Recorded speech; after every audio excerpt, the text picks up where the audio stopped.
Anyone who has dealt with martial law knows it's a bloodthirsty den that devours its victims whole, yet in a single day, you went on a frenzied spree, raiding 17 shady loan sharks and raking in a staggering 140,000. This is nothing short of suicide. All the loan shark bosses are laughing at you, saying your handsome face will soon be sold off as bait for the beasts. But in the dim corner of an alley, you smile coldly as you pull up a transparent panel visible only to you. Ding. Top up successful. You have obtained 140,000 wealth points. The frenzied stream of data burns before your eyes as you press the upgrade button without hesitation. System notifications ring out in rapid succession like a divine blessing. 50 points consumed. Promoted to level 3 apprentice stage. Broke through to level 2 warrior stage. In just a few breaths, the parched dantian within you is instantly filled with vast mana, and your bones crackle like popping beans. When you open your eyes again, your pitch-black pupils reflect the perfectly mastered, surging waves of blade light. Pay back your debts? The moment you step into the warrior stage, the swarm of debt-collecting ants will become nothing more than souls cut down by your blade. Post 1 image, reap 10,000. A repository for brilliant minds. Hottest fairy rankings. Class. The martial arts exam is just 2 months away. I hope you'll train even harder during this final stretch. Who knows, maybe in 2 months, your cultivation level will rise by a few more minor ranks. The last 10 miles of a 100-mile journey are the hardest. Don't let up until the very last moment. Of course, for those of you who haven't yet reached level 4 the apprentice stage, your chances of getting into martial arts university may be slim, but don't lose heart. There's nothing wrong with being an ordinary person. Believe that gold will shine wherever it is. On the podium of Class 5, Senior 3, at Anqing No. 2 High School. Clara, the beautiful, mature, and alluring homeroom teacher, tall and graceful, dressed in a white blouse and red skirt, spoke in a clear, resonant voice.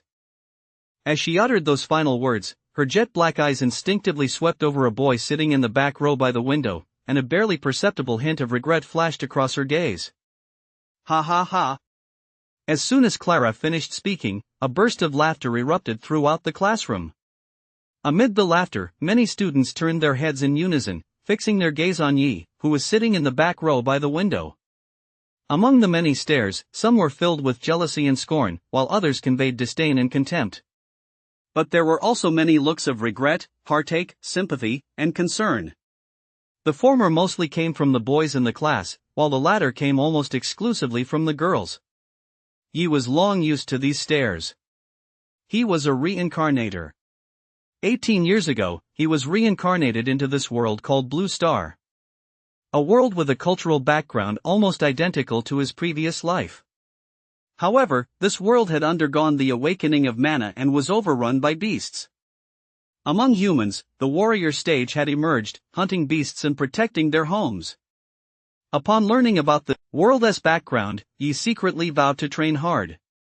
One day, he would reach the highest realms of martial arts and experience the true wonders of this world. But things didn't go as planned. Yi never imagined his talent for cultivation would be so poor. He was currently stuck at the level 2 apprentice stage. If things go as expected, his life is as good as over at this cultivation level. Still, Yi isn't entirely without merit. Although his talent for cultivation is lacking, he is incredibly handsome. His looks are on par with the top-tier heartthrobs. Heartthrobs like Yen Zhu, Bai Gu, and a young Leonardo DiCaprio. Compared to him, they're mere nobodies. No.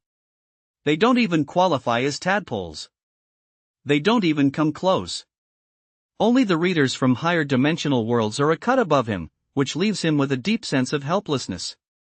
But in this world, when it comes to looks, no one stands a chance against him. Because Yi is so handsome, he attracts a lot of female attention. He receives countless love letters every day. Some are from the class beauty, the school beauty, and even young female teachers. These girls and female teachers had staged chance encounters with him countless times, hoping to invite him out to dinner or shopping. The bolder ones would even come right out and say they wanted to test whether the hotel bed was as big and soft as people said.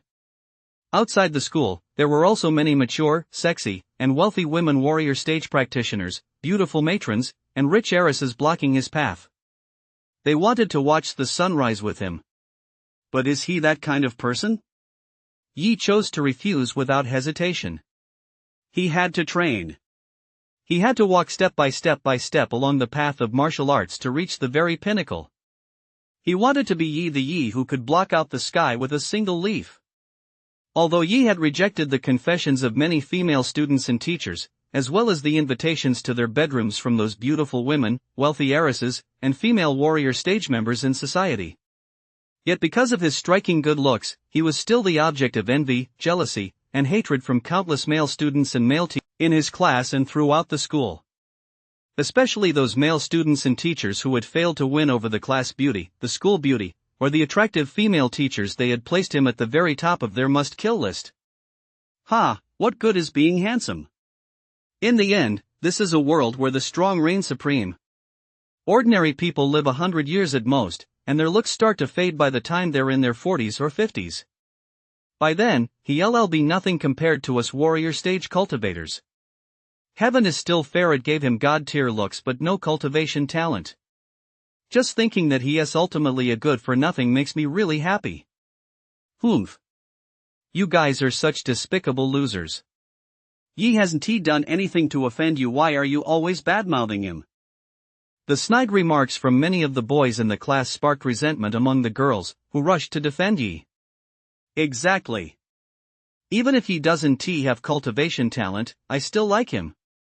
Once I reach the warrior stage, I'll work hard to earn money and buy resources for Yi. I'll do whatever it takes to help him reach the warrior stage. Sisters, let us crowdfund together and make our beloved Yi Ji a master stage, grandmaster stage, or even king stage level powerhouse. Anyone who says another bad word about my Yi Ji is my enemy. I'll tear them to pieces with my bare hands. Yi, wait for me. If I come in first in the martial arts college entrance exam this time, I'll get a high-tier purification elixir and I'll definitely win it for you. Plus, you belong to me, Snow, all to myself. I'm determined to marry you, Snow, for the rest of my life. Sitting in the front row, dressed in a white dress, with an aloof demeanor and breathtaking beauty, especially her bust, Snow, the class beauty and the top genius at third high whose bust was already quite impressive, secretly turned her head to look at Yi in the back row.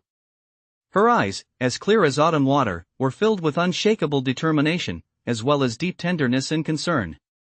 Yi, you must wait for me. I'll tell everyone that you're not a loser.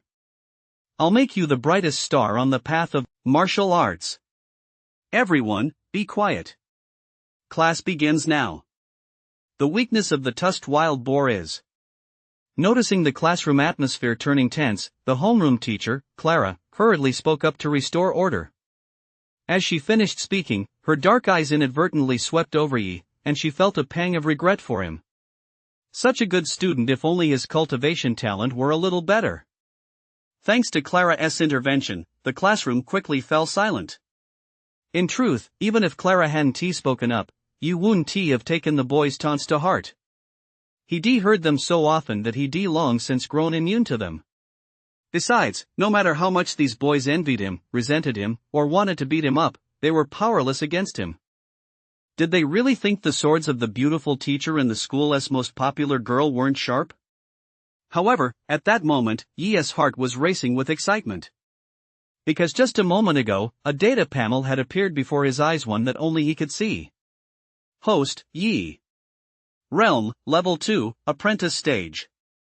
Cultivation Technique, Mana Siphon Method. Basic Technique, Mastered. Martial Skills, Basic Fist Technique Mastered, Basic Footwork Mastered. Wealth Points, 0.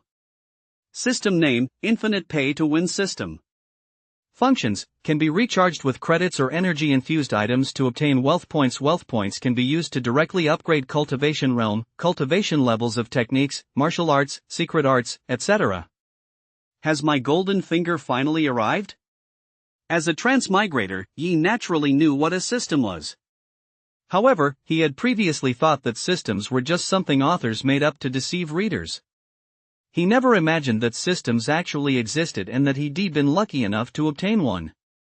Yi, don't take what those jealous guys say to heart. They're just jealous that you're better looking than they are. Besides, even if your cultivation talent isn't great, with your looks, you can easily find a powerful female warrior stage cultivator to support you, saving you decades of detours. If you play your cards right, you might even get your hands on some rare treasures that boost your cultivation talent. Then, getting back on the path of martial arts won't be a problem. So, your future is limitless. Jack, sitting next to him, saw Yi staring off into space and assumed he'd been stunned by what those guys had just said, so he began to whisper words of comfort. But as he spoke, his tone started to take a strange turn. What does sucking up even mean? Does the one-leaf shades the Sky Emperor really need to suck up to anyone? Yi immediately cut off his deskmate and roommate, his best friend in class, and said, "Kid, you better shut up. You know Dad better than anyone. I've got a strong stomach and I'm not used to living off others. Besides, who says I can only set foot on the martial arts path by selling my looks? You really underestimate me, don't you?" Casting a dismissive glance at Jack, Yi turned his head to look out the window. "I'm a man with a cheat code. Do I really need to tell you that I'm on a cheat code?" Martial arts realms: apprentice stage, warrior stage, master stage, grandmaster stage, commander stage, king stage, emperor stage, venerable stage, saint stage, sovereign stage. Each major realm is further divided into 10 sub-realms, numbered from level 1 to level 10. I've got to figure out a way to make some money. After school, Yi didn't return to the dorm with Jack. Instead, he left campus and began wandering the streets. From the system, Yi learned that 100 credits could be exchanged for 1 wealth point. It would take 50 wealth points or 5,000 credits to raise his cultivation level from level 2 apprentice stage to level 3 apprentice stage. In an era where the average monthly salary for ordinary people was 2,000 credits, that was no small sum. In this life, Yi came from a very ordinary background. Both his parents were ordinary apprentice stage cultivators, and his mother had been bedridden with a serious illness for a long time. It cost a considerable amount of money every day to buy the medicine needed to stabilize her condition, and his father was the sole breadwinner, struggling to make ends meet. So, to ease his father's burden, he often worked part-time on weekends to earn extra money. He did have a few hundred yuan on him, but that amount was undoubtedly a drop in the bucket when it came to improving his cultivation. As for asking his dad for money, he didn't even consider it. His dad's salary wasn't high to begin with. After covering household expenses, paying his tuition, and buying his mother's medicine, there was simply no money left to save. He was sure that if he asked his dad would find a way to borrow money for him. But the thought of his dad having to take on a few more part-time jobs every night made him feel too guilty. Besides, his dad didn't know many people, and those he did know weren't well off either. How much could he really borrow from them? If only I could earn enough money in a short time to boost my strength to the warrior stage, I could go straight out into the wild to hunt beasts for money. Beasts are a real treasure. Their hides can be used to craft inner armor, and their claws and fangs can be fashioned into weapons. Their meat and essence blood contain rich vital energy, which can be used to refine elixirs or prepared as food. Regular consumption strengthens the body. It's worth noting that beasts of tier 2 or higher also contain a beast core. A beast core is comparable to a yuan stone. It contains mana, accelerates cultivation, and is an extremely valuable treasure. However, the wilderness is fraught with danger. Venturing out without at least warrior stage cultivation is tantamount to suicide. Although Yi had activated this awesome system, he didn't let the sheer joy of it go to his head. In fact, Yi did have a way to make a quick buck. It involved seeking out those beautiful young women, wealthy heiresses, and female warrior stage cultivators who had once offered him generous terms in sacrificing his own body, soul, and dignity. But the moment this thought crossed his mind, he quashed it immediately. With such a powerful system at his disposal, his future was full of endless possibilities. It was merely a matter of how quickly or slowly he achieved them. With the system, if he were to earn money through such despicable means, he would look down on himself. If word got out, it would also bring shame to his fellow time travelers. Come to think of it, there must be other ways I haven't considered yet. He rested his chin in his hand as he pondered. Just then, 2 students from another school walked past him. Have you guys seen Lilia's nude photos? I never would guess that someone who looks so ordinary would be so well endowed under her clothes. You're right. When I saw them, I couldn't help but pay my respects. It's a shame she jumped to her death. Martial loan really does a lot of harm. Thank goodness I've never even considered martial loan, even though I'm short on cash. Just the thought of my nude photos appearing in the social media feeds and chat groups of all my classmates, teachers, family, and relatives terrifies me. Martial loan? As the two students' voices grew fainter, he caught a key word, and a sudden flash of inspiration struck him. Yeah, I could turn to martial loan. That way, I'd get quick cash. As for paying it back later, once I'm powerful enough, why would I be afraid of them? Just thinking about martial loan, which was similar to the student loans from his past life, made Ye's blood boil. So-called martial loan is a student loan program that, under the guise of helping students purchase cultivation resources to improve their strength, is supposed to be repaid later. It sounds great on the surface, but if martial loan only charged normal interest, that would be one thing. But not only does it demand repayment of 13 times the original amount, it also deliberately pushes people into default, sets up all sorts of traps to rip people off, and ultimately creates a snowball effect of compound interest. It's utterly predatory. No one knows how many students get swindled out of a living every year.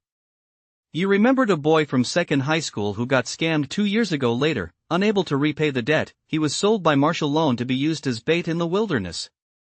I heard he died a horrible death. The school has warned everyone more than once not to go to martial loan. If you need money, go to a bank. But every year, there are still some students who lose their heads and fall into martial loan's massive trap. Many people have reported martial loan companies in the past, but these companies are almost always backed by warrior stage or even master stage practitioners. Moreover, they specifically target ordinary students with no connections. After all, why would a wealthy student ever turn to martial loan? This means that even when they're involved in fatal incidents, the student's parents have no way to hold them accountable. Since he was a good student, he hadn't considered this option at first. Now, upon hearing the conversation between those two students earlier, his mind felt as if it had suddenly been jolted with electricity, instantly coming alive. Martial loan, is that right? No one can rein you in, is that right? Now that I, the one leaf hides the sky emperor, have arrived, I'll make sure you know exactly what pain feels like. Kid, once you sign this contract, these 9,000 credits are yours. At a martial loan office not far from 3rd Middle School, a middle-aged man with a tough guy demeanor leaned back in his chair, pointing at a contract covered in dense text on the table and a stack of credits. I applied for 10,000. Why are you only giving me 9,000? Yi feigned confusion. Kid, do you even know the rules? You've heard of borrow 9, pay back 13, right? If you don't want the loan, get the hell out of here right now. Bro Chen, don't get mad, I was just asking. But can I borrow a little more? How about you lend me 900 right now, and I'll pay you back 2 million later? Does that work for you? Are you here to pick a fight, kid? 900,000? Do you think you're some stunning warrior stage warrior? Seeing Yi's outrageous demand, the middle-aged man's temples throbbed with anger, and he was on the verge of lashing out. If you don't want the loan, just leave. We at Care Loan never lack for student borrowers. I'll take it. I'll sign the contract right now. Brother Qian, please don't get mad. Seeing the tension escalating, and since Yi hadn't really expected to secure 900,000 here anyway, he simply signed his full name on the contract and handed over copies of his ID number and student ID. With the money in hand, Yi left immediately. Watching Yi walk away, one of the middle-aged man's henchmen said worriedly, "Boss, this kid's only at level 2 apprentice stage. He'll never get into martial arts university. He's destined to be an ordinary person. Isn't lending him 9,000 yuan all at once a bit risky?" The middle-aged man smiled faintly and said, "What do you know, kid? That guy is so handsome, how could he lack the ability to make money? It's just that I'm not into that sort of thing, otherwise, I'd have made him crawl out of here." I see. Boss, you really do have a keen eye. I'm truly impressed. Leaving the Care Martial Loan Company, he opened his phone and continued his search. Soon, his screen displayed the locations of numerous martial loan companies. Next, he visited these martial loan companies one by one, 16 in total, bringing the grand total to 17 when combined with the previous one. Thanks to his good looks, Yi managed to secure loans from all of them, finding the process far easier than it was for many girls. From these martial loan companies, Yi borrowed a total of 145,000 credits. What Yi Hangti expected was that a martial loan company called Hao Zai Lai would generously lend him 30,000 credits in a single go. That was no small sum. The fact that other martial loan companies had only been willing to lend him a maximum of 9,000 credits after much haggling highlighted just how generous this particular company was. Too bad there's only one company like this, otherwise, I'd be living the high life. Now that I've got the money, it's time to find a place to test the limits of the system. Yi looked around and headed toward a deserted alley. He didn't notice that, after he left, a dark shadow was quietly following him. System, upgrade my cultivation level. At the corner of the alley, there was no one in sight. Yi exchanged 80,000 credits for 800 energy points and used them to have the system boost his strength. Ding! 50 wealth points consumed. Cultivation level raised to level 3 of the apprentice stage. Ding! 50 wealth points consumed. Cultivation level raised to level 4 of the apprentice stage. Ding! 50 wealth points consumed. Cultivation level upgraded to level 5 of the apprentice stage. Ding! 200 wealth points consumed. Cultivation level upgraded to level 1 of the warrior stage. Ding! 200 wealth points consumed. Cultivation level upgraded to level 2 of the warrior stage. After a series of notification sounds rang out. The mana in Yi's Dantian rapidly increased from 2 streams at the start to 10, then transformed into a single vortex, which instantly evolved into a vortex with 2 spinning arms. Feeling the surging mana within him, along with the dramatic improvements in his physical constitution, strength, and 5 senses brought about by the cultivation level increase, he felt an urge to let out a loud howl to the heavens. This feeling was absolutely exhilarating.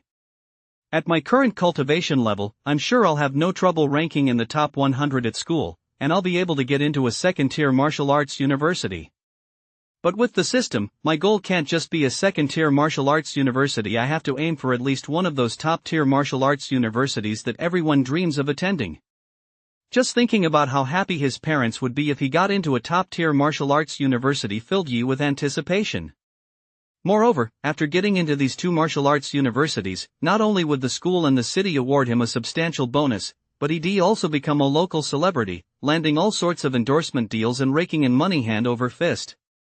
However, what Yi wanted most of all was the rejuvenation elixir. It was a powerful elixir capable of bringing the dead back to life, restoring withered bones, and removing all kinds of negative effects, the body. Thinking of his mother, who had been attacked by a blood-poison python, a beast in her early years, had both legs bitten off, and had her internal organs damaged by the poison that seeped into her body, living every day in agony from the toxins, he felt deeply distressed. He knew that among the 2 top martial arts academies, there were holy rank alchemists capable of refining this miraculous holy rank elixir. But to gain admission to either of those 2, my current second-level warrior stage cultivation alone won't be enough. I need to become stronger. I'll only have a chance if I reach at least the Grandmaster stage. I still have a long way to go. Money, I have to earn more money. With that in mind, he decided to check out the warrior stage shops. He planned to buy a weapon and then head out into the wilderness to hunt beasts. Although his cultivation had risen to level 2 of the warrior stage, the beasts had been nourished by mana year-round, making them tough and resilient. Not only was it extremely difficult to kill them with just his fists and feet, but it was also highly unwise. If he had a high-level weapon that suited him well, the outcome would be entirely different. Bang! Yi was just about to leave. Just then, a figure charged at him from behind. A punch slammed into his back. The blow was so powerful it sent a surge of air rippling through the air. Who's there? Are you looking to die? With his cultivation at the level 2 warrior stage, Yi's senses had greatly sharpened. The moment his opponent struck, he heard the sound of the fist cutting through the air. Yi spun around instantly and countered with a punch of his own. around his fist, generating immense force as it slammed violently into the fist of the figure wearing a black mask that revealed only his eyes and nostrils. When the attacker struck, his entire aura was exposed. He was merely a level 7 apprentice stage cultivator. Such cultivation was no match for Yi at all. Thud. Upon being struck by Yi's fist, the masked man's knuckles instantly burst open, sending fragments of flesh and shattered bones flying. The immense force propelled him backward along his arm, slamming him hard against the wall with a dull thud as if a heavy object had struck it. Put. With the initial blow compounded by the secondary impact of the collision, the man in the black hood was severely injured and spat out a mouthful of blood. Immediately, he stared in disbelief at Yi, who was approaching him like the Grim Reaper. This doesn't make sense. Aren't you a level 2 apprentice stage? How did you suddenly become a level 2 warrior stage? You know me. Hearing the man in the black hood's voice, Yi paused for a moment, then quickly charged toward him. Crack! Yi's knee slammed into the man's ribs, shattering them. With one hand, he gripped the wrist of the man's uninjured hand, and with the other, he ripped off the black hood covering his head. So it's you. Upon seeing the man's face, Yi realized who he was. It was the man from the Good Come Again Martial Loan Company who had just been so generous. When he visited that Martial Loan Company earlier, this was the man who greeted him. He'd been excited at the time to have secured a loan of 30,000 credits all at once, but now that he saw this man, Yi immediately understood. The people at this Martial Loan Company were far more unscrupulous and despicable than those at other Martial Loan Companies. They were clearly planning to lend money to people, only to then rob them of the very funds they borrowed. As a result, the borrowers not only failed to receive any money but ended up owing them a massive debt. Yi didn't even have to think to know what fate awaited these borrowers. Tell me how many people are in your company, what their cultivation levels are, and what weapons and martial arts they use. Realizing this, Yi was instantly furious, but he was also relieved that he boosted his strength, otherwise, he would have been the one to suffer this loss. Kid, let me tell you, my boss is a level 9 warrior stage. Even though you're a level 2 warrior stage, you're still no match for him. I advise you to let me go, or you'll be in for a world of trouble. Ah, that hurts. If you keep blabbering, I'll break your other arm too. Seeing the man endlessly threatening him, Yi decisively broke one of the man's arms. The pain made the man realize that Yi wasn't like the other students he'd encountered before, someone who could be easily fooled or intimidated. He no longer dared to threaten Yi and obediently cooperated with Yi's questioning.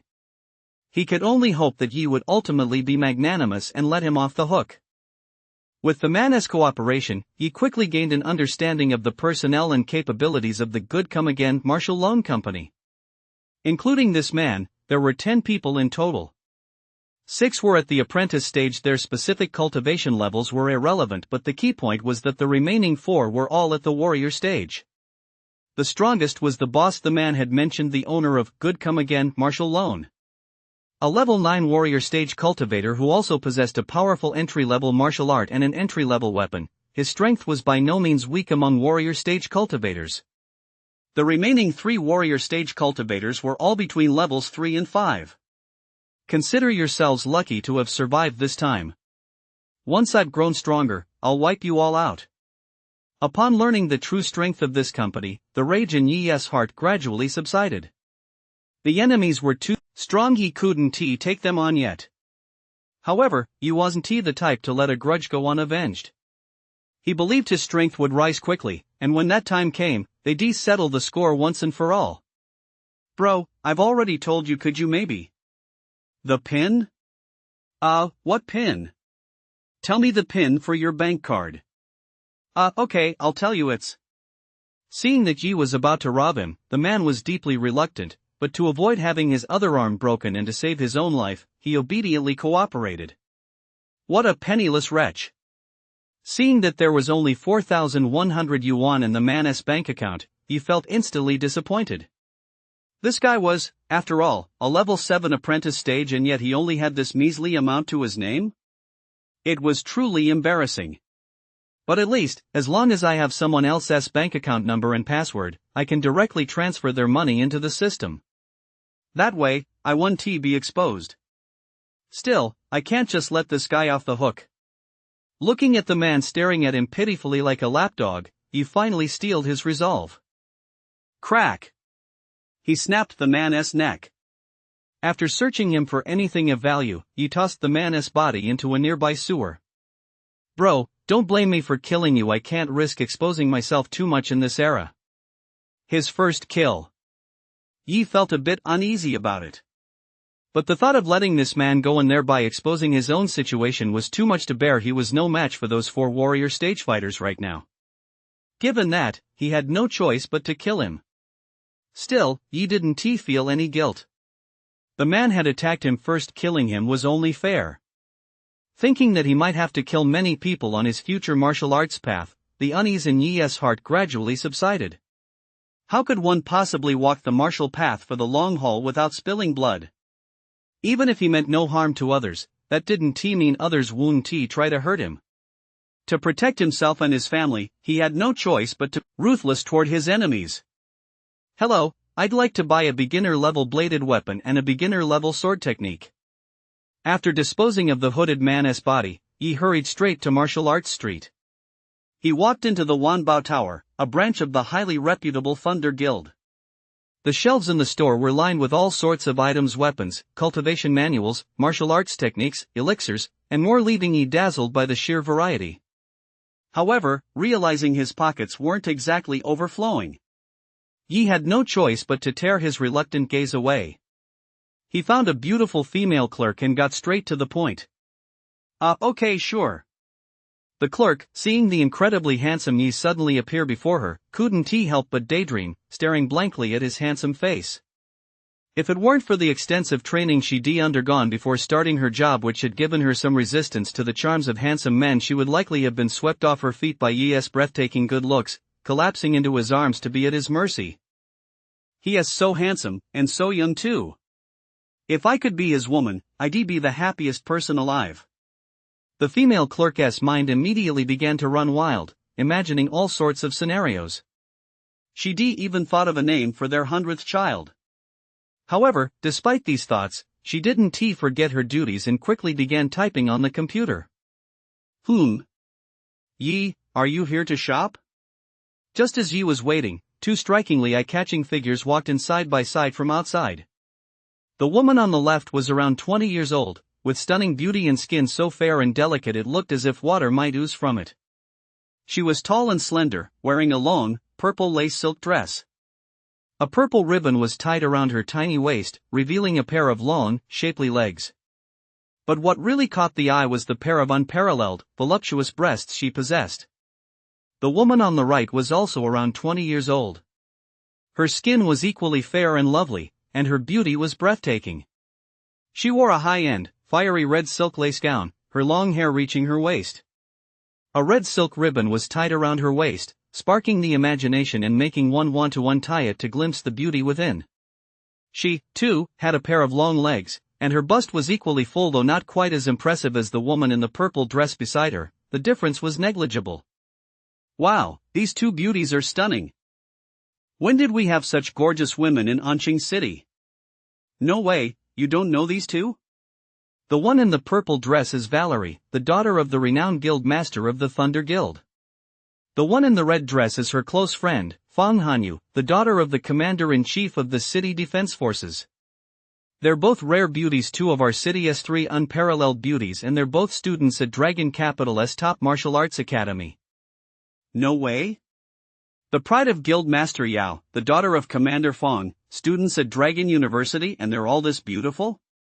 I wonder what kind of men these heavenly beauties will end up with. Don't worry about that.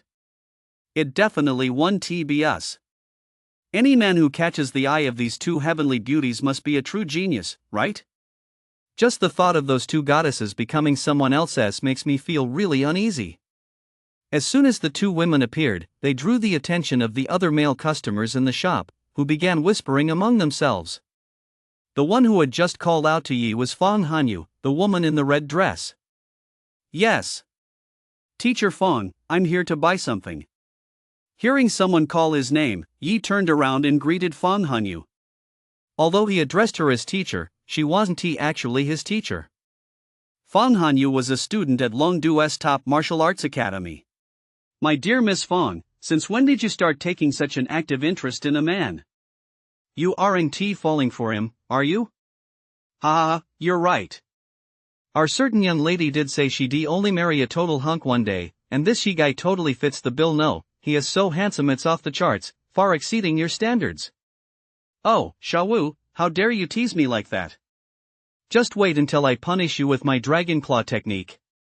No way, you pervert. If you keep this up, mine'll get even bigger, and you'll have an even harder time catching up to me. You little slut who is small? Go to hell, you little fairy. The two girls bickered and playfully wrestled, quickly disappearing around the corner of the staircase.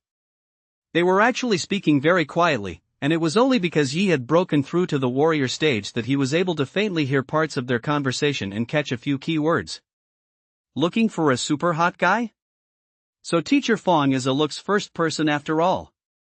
Yi grinned widely, as if he were the only person in the world who perfectly matched Teacher Fong's standards for a partner. A graceful lady is a gentleman's ideal match naturally. Yi also liked beautiful women, especially since Fong Hanyu was a rare, stunning beauty. If one day he could win over this fiery, breathtakingly beautiful teacher, it would be an exciting and wonderful thing. But Yi quickly quashed that thought. Right now, improving his strength was the most important thing. Whether in his past life or this one, strength was both the key to success and the secret to staying relevant. Without strength, no matter how good things started out, they would ultimately succumb to reality and the passage of time. Still, it'd be great if there were more beautiful young ladies like Valerie, the kind who aren't after my body and are so generous. Some people nearby, seeing Fong Hanyu greet Yi and Miss Yao give him a discount, couldn't help but look on with envy and jealousy. But when they noticed Yi's good looks, they all turned their heads away in unison. Holy crap! How could there be such a handsome man in the world? It made them feel so ashamed of their own appearance. I'm so ashamed I could die.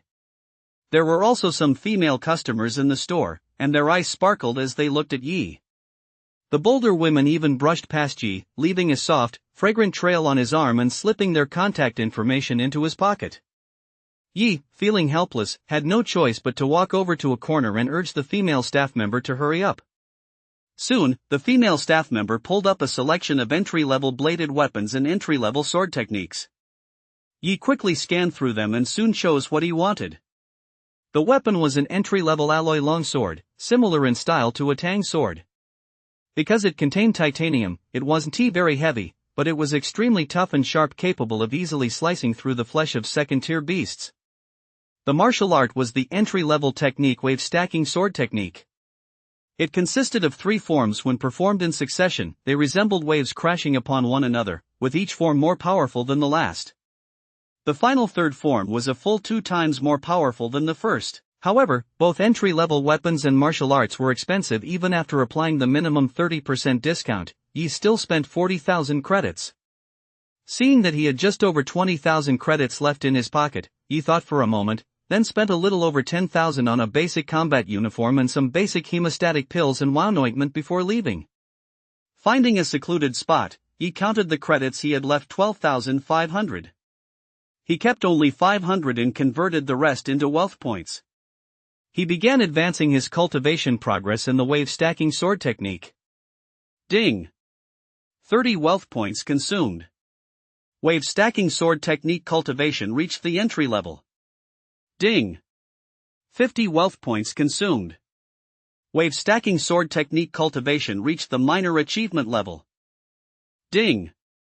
80 wealth points consumed. Wave stacking sword technique cultivation reached the major achievement level.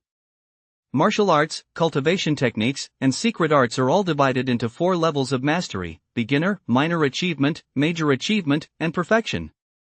Reaching the beginner level in a martial art grants combat effectiveness, and reaching the major achievement level significantly boosts combat power.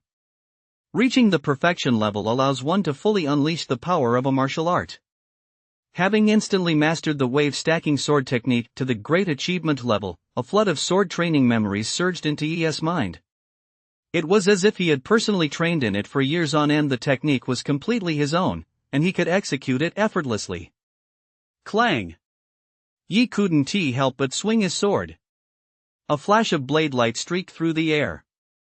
A piece of green stone on the ground over 1 meter long and more than 1 chi thick, cleaved in half. And this was the destructive power caused by a casual strike without even using mana. If he were to combine mana with the sword technique, the power would be even more staggering. With this martial art under my belt, paired with this entry-level long sword, my current combat prowess is quite respectable even among those at the warrior stage. After all, even a genius would need quite a bit of time to master an entry-level martial art to perfection, not to mention someone with average talent. Back in the dorm, Jack was playing a 5v5 mobile game recently released by Big Goose Group. "Yezi, why are you back so late? Did you go home to see your parents?" Jack glanced at Yi and asked, then went back to dominating the battlefield in the rift. His cultivation talent was slightly better than Yi's. But it wasn't all that great. He was currently only at level 5 of the apprentice stage. At this level, many students were admitted to vocational martial arts academies. However, Jack came from a fairly well-off family. His parents were both at the warrior stage and ran a supermarket. Even if he didn't go far on the martial arts path, his future wouldn't be too bad, so he chosen to coast along early on. "No, I went out to buy a weapon. I plan to go out into the wilderness tomorrow to hunt beasts. Remember to ask Teacher Lu to excuse me for tomorrow."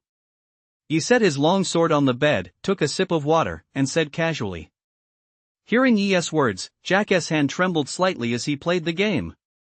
Their team was in the middle of a team fight, and his prized Diao-chan character had just been killed. Putting down his phone, Jack walked over to Yi in disbelief and asked, "Yi, don't you know how incredibly dangerous the wilderness is? You're only level 2 at the apprentice stage. How are you going to kill beasts? You're your parents' only son. You've got to think things through. Worst case scenario, I'll look out for you." Yi was actually quite touched by Jack's concern, but Jack had no idea what was really going on. After thinking for a moment, he changed the subject with a laugh. "Why are you taking this so seriously? I was just joking with you. I plan to go out and look for a job tomorrow. Otherwise, the competition will be too fierce if I wait until after graduation." "Oh, I knew it. You're usually so calm and rational. How could you do something so reckless?" "Don't worry, I'll help you get a leave of absence. Gotta go, my Diao-chan has respawned." Seeing that Yi wasn't heading out into the wilderness, Jack's worries vanished, and he went back to playing his signature Diao-chan 1v5 match. Watching Jack lie back and relax, Yi took a deep breath. If it weren't for the system, he might have done exactly as he just said, gone out to look for a job tomorrow. In this era, there were only martial exams, no academic ones. If you failed the martial exam, you had no choice but to enter the workforce, contributing your share to building the city and serving the warrior stage. But now things were different. With such an awesome system at his disposal, his life was truly just beginning. "Tomorrow, I'm going to hunt beasts. The path of martial arts, here I come, Emperor Yi." At that moment, Yi was filled with an astonishing sense of boldness. Early the next morning, Yi slung his backpack and long sword over his shoulders and slipped quietly out of school. Just outside Anqing City lay the 2 largest forests teeming with beasts. One was the Red Maple Forest, and the other was the Falling Leaves Forest. The former was vast, home to numerous beasts, including many powerful ones. It is said that deep within the Red Maple Forest, several powerful beast kings lurk, making it extremely dangerous. Compared to the Red Maple Forest, the Falling Leaves Forest is much smaller, and most of the beasts there are between the 1st and 3rd tiers, equivalent to the apprentice stage to master stage cultivation levels among humans, with only 4th tier beasts appearing in its deepest recesses. For newcomers venturing into the wilderness, the Falling Leaves Forest is undoubtedly much safer and the best choice. Yi chose the Falling Leaves Forest as his first stop for beast hunting. Outside the Falling Leaves Forest lies a gathering place for warrior stage adventurers, where many come to trade supplies and rest. "Kid, for just 1,000 credits, you can join my group. I guarantee you'll come back with a bountiful haul. What do you say?" A scarred man in the crowd spotted the incredibly handsome Yi. His cloudy eyes lit up instantly, as if a light bulb had been switched on. He swallowed hard, walked up to Yi with feigned composure, and patted his chest to assure him. Sorry, I don't have any money. I'll go in alone. Yi replied politely. This practice of paying to join a group was quite common in the fallen leaves forest. Many newcomers chose this approach when they first ventured into the wilderness to hunt beasts. There is strength in numbers, and since the others are veterans with plenty of experience, it's naturally much safer. However, there are two sides to every story. Unless you're joining a group you're familiar with, there is a high chance you'll get completely fleeced if you rashly join a group of strangers. You can never really know what's in someone's heart. Out in the wild, the real danger often isn't the beasts, it's other people. You remembered that their beautiful homeroom teacher, Clara, had once told them exactly that. So Yi had no intention of joining a group, and besides, he didn't have enough money on him. You don't even have 1,000? Hearing this, the scarred man's expression froze for a moment. He couldn't understand how someone as handsome as Yi could be short on cash. Shouldn't he have already made a fortune by now? But his real motive wasn't the money, otherwise, he wouldn't have offered such a low price. Kid, since you're a student, and old Wu here is a kind-hearted guy, how about this, you give me 500? No, just 300 and our group will take you along on the way. Fearing he might not even have 500, the scarred man immediately pulled back 2 of the 5 fingers he held out. Seeing the man continue to pester him and even lower the price on his own initiative, he keenly sensed that something was off. He didn't believe in free lunches unless they were deliberately orchestrated. Clearly, this guy had ulterior motives.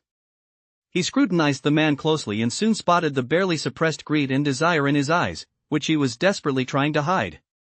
He had seen this kind of greed and desire in the eyes of many female warriors and beautiful women in society. But at least those were women, and attractive ones at that. He certainly didn't want to make things even harder on himself. A wave of nausea washed over him.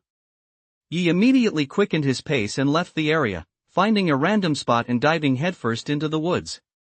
Haha, kid, you think you can get away? When the time comes, I'll make sure you get your fill, ha. Staring in the direction Yi had disappeared, the scarred man's ugly mouth twisted into a greedy, sinister grin, and he quickly gave chase.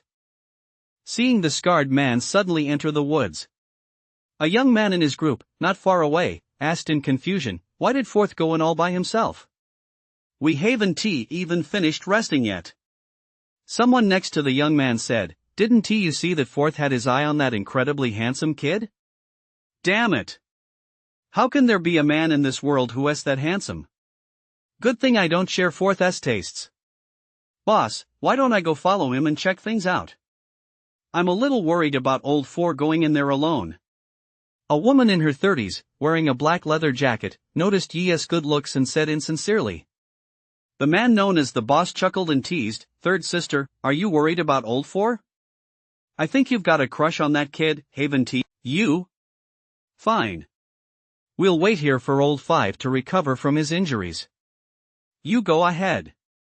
Just remember, once you're done, don't leave any survivors. Don't worry, boss. Third sister, I know the rules. I never thought my cruel hand crushing the flower would land me such a handsome young guy. This is going to be fun. I hope that old Wu guy takes his time catching up to him. I don't want him to steal my first. Seeing that the boss had agreed, the woman in the black leather jacket licked her rosy tongue, a look of anticipation flashing across her average-looking face. She immediately activated her agility and sped off in pursuit. She'd been with countless men and had mastered a secret technique to tell if a man was gay. She saw right through Yi at a glance, and her heart swelled with joy. God really does love to let me pluck the flower with a heavy hand. Deep in the woods, after venturing several hundred meters in, Yi realized someone was following him. Is that the man with the scar? Just as I thought, he's got designs on me. Yi turned around and noticed the scarred man charging toward him with almost no attempt at concealment.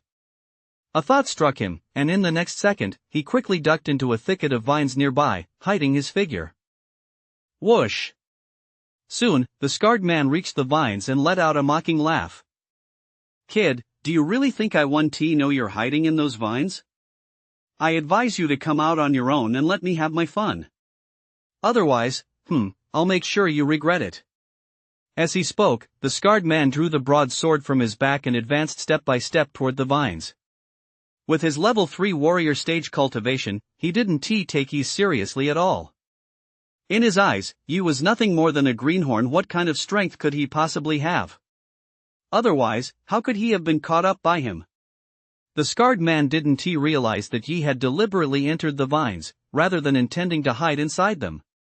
After entering the vines, Yi used the moment when the vines blocked the scarred man's view to quietly circle around to his back.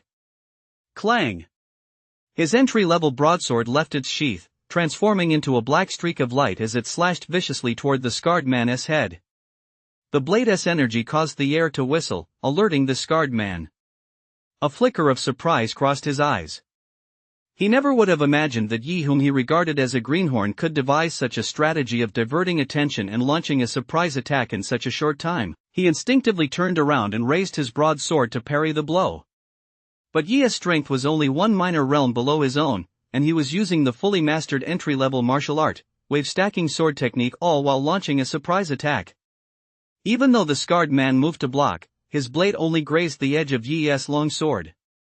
This caused Yi's strike to shift from the scarred man's head to his shoulder.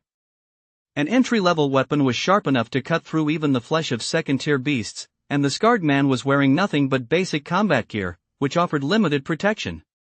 With a sharp rip, the broadsword instantly severed the scarred man's shoulder along with his entire left hand. Ah, that hurts. Kid, I'm gonna kill you. Kid, you can't kill me. My boss is a level 5 warrior stage. He'll be here any minute. If you dare kill me, my boss will hunt you down until you're dead. With his left arm severed, the intense pain caused the scarred man to let out an agonized roar. This also filled him with rage, and he hurled threats at Yi. But before he could finish his threats, he saw that after landing that strike, Yi wasted no time at all and immediately unleashed another strike with his sword technique.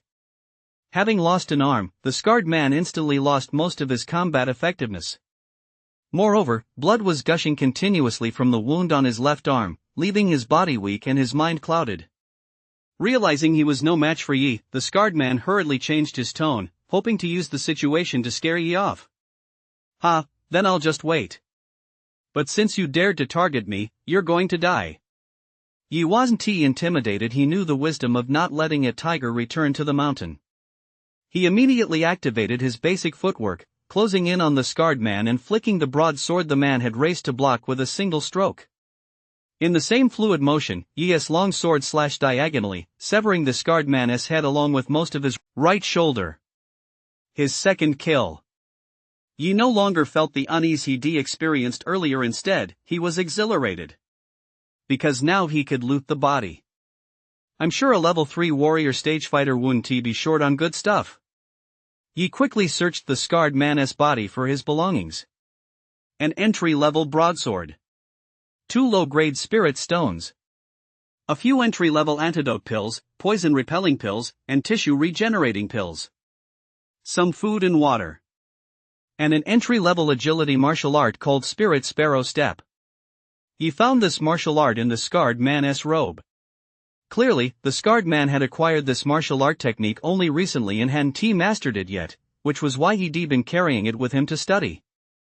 Otherwise, very few people would carry a martial art technique with them while traveling. Yi was very satisfied with these finds. The broadsword alone was worth over 20,000 credits, the 2 low-grade yuan stones were also worth 20,000 credits, and the few entry-level pills would be useful to him. Of course, the most important find was this entry-level evasion technique. Out in the wild, the greatest fear isn't encountering a powerful enemy, but being unable to outrun them when you can't defeat them. That's when you'd be truly helpless, crying out to heaven and earth, but neither would answer. Fourth brother. You little bastard, you actually killed fourth brother? I'll make sure you die of exhaustion. Just then, the woman in the black leather outfit who had been following him caught up. When she saw the scarred man, who was as dead as could be, a flash of surprise crossed her eyes, quickly giving way to a face consumed by rage. She immediately struck out, charging at Yi. The woman in the black leather outfit's weapon was a long black whip.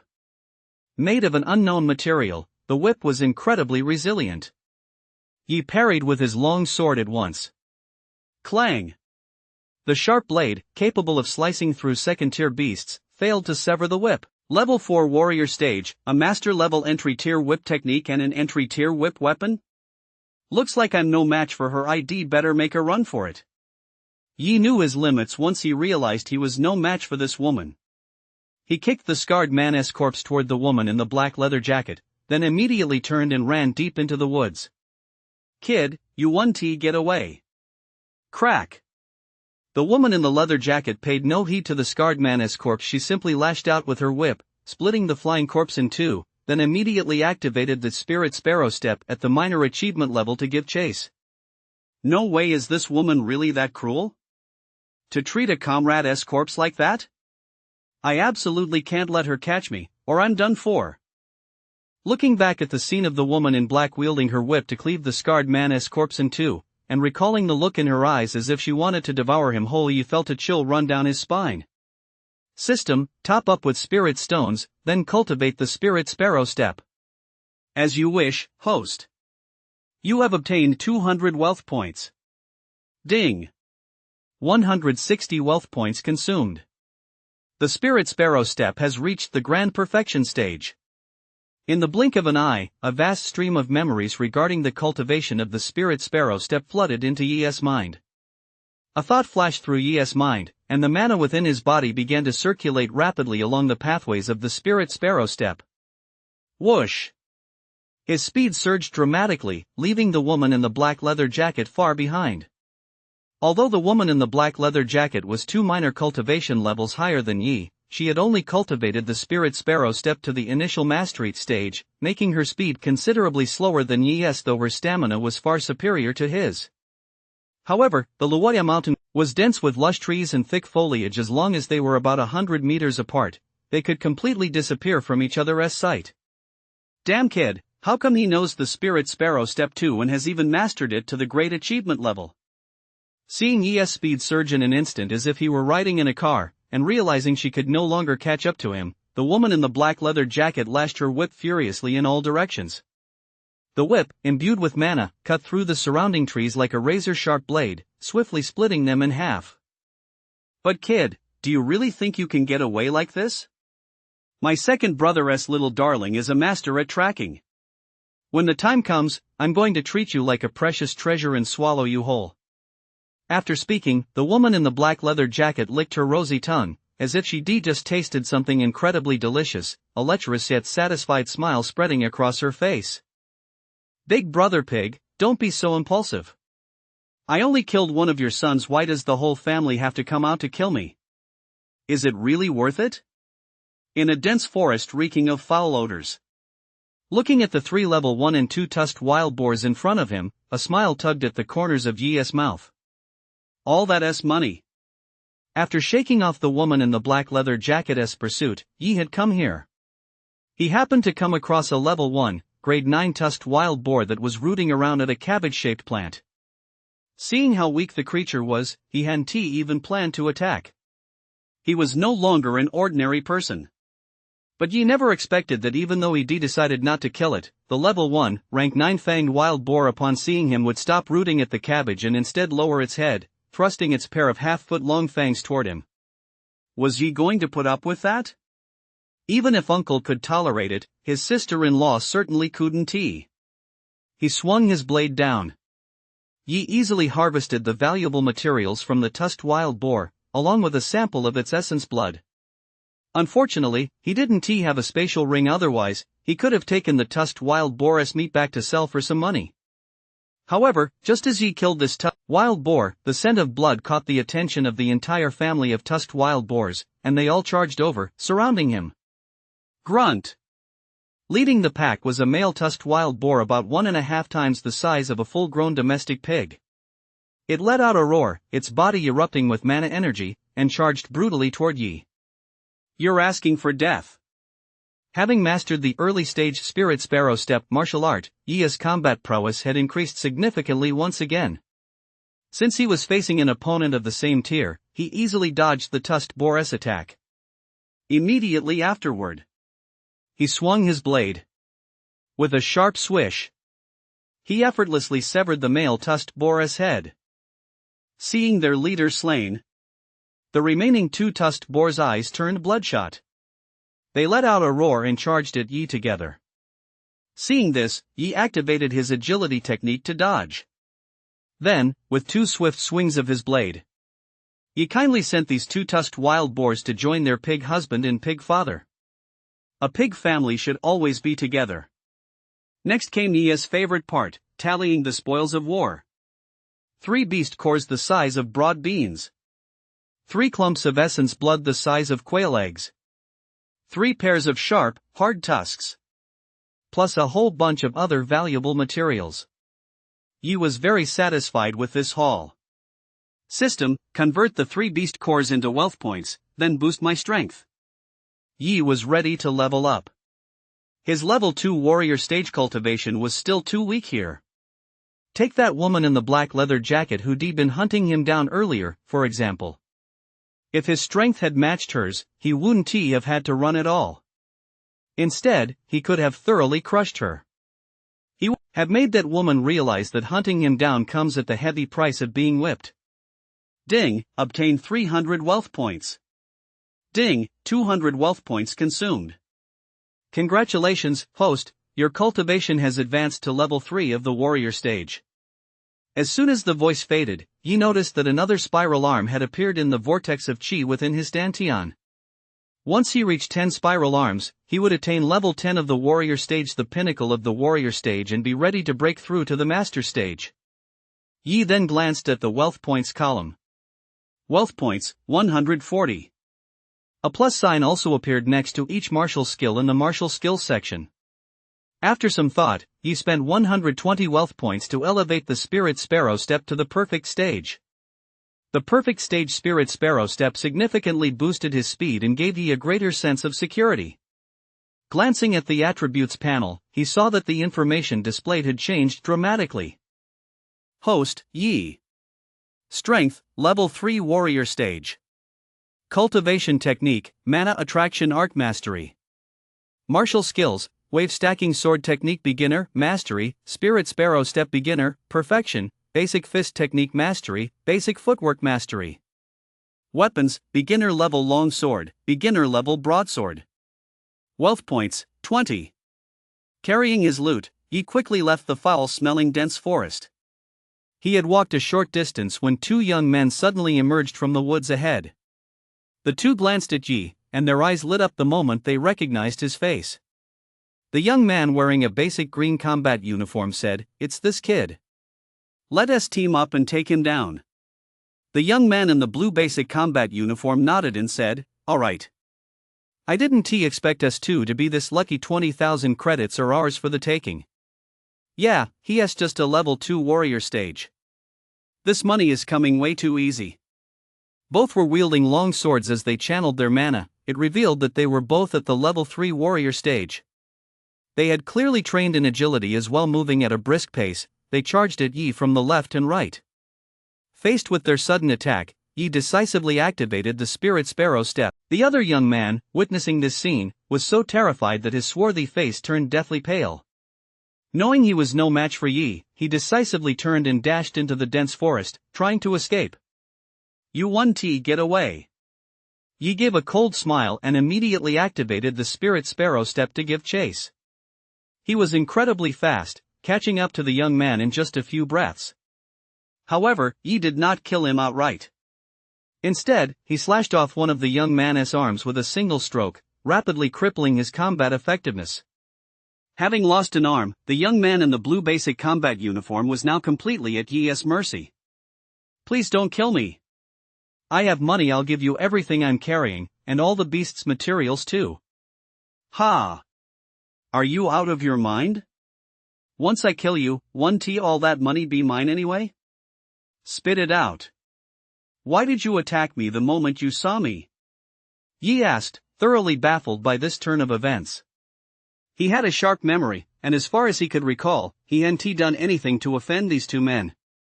Seeing this, the young man cautiously probed, "Little brother, no, big brother, Dad, will you spare my life if I tell you? I just let greed cloud my judgment for a moment. That's why I attacked you."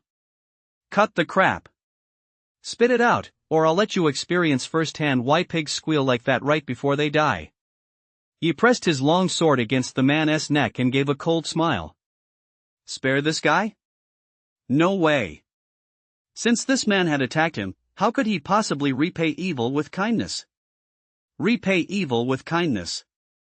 Then how would he repay kindness? I'll tell you right now. It was Black Boss, the leader of the Black Blade hunting squad, who put a bounty on your head. He said you killed Wu Laosi from their squad, so they want to kill you for revenge. Anyone who provides information on you or captures you alive and hands you over to them will receive a reward. Bro, since I didn't hurt you, just let me off the hook. Facing for his life, the young man dared not hide anything and blurted it out without even catching his breath. He asked a few more questions and soon gained a general understanding of the Black Blade Beast hunting squad. The squad consisted of 5 members in total. The leader was known as Black Boss. No one knew his real name, as he had always introduced himself as Black Boss. He was at the level 5 warrior stage. His weapon was a basic tier large black blade, and he had mastered a basic tier sword technique and a basic tier evasion technique to perfection.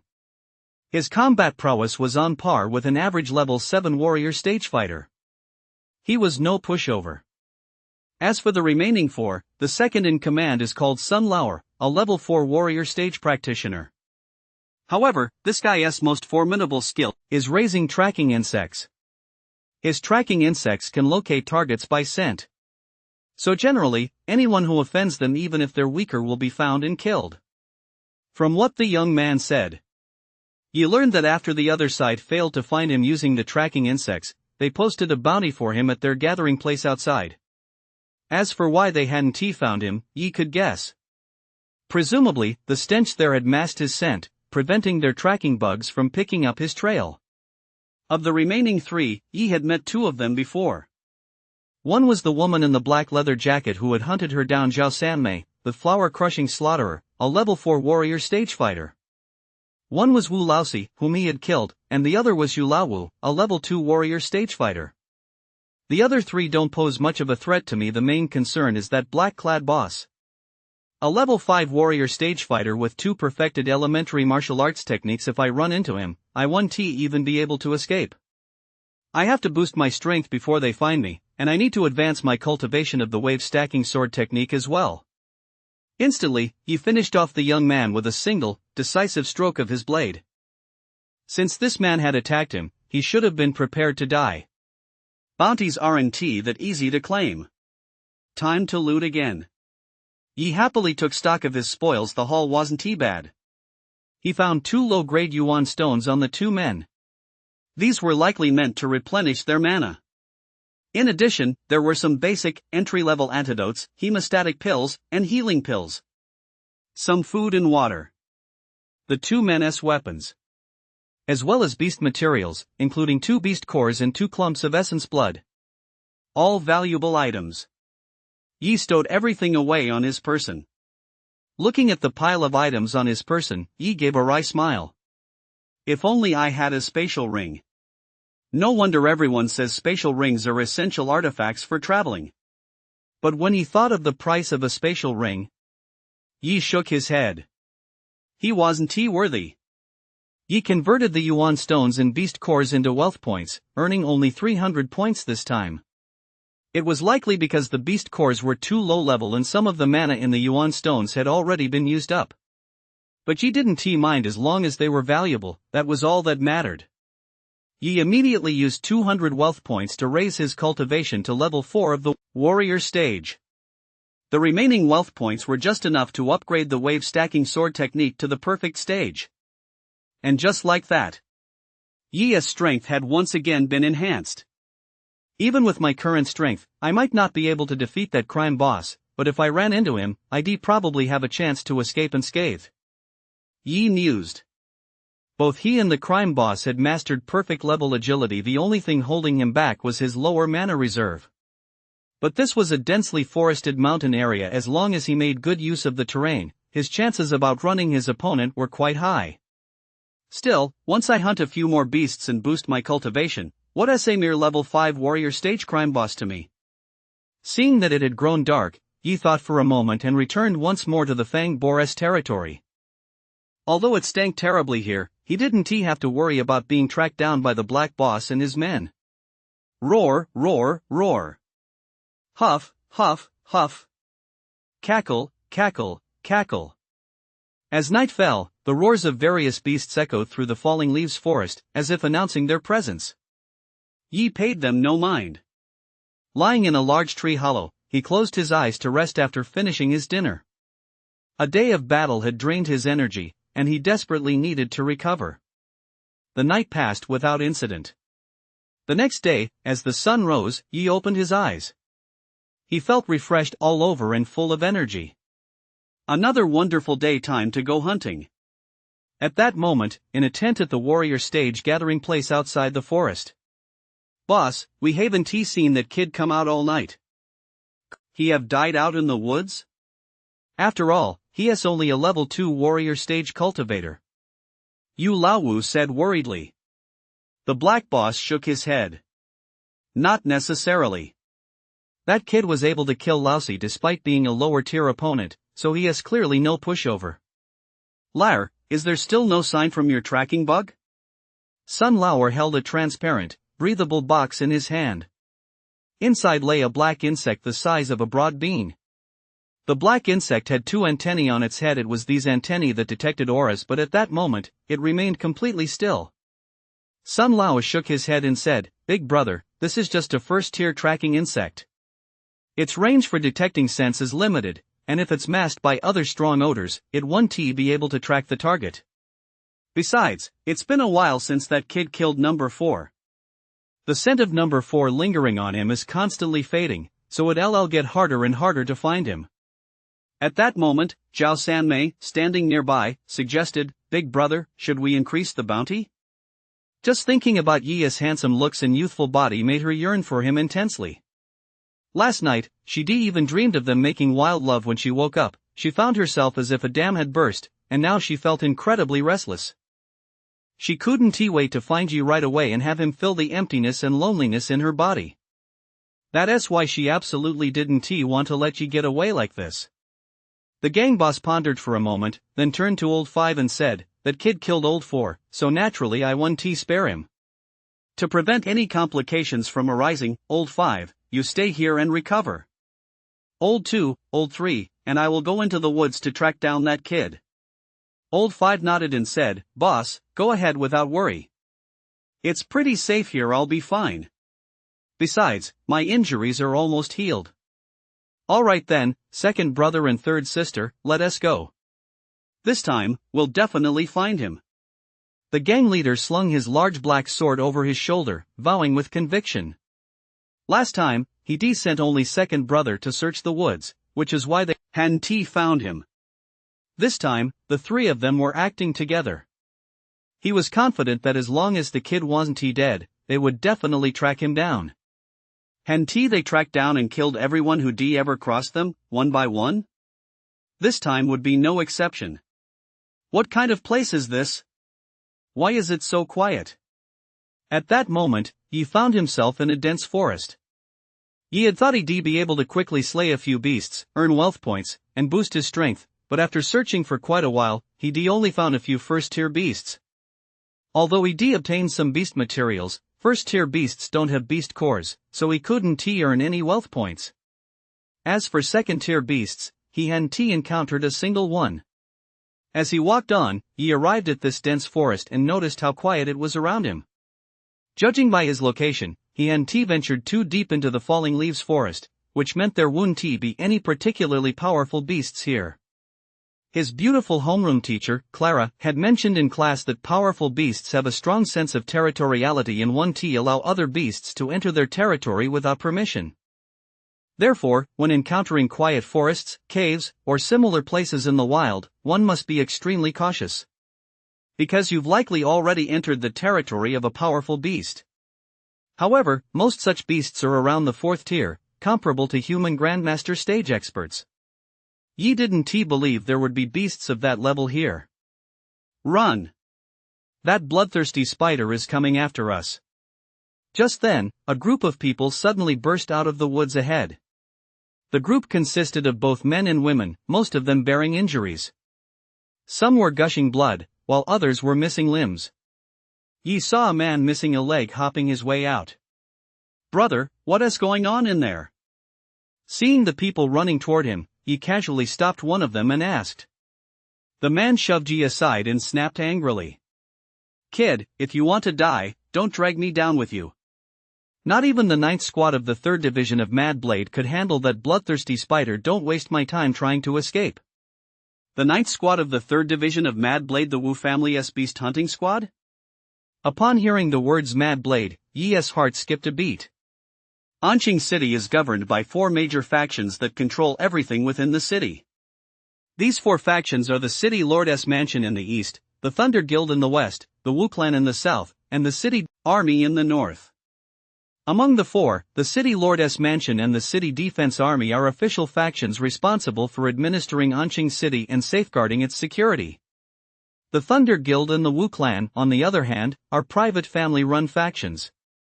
Though not as powerful as the City Lord's Mansion and the City Defense Army, they are by no means weak. This is because both of these major factions boast level 8 King Stage experts, and each family has more than one such expert. The Wu Clan's businesses span the entire city of Anqing, with their 3 major hunting squads being the most renowned.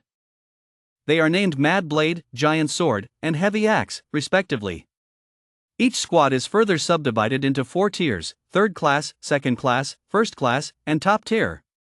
Even the lowest tier 3rd class squads consist entirely of warrior stage fighters at level 6 or above, with squad leaders reaching level 9 or even level 10 warrior stage. And yet, such a team was unable to take down a single bloodthirsty spider. Just how powerful was that bloodthirsty spider? I shouldn't have been so greedy for that blood jade herb. Now I've lost an arm, am I going to end up as a one-armed hero? 2 warrior stage members from the 9th Squad of the 3rd rank Mad Blade died. The fact that we managed to escape alive is a stroke of luck in the midst of misfortune. A bloodthirsty spider at level 10 of the 2nd stage almost stepping into the 3rd stage is truly too powerful. Thankfully, the members of the 9th Squad of the 3rd rank Mad Blade drew its aggro, allowing us to escape. Seeing that the bloodthirsty spiders hadn't given chase, the group still running finally breathed a sigh of relief and began chatting among themselves. From their conversation, Yi also learned what he wanted to know. No wonder it's so quiet here.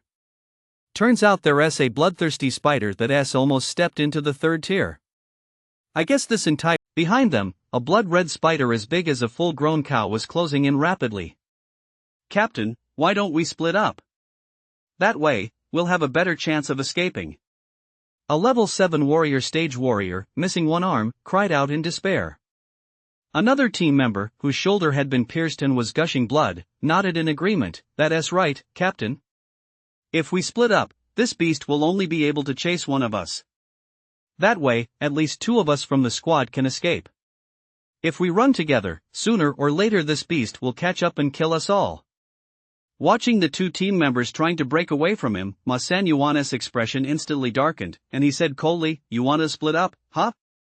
Fine, I'll grant your wish, go to hell, all of you."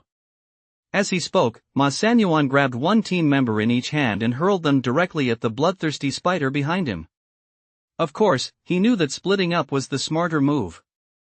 But he was the one who had drawn most of the bloodthirsty spider's aggro. If they split up, he would be the one the beast was most likely to hunt down. That was why he pulled his 2 teammates close so that if the bloodthirsty spider caught up, he'd have someone to take the fall with him. Now that he saw both of them trying to avoid him, he didn't hesitate to strike a fatal blow. "Captain, you're so heartless. Ma San Yuan, you beast, even as a ghost, I'll never let you off the hook." The 2 were already injured, and when Ma San Yuan, whose cultivation far surpassed theirs, suddenly hurled them toward the bloodthirsty spider, they were caught mid-air with absolutely no chance to dodge. Splatter! One team member had his chest pierced by the bloodthirsty spider's sharp legs, then was tossed into its mouth and chewed into mincemeat in just a few bites. Rip! The other was torn in half by the bloodthirsty spider's 2 front legs, his blood splattering through the air. Ma San Yuan had intended to use his 2 teammates to buy himself a little time. But he never expected his two teammates to be killed so easily by the bloodthirsty spider, and the scent of their blood and flesh only further fueled the spider's hunting instinct. Whoosh, whoosh. Two blood-red spider threads suddenly shot out from the bloodthirsty spider's mouth. They flew like bullets from a sniper rifle. They hurtled toward Ma San Yuan at high speed. Ma San Yuan possessed level 9 warrior stage cultivation and had mastered a perfected evasion technique, so his speed was certainly impressive. Yet even this speed was quickly overtaken by the bloodthirsty spider's attack. Ma San Yuan immediately dodged to the side. He successfully dodged one of the threads, but the other struck his arm, sending him flying violently through the air. If Ma San Yuan hadn't been wearing an entry-level combat suit and possessed a fairly sturdy physique, the thread would likely have pierced right through his entire arm. After being sent flying, Ma San Yuan's body slammed heavily onto the ground. Gritting his teeth against the pain, he quickly scrambled to his feet, intending to flee once more. But by then, the bloodthirsty spider, fearing others might have the same idea, he pushed the spirit sparrow step to its absolute limit. Before long, he had passed through one grove after another and arrived at a forest thick with spider webs. This forest was littered with blood-red spider webs. Many of the webs had been destroyed, while others remained intact, with dead beasts and humans hanging from them. Deep within the grove lay the largest blood-red spider web. With a diameter of no less than 30 meters, it was anchored to dozens of massive trees, enveloping a small, secluded area. Beneath that massive web stood a foot-tall medicinal herb, entirely blood-red in color. This herb was none other than the near mid-tier yuan herb, blood jade grass. This yuan herb contains pure blood energy and has a powerful strengthening effect on the physical body, making it extremely valuable. Upon seeing this yuan herb, Yi smiled broadly. I'm sure the system can also convert yuan herbs into wealth points. After all, they contain energy, which meets the system's conversion requirements. I just wonder how many wealth points this blood jade herb will be worth. Yi was filled with anticipation. Fearing that delay might lead to trouble, he rushed toward the blood jade grass. Stop right there, kid, or we'll kill you. Just as Yi was about to get his hands on it, several figures rushed in from beyond the forest. They all carried broadswords on their backs and wore uniforms of the same color and style. The words broadsword were embroidered on their chests, with 3 horizontal bars below and the number 10 beside them. Anyone familiar with the Wu clan would recognize these as members of the 10th squad of the 3rd rank Broadsword Beast Hunting Squad, one of the Wu clan's 3 major beast hunting squads. Yi furrowed his brow. He hadn't expected his fears to come true, and not just any squad, but the Wu clan's 3rd rank beast hunting squad. He stood no chance against any one of them. However, Yi wasn't entirely without a chance. His chance lay in the blood jade grass. As long as he used the blood jade grass to recharge and boost his strength, he might just be able to escape. As for them actually holding back, Yi didn't believe these people would let him off the hook. The Wu clan's beast hunting squads didn't have a very good reputation. Relying on the Wu clan's backing, they frequently bullied and killed other warrior stage practitioners, seizing resources others had obtained. Just as in this situation, if these men had simply fought him for the blood jade grass, he might have held them in higher regard. But instead, they were threatening him. This showed just how narrow-minded and domineering this group was. Whoosh! Yi pushed the spirit sparrow step to its absolute limit, quickly covering the distance of over 10 meters. He snatched the blood jade grass and immediately fled deep into the dense forest. Kid, stealing the Wu clan's primary herb, you must be tired of living. Chase him down, I'm going to flay him alive. Seeing that Yi had the audacity to ignore his orders, Zhang Haitao, the squad leader of the 10th squad of the 3rd rank Broadsword Division, flew into a rage and led the pursuit. It wasn't just members of the 10th squad of the 3rd rank Broadsword Division who had arrived in this dense forest. There were also other solo warrior stage practitioners and members of beast hunting squads. That kid has only a level 4 warrior stage, yet he dared to defy a member of the 10th squad of the 3rd rank Broadsword unit. He is probably as good as dead. You're right. That Zhang Haitao isn't a nice guy. That kid snatched the essence medicine right in front of him. He'll probably be tortured mercilessly before he dies. Is that kid out of his mind? Does he really think a level 4 warrior stage is that strong in the Falling Leaves forest? He is so handsome, yet he is going to be skinned alive by Zhang Haitao and his crew. What a waste. If only I could have him, at least I'd die comfortably. Red Rose, stop being such a slut. If you want some action, how about I fight you? Get lost, ding lousy. With a face like yours, even the girls at Spring Breeze Pavilion wouldn't see you if you paid them. And you want to fight me? Dream on. Everyone, let us not waste time. Let us chase after them together, maybe we'll have a chance to get that blood jade herb? Red Rose, you might even get your wish and get a taste of that guy's brother, I bet it'll blow your mind. Seeing that the group wasn't moving, someone hoping to stir up trouble and reap the benefits spoke up to egg them on. Hearing this, everyone was somewhat tempted, especially the scantily clad Red Rose, whose eyes lit up. After licking her sensual lips, she led the chase. Seeing this, the others quickly followed suit, unleashing their martial arts techniques to give chase. Whoosh! Yi activated the Spirit Sparrow step and sprinted through the mountains and forests. Seeing a large crowd chasing him from behind, he furrowed his brow slightly, but he didn't panic in the slightest. Yi immediately had the system use the Blood Jade Grass to recharge, instantly gaining 1,000 wealth points. System, boost all my stats. Yes, host. Costing. A pleasant notification sound rang out. Yi's mana reserves surged dramatically, and the number of spiraling arms on his mana vortex instantly increased from 4 to 9. His cultivation level also reached the level 9 warrior stage. At this level, he was already on par with Zhang Haitao, the strongest among his pursuers. With equal strength and a perfected entry-level agility martial art at his disposal, Yi finally breathed a sigh of relief. And so, Yi ran ahead while Zhang Haitao and the others gave chase. However, as the pursuit continued, many fell behind. Even Zhang Haitao's 4 teammates were left behind, unable to keep up. At that moment, Zhang Haitao also noticed something amiss with Yi. Damn kid, so you're actually a level 9 warrior stage and you were pretending to be a level 4 warrior stage. But do you really think being a level 9 warrior stage means you can escape me? Die. Far from being deterred by Yi's newfound strength, Zhang Haitao channeled all his mana to unleash his perfected early-stage agility martial art. At the same time, he swung his broadsword, unleashing a barrage of sword chi at Yi. With the Spirit Sparrow step at his disposal, Yi managed to dodge Zhang Haitao's attacks every single time.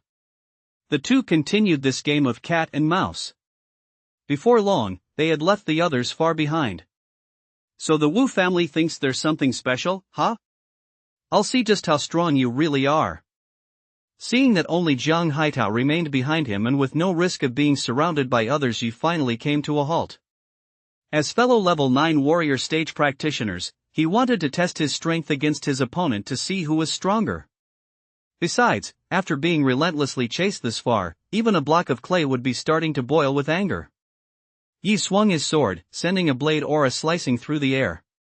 When Zhang Haitao saw that Yi was ready to fight him, his heart leapt with joy. After all, he was a member of the Wu family and practiced the mid-tier cultivation technique Yellow Earth formula, so his mana was both abundant and pure. Earlier, he noticed that Yi's mana was extremely impure and unstable, a clear sign that his cultivation technique wasn't of a very high level. So he wasn't afraid of Yi fighting him. What he feared was Yi running away the whole time. After all, he noticed that Yi's movement technique was very agile, perfectly suited for running through dense forests. In contrast, the movement technique he cultivated specialized in straight-line pursuit and sprinting. His technique was severely limited when chasing others through dense forests. Even if he had cultivated this entry-level movement technique to perfection, he could only unleash its full potential at best. Bang! Bang! Bang! Zhang Haitao swung the broadsword in his hand as wide as his palm, and yellow mana surged, blocking all of Yi's attacks. Soon, the two had exchanged more than 10 moves, with Yi at a disadvantage every time. Is it the gap in our cultivation techniques? Yi wasn't stupid. He quickly realized why he couldn't be his opponent. Although they were both level 9 warriors, his mana was easily dispersed the moment it came into contact with his opponent's. This left him constantly at a disadvantage in his battle against Zhang Haitao. It was only thanks to the agility provided by the Spirit Sparrow step that he managed to prevent his opponent from widening the gap between them. It seems I need a higher level cultivation technique, otherwise, it'll be hard for me to beat others at the same rank. The moment he realized he was still practicing the most basic cultivation technique, he became desperate to obtain a higher level one. If he were practicing a powerful cultivation technique, Zhang Haitao surely wouldn't stand a chance against him. With the system by his side, he didn't have to worry at all about failing to master a higher level cultivation technique. Zhang Haitao, I'll let you keep your head for now, but sooner or later, I'll come to claim it. Realizing he was no match for Zhang Haitao, Yi lost all desire to continue fighting and immediately turned to flee using the Spirit Sparrow step. Yi had actually long ago discovered that his movement technique was well suited for maneuvering through mountain forests. Zhang Haitao's fighting style, which relied on reckless, head-on charges, was severely limited by the mountainous terrain. Therefore, Yi knew that as long as he focused solely on shaking off Zhang Haitao's pursuit, it would be relatively easy to do so. And so, Yi's figure kept changing direction as he weaved through the mountains and forests. Before long, Zhang Haitao's figure was no longer visible behind him. Zhang Haitao will probably keep hunting me down, so I'll head back to the city first to resolve the issue with my cultivation technique, then come back to settle the score with him. Yi no longer felt like continuing to hunt beasts. After getting his bearings, he sprinted off. What's this? Just as Yi had run a short distance, the scene suddenly opened up before him. Countless trees lay snapped and broken. At the center lay a corpse, along with a bloodthirsty spider, its legs shattered and its chest slashed open by a deep wound lying on the ground, barely clinging to life. No way, after all that wandering, I've actually ended up here? Looks like I might just get to be the one who reaps the rewards. At this thought, Yi's face lit up with excitement. His luck was truly incredible. As expected, a handsome guy's luck is never too bad. Looking at the spoils scattered all over the ground, Yi let out a loud laugh and rushed over. Grandpa's here. Yi was the first to reach the bloodthirsty spider. This beast, which was halfway to reaching the third tier, was now severely wounded, barely clinging to life. However, it continued to emit waves of mana, clearly working to heal its injuries. Yi, of course, wasn't going to wait for it to recover. Die! Yi swung his long sword, thrusting it viciously into the massive wound on the bloodthirsty spider's chest. Seeing Yi's attack, the bloodthirsty spider realized the danger and quickly blocked it with its two remaining legs. Clang, clang, clang. The long sword and the spines clashed, producing a metallic clang. The bloodthirsty spider was on the verge of death. In this critical moment, it lashed out with all its might and blocked every one of Yi's attacks. But Yi wasn't worried. He kept attacking, slashing at it again and again. Mana burst forth, transforming into a terrifying killing intent. The bloodthirsty spider had ultimately lost too much mana and stamina, and combined with its severe injuries, it was quickly pushed to the brink by Yi's attacks, its life force growing weaker by the second. Thud! As a blade successfully pierced the massive wound in the bloodthirsty spider's chest. Yi channeled his mana, instantly shattering the bloodthirsty spider's internal organs and killing it outright. After slaying the bloodthirsty spider, Yi began processing the materials from this near tier 3 beast. 8 leg spines. Apart from 2 intact ones, the rest were broken. However, each was 1 meter long and could be fashioned into weapons, so they were still quite valuable. A fist-sized clump of essence blood. A beast core the size of a quail's egg. A blood-red silk sack the size of a basketball. And several other valuable materials. Looking at all this, Yi felt a bit overwhelmed. He could barely carry it all. But since these were all valuable items, he certainly couldn't just abandon them. So Yi tied them all together with a rope and slung them over his back. As for the bloodthirsty spider's beast core, Yi decided to use it to top up his system balance. The bloodthirsty spider had expended a lot of mana during the battle, so its beast core only yielded 700 wealth points. Even so, it was still a decent haul for Yi. Next, Yi approached the body of Ma Sanyuan, the deceased captain of the 9th Squad of the 3rd Division of the Mad Blade, and began searching him.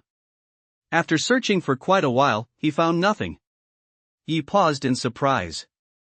This guy was a level 9 warrior stage, after all surely he must have something valuable on him? Is this a spatial pouch? Just then, Yi discovered a grey pouch about the size of a perfume sachet tucked into Ma San Yuan's waistband. At first, he hadn't paid much attention to it, assuming it was just an accessory Ma San Yuan was wearing.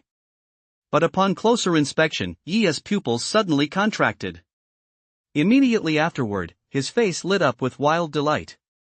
Having taken a class on treasures, Yi knew that besides spatial equipment like spatial rings, there were other types of spatial equipment, such as spatial belts and spatial bracelets, among which were spatial bags.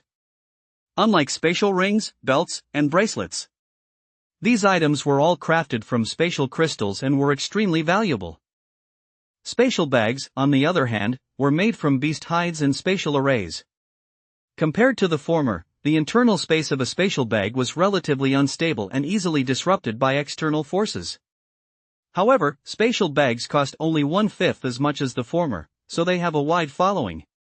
Realizing this was a spatial bag, Yi immediately broke into an excited and thrilled smile. It's just like having a pillow delivered when you're sleepy. I was just thinking about a spatial ring, and now I've gotten a spatial bag. My luck is truly amazing. Just thinking about his good fortune. Yi even wondered if it was because he was so handsome that the beautiful goddess of luck in the heavens had taken notice of him and bestowed her blessings upon him. If that's really the case, I'll definitely have to repay her properly when the opportunity arises. At the very least, I'll make sure this beautiful goddess of luck leaves with her hands full, happy, and satisfied. Yi muttered to himself with a smile. But this was just him amusing himself. Yi immediately infused mana into the spatial pouch, and soon a space of about 10 cubic meters appeared before his eyes. There were several items inside this space. 5 low-grade spirit stones. Some antidotes and poison-repelling pills. Some clothing, food, and water. Some beast materials, including 4 beast cores from second-tier beasts. It wasn't a small haul, though the number of yuan stones was a bit low, and there were no restorative pills. Considering that she just fought a fierce battle against the bloodthirsty spider, she likely used up all those items, so getting 5 low-grade yuan stones was already quite a stroke of luck. Yi then converted the yuan stones and beast cores into wealth points, earning 700 points. With that, Yi's total wealth points instantly reached 1,400. Yi's expression suddenly shifted. With this many wealth points, I can easily raise my cultivation to the master stage. Although my cultivation technique isn't as good as Zhang Haitao's, I can overwhelm him with my higher realm. Yi wanted to say. For others, 10 years is no too late to seek revenge. But as for him, he would act immediately as soon as conditions allowed. Zhang Haitao has been hunting me down for so long, it's about time he paid the price. System, use all my wealth points to boost my strength. Ding. 200 wealth points consumed. Hostess cultivation level has risen to level 10 of the warrior stage. Ding. 400 wealth points consumed. Hostess cultivation level has risen to level 1 of the master stage. Ding. 400 wealth points consumed. Hostess cultivation level has risen to level 2 of the master stage. Ding. 400 wealth points consumed. Hostess cultivation level has been raised to level 3 of the master stage. As the series of notification sounds faded, Yi's cultivation level had surged significantly in an instant. The vortex in his dantian had doubled in size, becoming a mana-grade vortex, and 3 spiral arms had formed on its surface. This was the realm of level 3 of the master stage. A thought crossed Yi's mind. The very next second, a layer of mana appeared on his skin. It was as if he were wearing a sheer robe. This was the mana sheer robe, a technique only master stage experts could wield. It possessed formidable defensive power. Generally, only mid-tier or higher weapons could pierce this defense. Even a direct hit from a sniper rifle bullet wouldn't break through it. With this mana veil in place, Yi smiled calmly. How could Zhang Haitao possibly be his match now? Yi quickly stuffed the materials from the bloodthirsty spider, its body, his own backpack, and his weapons into his spatial pouch. Without these items, Yi felt much lighter. He chose a direction, activated the spirit sparrow step, and dashed off at full speed. Now that his strength had reached the master stage, the amount of mana he could draw upon each time had increased, making Yi's speed even faster. He moved almost like a gust of wind. Damn it, I actually let that brat get away. But since he dared to defy me, Zhang Haitao, I will definitely catch you, and I'll make your life a living hell to vent my hatred. Deep within a dense forest, Zhang Haitao, his chest swelling with rage, swept his broadsword horizontally. Sword energy surged in all directions. It chopped countless trees into splinters.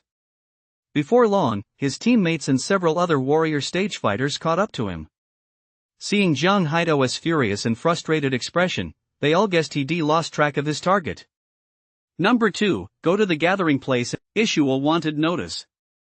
Anyone who captures that kid and hands him over to us, or provides information on his whereabouts, will earn the friendship of our 3rd-ranked 10th squad of the Broadsword, as well as a reward of 30,000 credits. Zhang Haitao ordered one of his squad members. After hearing this, the man nodded once and quickly dashed toward the gathering place outside the mountains. Upon hearing this, many of the other warrior stage fighters looked tempted. However, some shook their heads inwardly, having no intention of getting involved. If even Zhang Haitao couldn't handle that guy, how could they whose cultivation levels were inferior to his possibly stand a chance? Some money isn't something you can just go out and get. Still, they were all surprised that Yi had actually managed to escape from Zhang Haitao. After all, he was a level 9 warrior stage cultivator. That kid seems pretty formidable. How else could he have made Zhang Haitao so angry and even draw blood? Looks like we all misjudged him. What an interesting kid. I'm even more tempted now, sis. I really want him. Red Rose, how about I help you fill your stomach first? A burly man leered at the sexy, provocative woman not far away. You bastard, get lost.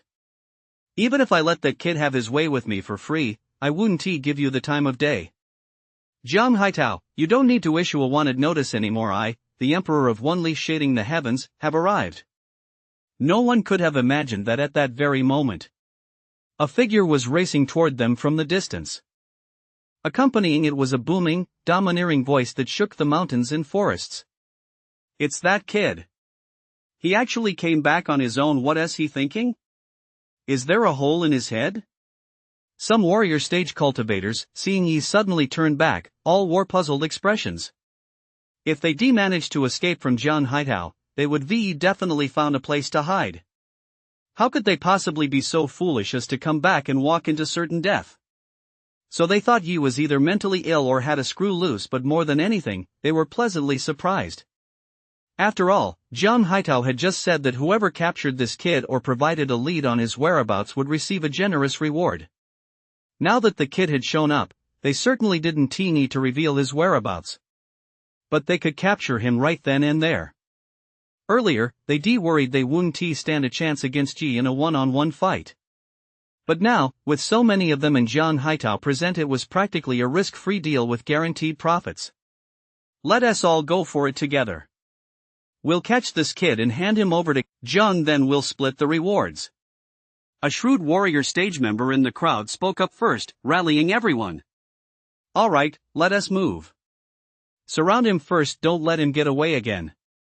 Faced with rewards that were within reach, the surrounding warrior stage members all decided to jump in. This scene made Zhang Haitao's jaw twitch uncontrollably. Damn it! This kid practically handing himself over. Do I really need you guys to do the work? Can't I handle this myself or what? Everyone, charge together, don't let those guys beat us to it. With the prize practically in his grasp, Zhang Haitao had no intention of letting anyone else take the spoils. After giving the order, he activated his movement martial art and charged toward Yi. Come on then. Today, I, the One Leaf Shades the Heavens Emperor, will pave my path to the Emperor's throne with your blood. Seeing a group of warrior stage fighters charging at him, Yi wasn't the least bit flustered. On the contrary, he almost felt like laughing. It was as if he were watching a pile of small change rushing toward him. How could he not be happy and want to laugh? How brazen! You dare call yourself an emperor? Even sovereign stage powerhouses won't dare to call themselves emperors. What are you, a mere warrior stage fighter? Where do you get the nerve to call yourself that? One leaf shades the sky, is that it? Today, I'm going to beat you so badly you won't be able to take care of yourself. I'll make sure you spend the rest of your life hiding under your bed. Kid, once I've taken you down, I'm going to see if you can make me go wild with pleasure. If you can't, I'll make sure you die of exhaustion. Hearing Ye's words, a group of warrior stage cultivators instantly flew into a rage. They'd seen pretenders before, but never one who dared to act this brazenly. Great Emperor was a title of respect reserved for the invincible powerhouses among the sovereign stage. For a warrior stage brat to dare call himself a great emperor in front of them was simply too arrogant and presumptuous. Someone like that deserved to be cut down and brutally slaughtered. Plum Blossom Sword Technique. Mighty Blade Technique. Shaking Spear Technique. The group of warrior stage cultivators channeled their mana, unleashing a barrage of mana attacks that surged toward Yi like a tidal wave. The dense barrage was so powerful that even a level 10 warrior stage cultivator wouldn't be able to withstand it. Many who witnessed this scene were convinced Yi was as good as dead. But soon, expressions of utter horror spread across their faces. For they suddenly saw that this kid who, in their eyes, was already a sitting duck was suddenly enveloped in a white veil of mana. That was a technique only a master stage expert could wield. In the face of this seemingly flimsy veil, their attacks were like eggs smashing against a wall. Apart from the sound of shattering eggs, there was nothing else. Oh no, this kid is a master stage expert. We're no match for him, let us get out of here. Damn it, this kid is so underhanded. He is clearly a master stage expert, yet he was pretending to be on the run from us. Wasn't he just toying with us? I'm speechless. If you just told us you were a master stage expert, would we have dared to attack you? We'd have dug a hole in the ground and hidden ourselves away. Seeing the mana veil radiating from Yi's body, the warrior stage fighters charging at him were instantly struck with dread, their faces turning deathly pale. Their mood plummeted like a roller coaster, crashing suddenly from the highest peak to the deepest valley. They immediately abandoned any thought of surrounding and killing Yi, instead activating their movement techniques to flee. One moment you were trying to kill me, and now you're thinking of running away? What do you take me for? Do you think you can just bully me whenever you want? Die, all of you. Yi had originally intended to just wipe out the members of the 10th Squad of the Broadsword 3rd Division and call it a day. But he never expected these guys to actually attack him first. So he had no choice but to send them all to hell. Yi admitted he wasn't a bad person, but he was definitely no saint or do-gooder. If someone attacked him, he saw no reason to spare them. Swoosh, swoosh, swoosh. He channeled the spirit sparrow step to its fullest. Yi swiftly charged toward one warrior stage after another. Swing, slash, swing, slash. He slaughtered his way from east to west, sending one warrior stage after another to the underworld, without even batting an eye. Damn it, that kid was clearly a level 9 warrior stage just now. How did he become a master stage in such a short time? This isn't scientific, it makes no sense. Jiang Haitao, who had just been about to strike down Yi, watched in horror as Yi, like the Grim Reaper, relentlessly reaped the lives of one warrior stage after another, and was so terrified that his whole body trembled. At the same time, he couldn't fathom how Yi had transformed so completely in such a short time, as if he were a completely different person. However, Jiang Haitao knew that if he stayed here any longer, he would surely die. Without hesitation, he turned and ran. He didn't even call out to his teammates. At that moment, Jiang Haitao couldn't care less about his teammates. Besides, he figured that as long as he ran just a little faster than them, his teammates could help hold Yi off for a little longer. That would give him a sliver more chance of survival. In the face of imminent doom, it was a case of save yourself first, then worry about others. Handsome, I'll do whatever you want, please spare my life, okay? I can do any position you like, I promise to satisfy you. The scantily clad Red Rose was terrified by Yi's overwhelming display of power. Her knees buckled, and she collapsed to the ground, hastily playing her trump card to beg for mercy. Thud. But all she got in response was Yi's merciless slash. What a seductive, despicable slut! Not only did she attack me, but she also tried to corrupt my Taoist heart. She truly deserves to die. Yi quickly wiped out the group of warrior stage cultivators charging at him. Just then, he noticed Jiang Haitao and his group fleeing. These guys were smart, they'd chosen to split up and run. But against Yi's speed, they hadn't gotten very far before he caught up with them one by one and killed them all. Jiang Haitao, weren't you going to flay me alive? Why are you running away now? With a whoosh, Yi appeared right in front of Jiang Haitao, blocking his path with a smirk. Kid, I'm a member of the Wu clan. You'd better not lay a finger on me, or the Wu clan will never let you off the hook. You should know that if the Wu clan wants to kill you, there won't be a single place in all of Anqing City where you can hide. Seeing that his teammates were all dead and that he himself had been cornered, Jiang Haitao knew there was no escape. A thought struck him, and he once again brandished the banner of the Wu family. True, the Wu family is indeed powerful, but you're nothing more than a level 9 warrior stage. If you die, you die. Do you really think the Wu family will avenge you? Besides, everyone here is dead. If I kill you, who is going to know it was me? So, just accept your death with grace. Yi knew the rule that villains die because they talk too much. As he spoke, he swung his blade at him. Jiang Haitao was so furious he wanted to curse. What did accept your death with composure even mean? Who could possibly remain composed in the face of death? Jiang Haitao immediately tried to dodge Yi's strike. But against Yi in his current state, his speed was too slow. He didn't stand a chance of evading it. With a sharp slash, Jiang Haitao's head flew off instantly, and a jet of blood spurted out like a fountain. As he died, Jiang Haitao's eyes were wide open. They held resentment, fear, but above all, regret for having hunted down Yi. His final thought before dying was, if only he hadn't chased after Yi out of greed for the Yuan medicine, would he still be alive? Unfortunately, there is no such thing as a regret pill in this world. After dispatching Jiang Haitao, Yi began to gather the spoils of war.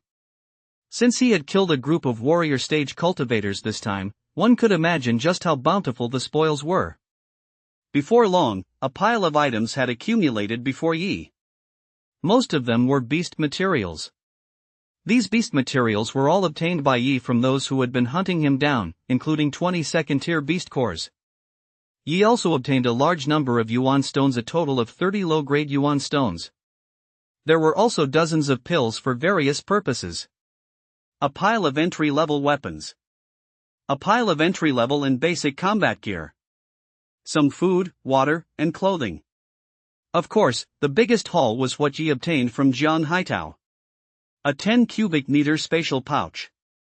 As well as a mid-tier secret art for concealing one's aura, the art of concealing chi, discovered in Jiang Haitao's storage pouch. Too bad I didn't get his cultivation methods or martial techniques, otherwise, I'd have hit the jackpot. Yi converted the spirit stones and beast cores into wealth points, instantly gaining 5,000 wealth points. This was the first time Yi had ever been this wealthy. System: cultivate the art of concealing chi. He felt that this kind of secret art which could be used to play the fool to catch the wise. No, to keep a low profile was very well suited to him. Yi took an instant liking to it. He had the system increase his mastery level. Ding! 50 wealth points consumed. The art of concealing chi has reached the entry level. Ding! 200 wealth points consumed. The art of concealing chi has reached perfection. Having spent a total of 500 wealth points, Yi's mind was now filled with a wealth of cultivation experience and insights regarding the hidden chi technique. Instantly, his mastery of this secret art reached the perfect stage. A thought crossed his mind. Yi's aura quickly vanished, unless he chose to reveal it himself, or someone whose cultivation level was far superior to his own. It would be nearly impossible to detect that he had concealed his aura. Yi made another subtle adjustment. His aura revealed itself slightly once more, maintaining the level of a level 2 warrior stage cultivator. just as it had been when he first entered the fallen leaves forest. It's not that I want to play the fool to catch the wise, I just prefer to keep a low profile. I hope that because I'm so low-key, some trouble will come my way. Yi muttered to himself sincerely. Immediately, he stuffed all his loot into his spatial pouch and then dashed toward the gathering point outside the forest. Earlier, he'd seen Zhang Haito send a team member to the gathering point to issue a wanted notice for him. He needed to take care of that person. Otherwise, once word got out that he was connected to Quejian-san and the rest of the 10th squad. Once the Wu family discovered that Zhang Haito's gang was dead, they would easily trace it back to him. The Wu family was a powerful force. Yi wasn't arrogant enough to think he could stand up to them. However, Yi wasn't afraid of them either as long as he had enough time to level up. What was the Wu family to him, anyway? Just level 8 king stage. Watch me become an emperor before the college entrance exams. A man who cheats should have this kind of confidence. Whoosh! Li Fei sprinted toward the edge of the forest. He was one of the members of the 10th squad under Quejian 3. He had narrowly escaped death because Zhang Haitao had assigned him the task of issuing a warrant for Yi's arrest. However, not long after he left, he heard the terrified screams and sounds of warrior stage players being killed behind him. He instinctively glanced back and witnessed Yi slaughtering everyone in his path, wiping out all the other warrior stage fighters, as well as every one of his teammates. He was terrified to the bone, his body trembling. He was also grateful that the captain had assigned him a task, otherwise, he would have been among the dead. Captain, you all died so tragically, but rest assured I'll make sure the killer's face is made public. When the time comes, the Wu family and the relatives of those slain warrior stage fighters will all avenge you. Fearing Yi would catch up to him, Li Fei pushed his early great achievement level body movement martial art to its absolute limit. He could only hope to return to the gathering point outside as quickly as possible. Several Wu family beast hunting squads were stationed there. He knew he'd only be safe once he got back there. Surely that kid wouldn't dare kill me in broad daylight, would he? You're right. I won't kill you in broad daylight, so I've chosen to kill you right here. Just then, a loud voice rang out from behind Li Fei, laced with mockery. Instantly, a figure rushed up in front of Li Fei, blocking his path. That figure was none other than Yi, who had caught up to him. He was a level 3 master stage fighter, and he was using a perfected entry-level agility martial art. Li Fei was only a level 7 warrior stage fighter, and his entry-level agility martial art had only reached the minor accomplishment stage, so his speed was no match for Yi's.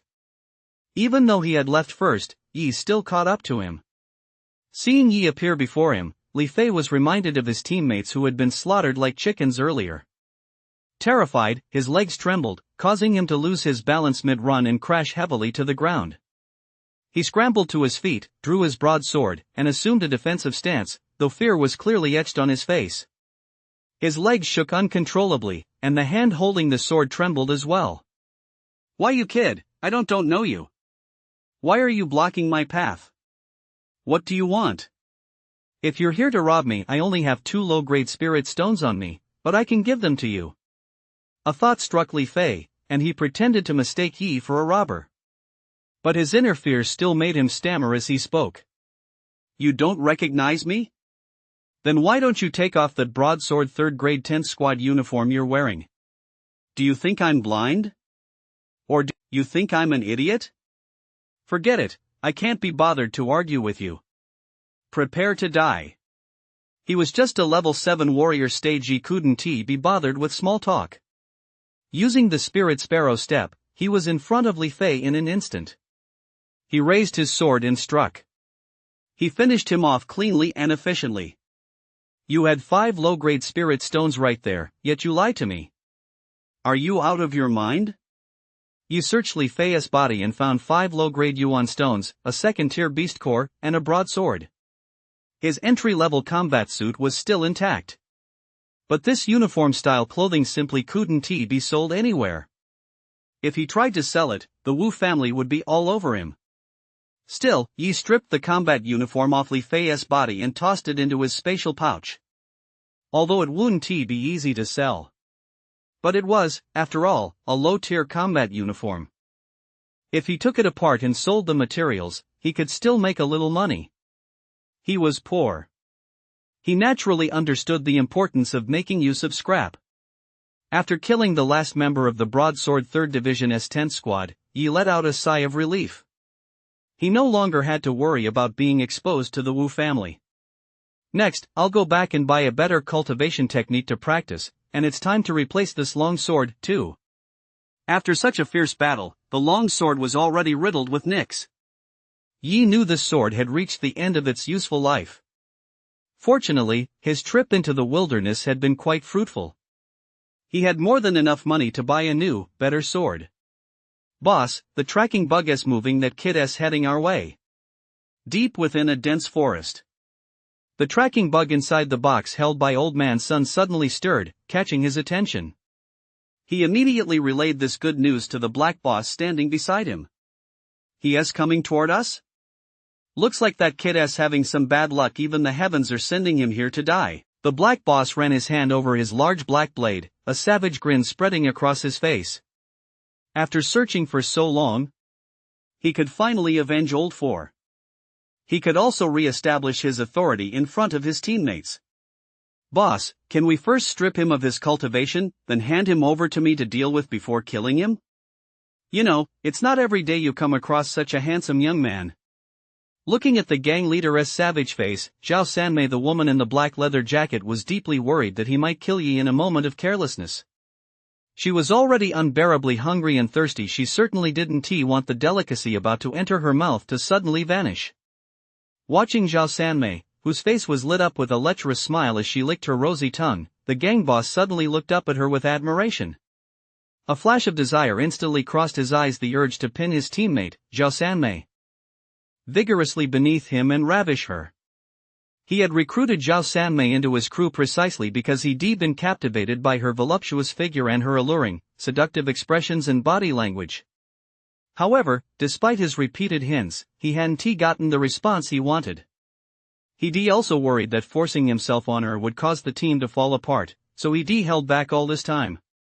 But this time, the gang boss felt his chance had finally come. Sanmei, he said, I helped you take that kid out. You can do whatever you want with him. How are you going to thank your boss for that?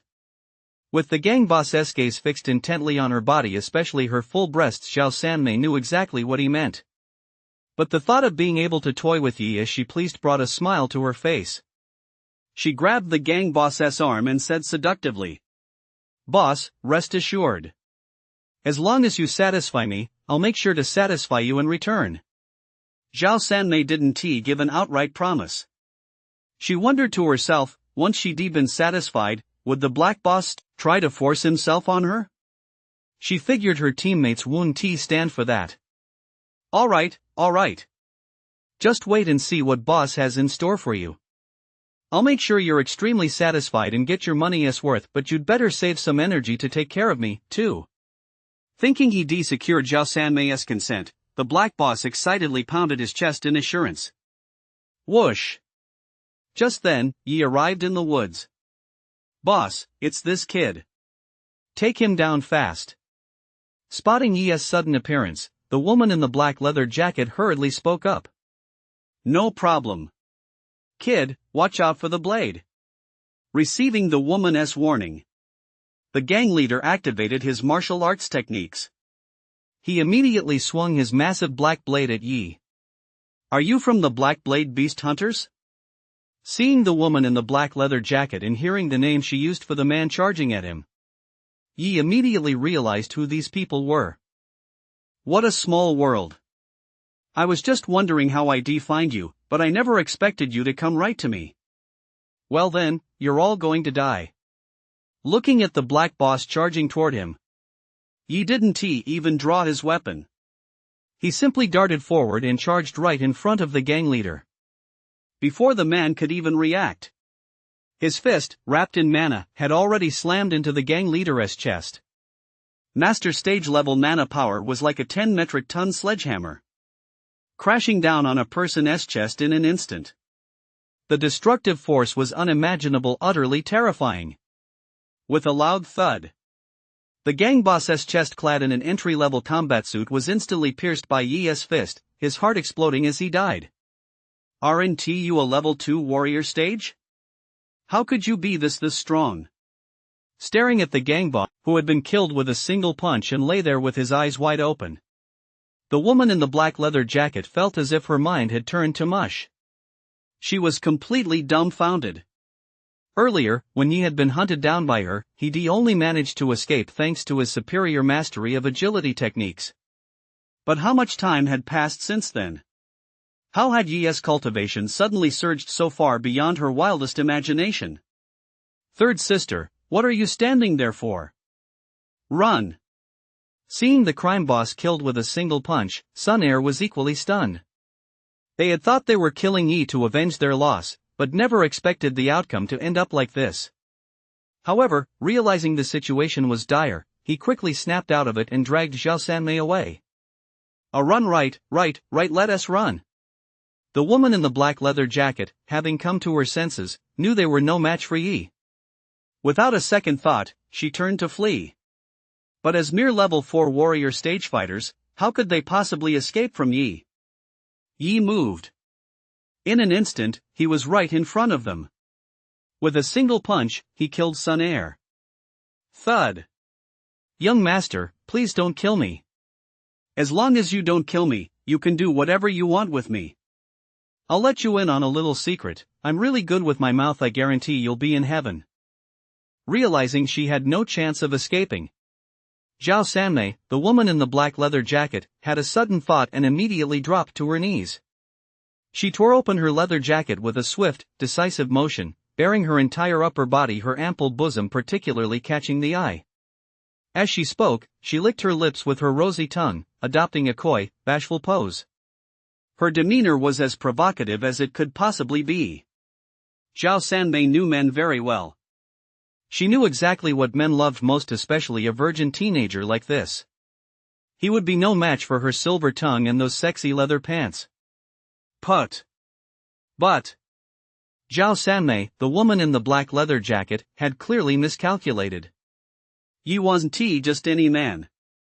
He'd seen countless beauties, and he had just as many come to him eager to discuss the philosophy of life. Compared to those beauties, Zhao Sanmei's looks and figure fell far short. So, Yi simply drew his long knife and slit Zhao Sanmei's throat. He didn't use his fists. He didn't want to get his hands dirty.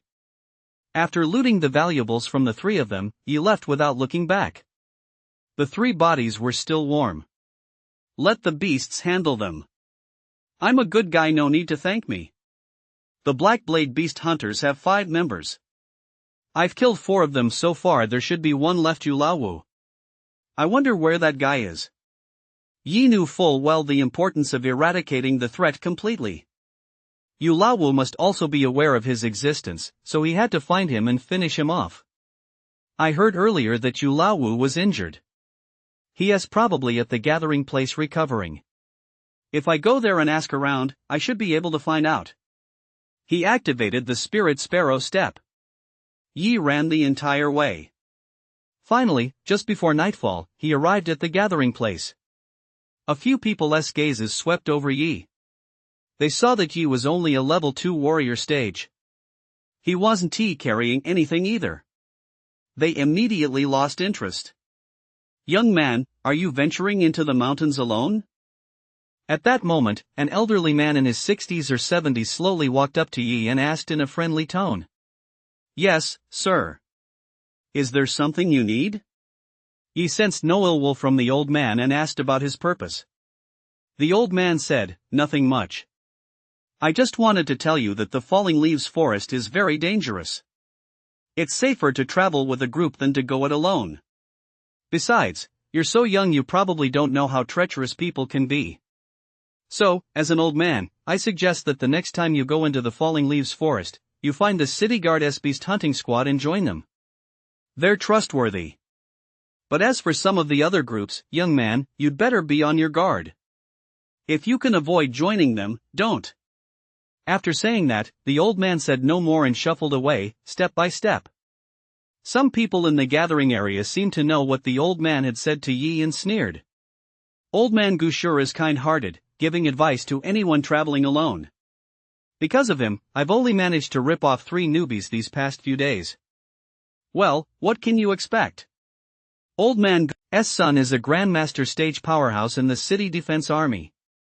But I heard his son went deep into the fallen leaves forest and never came back. He's probably already dead there. No wonder the dead old man has been hanging around here all this time. Looks like he's waiting for his son. Humph. Once I find out for sure that his son is dead, I'm going to give that old geezer a good thrashing. I'd advise you to drop that idea right now. Rumor has it that this old geezer also has a prodigiously talented granddaughter.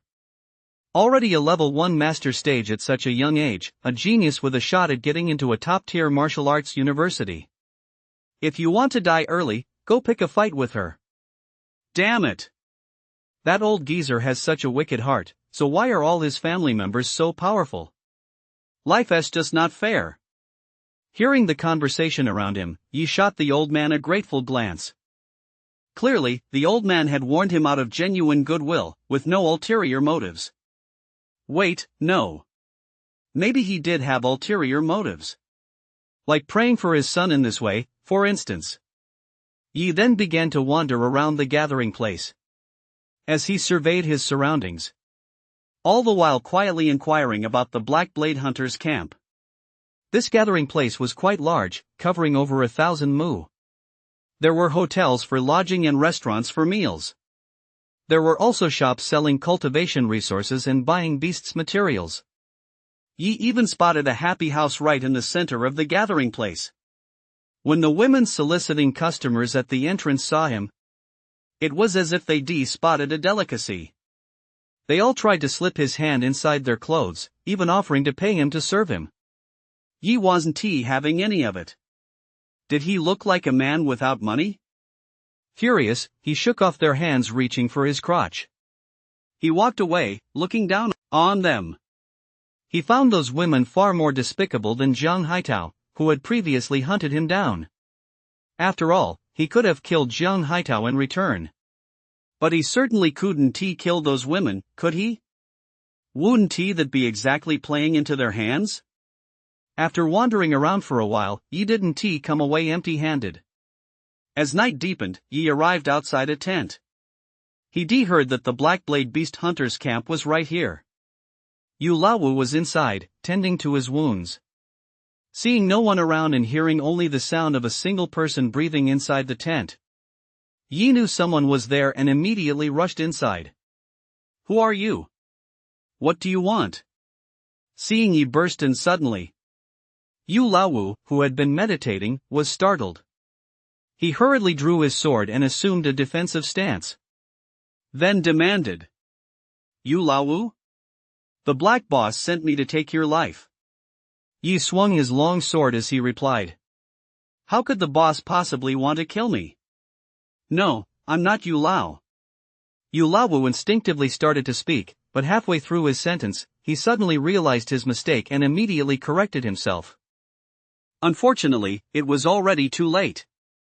Whoosh! Once he was certain the man was Yu Laowu, Yi swept his blade horizontally. Before Yu Laowu could finish his sentence, his head flew off. Yi was not one to kill the innocent indiscriminately. To make sure he wasn't killing the wrong person, he had baited the man with his words. Judging by the man's reaction, Yi was certain this was the Yu Laowu he was looking for. He promptly and decisively finished him off.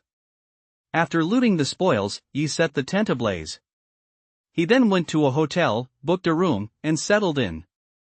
The city gates were closed at night, so he couldn't get in.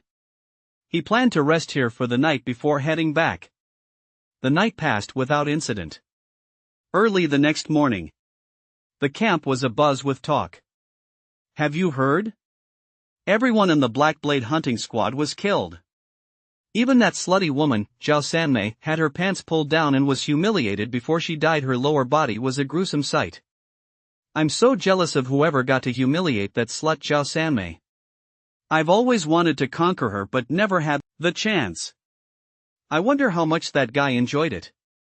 Hearing what these people were saying, You wanted to say, I didn't humiliate her at all, okay? Zhao Sanmei took her own pants off. What did that have to do with him? And as for how much of a thrill it was, that was out of the question. Wait, these guys are talking about her lower body. I remember Zhao Sanmei wasn't naked from the waist down when I killed her. Could it be that some brother with unique tastes showed up after I left?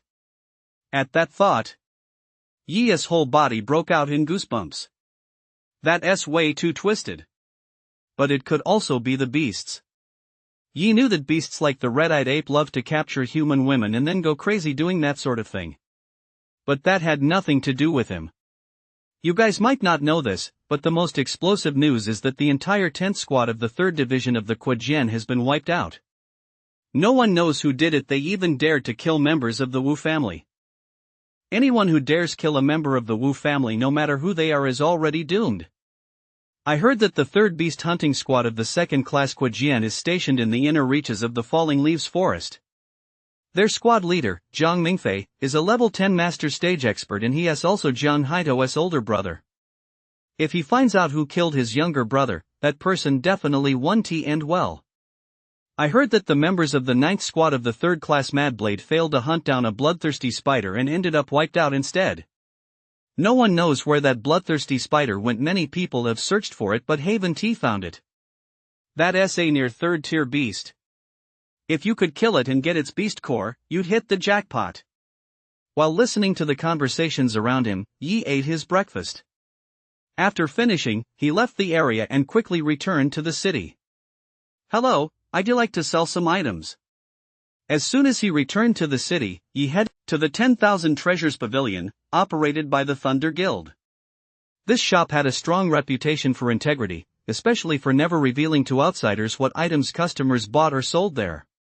It was only after some careful consideration that Yi chose to sell the beast materials he was carrying here, along with some other spoils of battle. Oh, okay, sir. Please take out the items you'd like to sell, and I'll appraise them for you. It was the same female clerk who had assisted Yi before. Seeing Yi again, she froze for a moment and stuttered slightly, though she was much better than last time. The clerk was overjoyed inside. She thought to herself, meeting this incredibly handsome young man again, does that mean we're meant to be? Should I ask for his contact info later, invite him out to dinner tonight, and have him come over to my place too? He had no idea that at that very moment, a whole series of adult-themed thoughts were playing out in this female staff member's mind. He glanced around and said, "Can we go to a private room? I have quite a lot of items to sell." Seeing that the store was quite crowded, he was worried that taking out the items he intended to sell would draw a crowd and spark unnecessary speculation.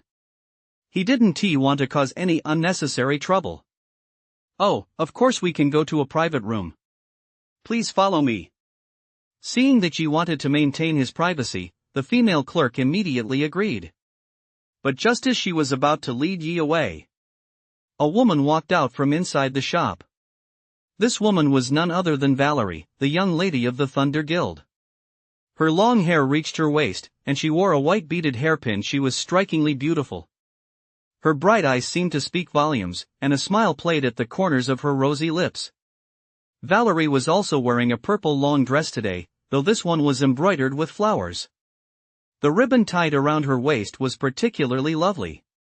She must have heard Yi's words. She walked up to the two of them.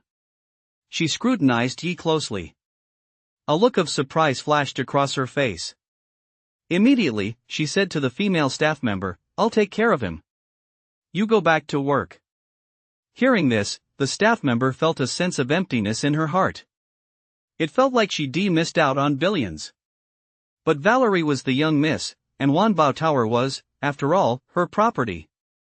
She didn't dare offend her, so she could only nod. "Yi, may I be your host?" Valerie looked at Yi. Her gaze swept over him. The look of surprise that flashed deep in her eyes grew even stronger. Immediately, her gaze locked with Yi's again, unmoving, as if she were trying to see right through him. "Sure, no problem. I'll leave it to you, Mississippi." Yi had no objections even if he did. Wasn't he here to sell something, after all? Alright, then. Follow me. Led by Valerie, Yi entered a very private room at the back of the shop. Valerie said, "You can take out the items you want to sell. Rest assured, no matter what items you bring out, once you step out of this door, whatever I know will stay buried in my heart. I'm sure you came here to sell your goods because you're familiar with the reputation of my family's Wanbao Tower, right?" Yi had no choice but to comply, and immediately began taking the items he intended to sell out of his storage pouch one by one. There were many items, and soon the table in front of them was piled high. Because the bloodthirsty spider's corpse was too large, Yi placed it on the floor. Seeing the pile of items Yi had brought out, Valerie seemed to have known what to expect in advance. She didn't look particularly surprised. "Following standard procedure," she said, "please wait a moment.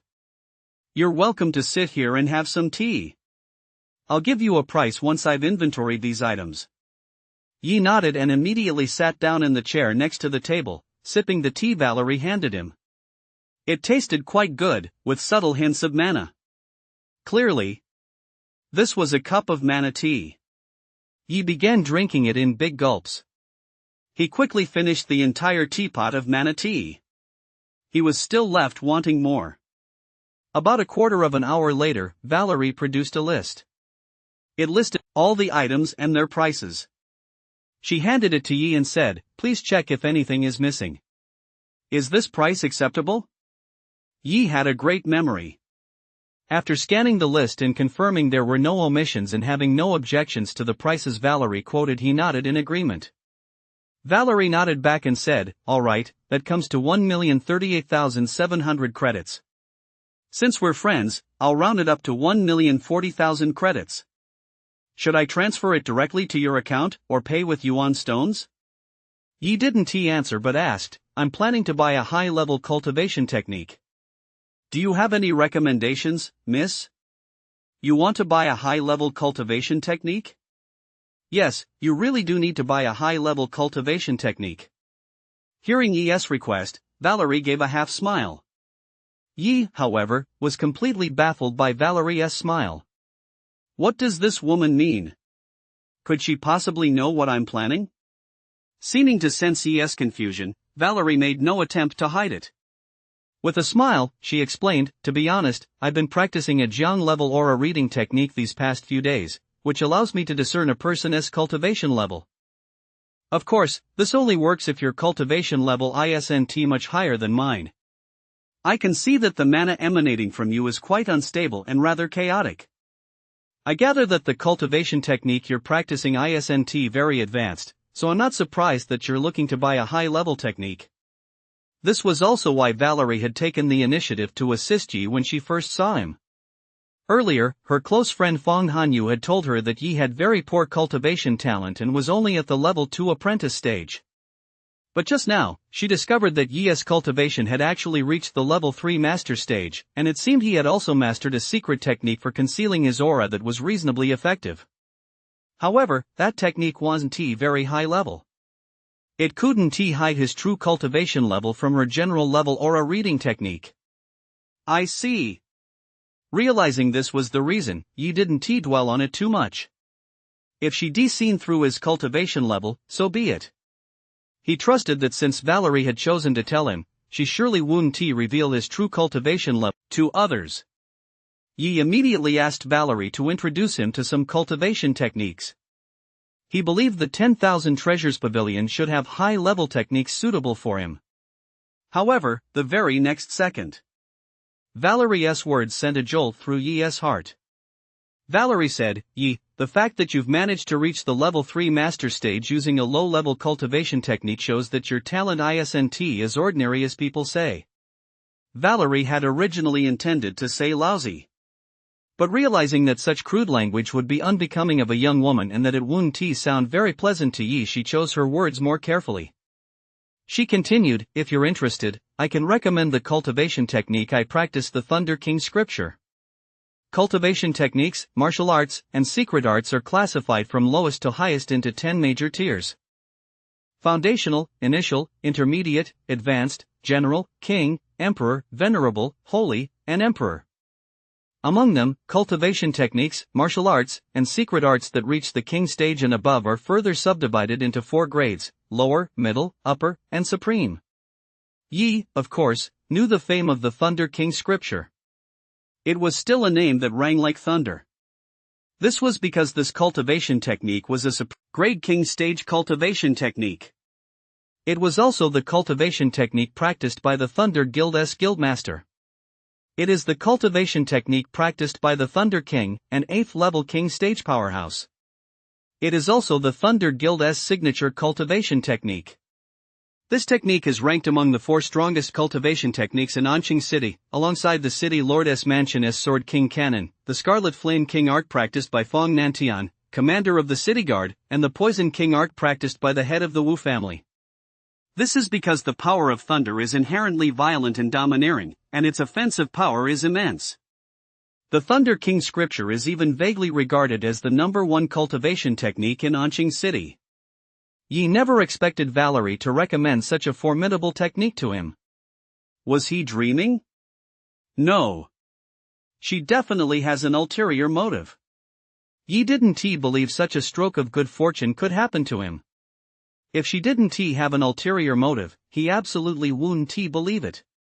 Could it be that this heiress of the Thunder Guild Long Ds pride and joy, the breathtaking beauty rumored to be at the commander stage, is just as shallow as other women, lusting after my looks and body? So, should I go out of my way to give in to her, considering how beautiful she is, that she doesn't seem to have dated anyone yet, and that this might even be her first time? For the first time, he felt that sacrificing a bit of his good looks and his brotherhood didn't seem like such a big deal. Yi, I know you must be wondering why I'm saying this. Seeing Yi's dazed expression and the gaze emanating from his eyes, which shone as brightly as a starry sky, as he kept scanning her voluptuous body, lingering the longest on her chest.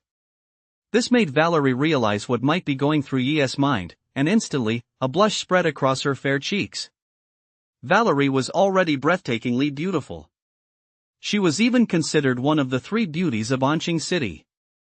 With that blush on her face at that moment, she looked absolutely stunning. Even a highly enlightened monk would likely find it hard to sit still. This Yi keeps staring at me there, he must be up to no good. But why doesn't it make me angry at all when he looks at me like that? That shouldn't be the case. Could it be that I'm actually a looks-first kind of person too? Valerie was quite puzzled. Back in school, if any boy so much as glanced at her chest, her thunderous scolding would leave his head buzzing. But Valerie couldn't understand why she could tolerate Yi's constant, intrusive stares. Could it be that handsome men really can get away with anything? At that moment, Valerie suddenly began to understand. She finally understood why her best friend, Fong Hanyu, would often bring up Yi in front of her. Realizing how reckless his behavior had been, Yi quickly averted his gaze. Suppressing the inappropriate thoughts in his mind, he nodded and replied.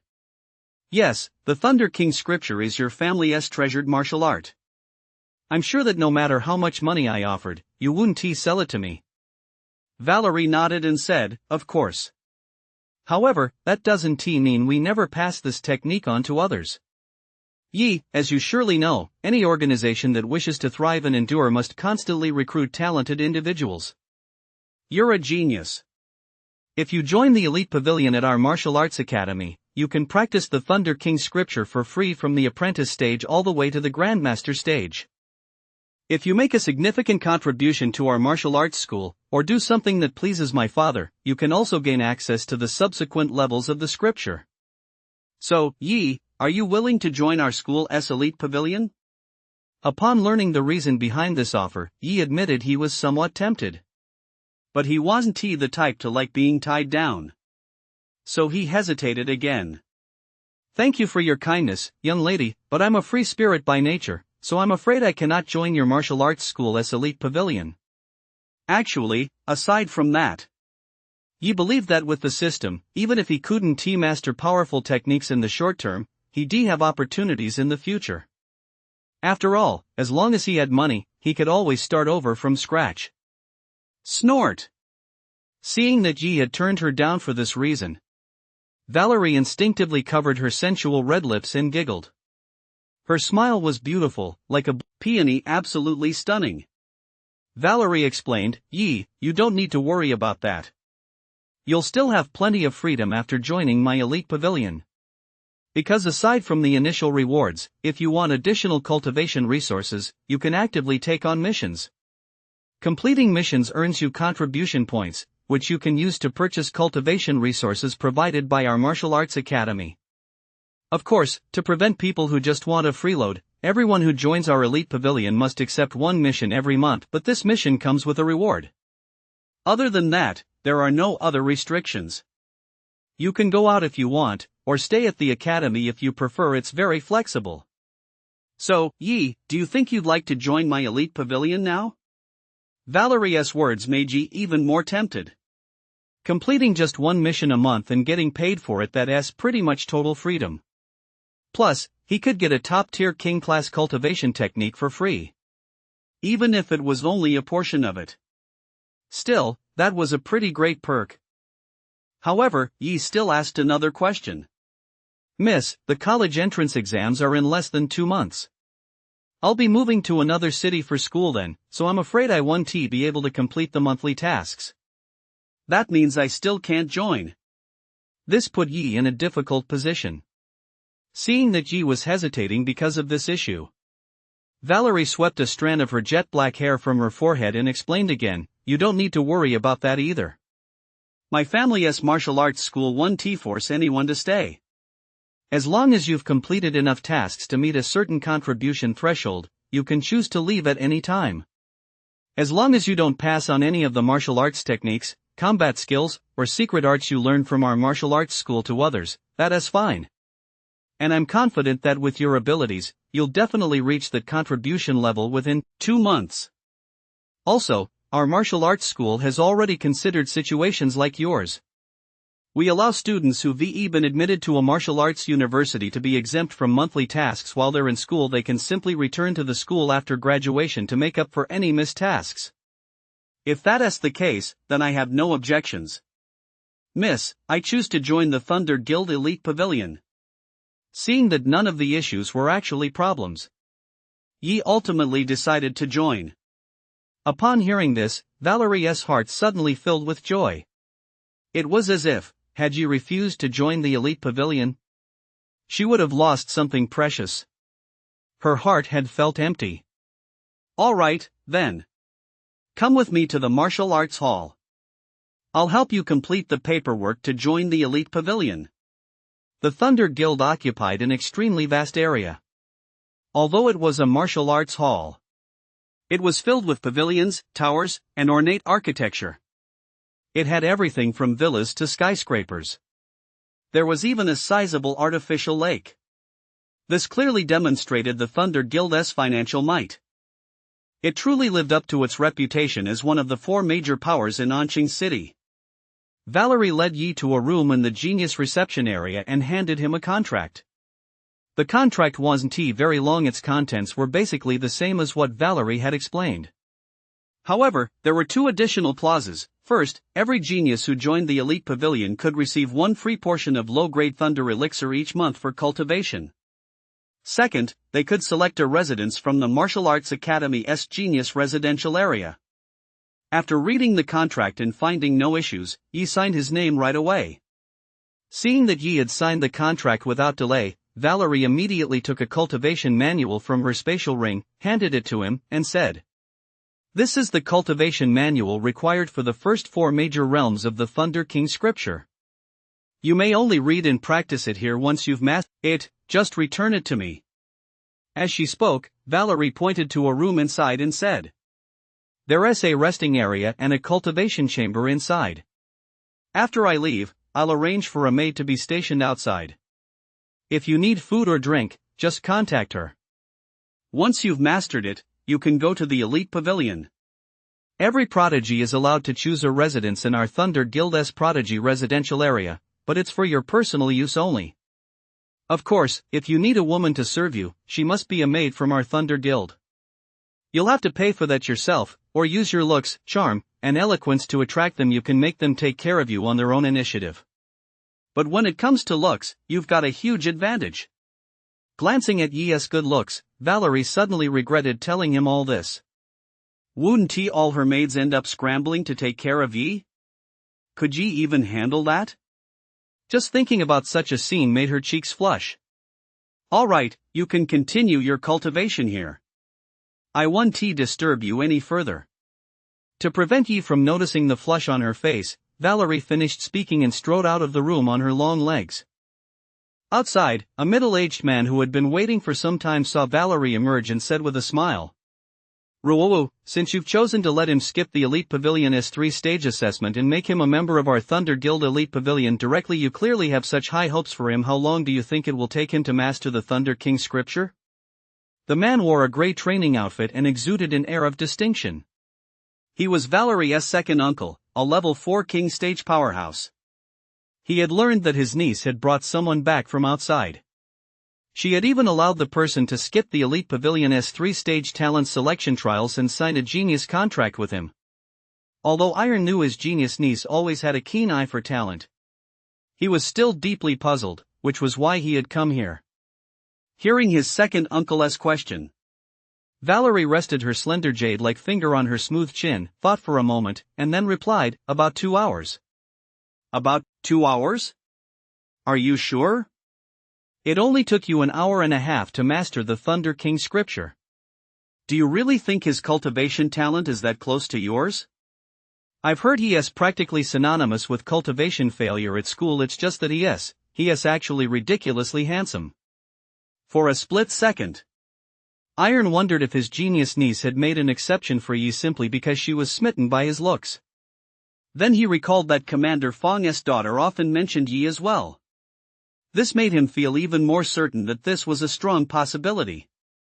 "So, uncle, how long do you think it'll take him?"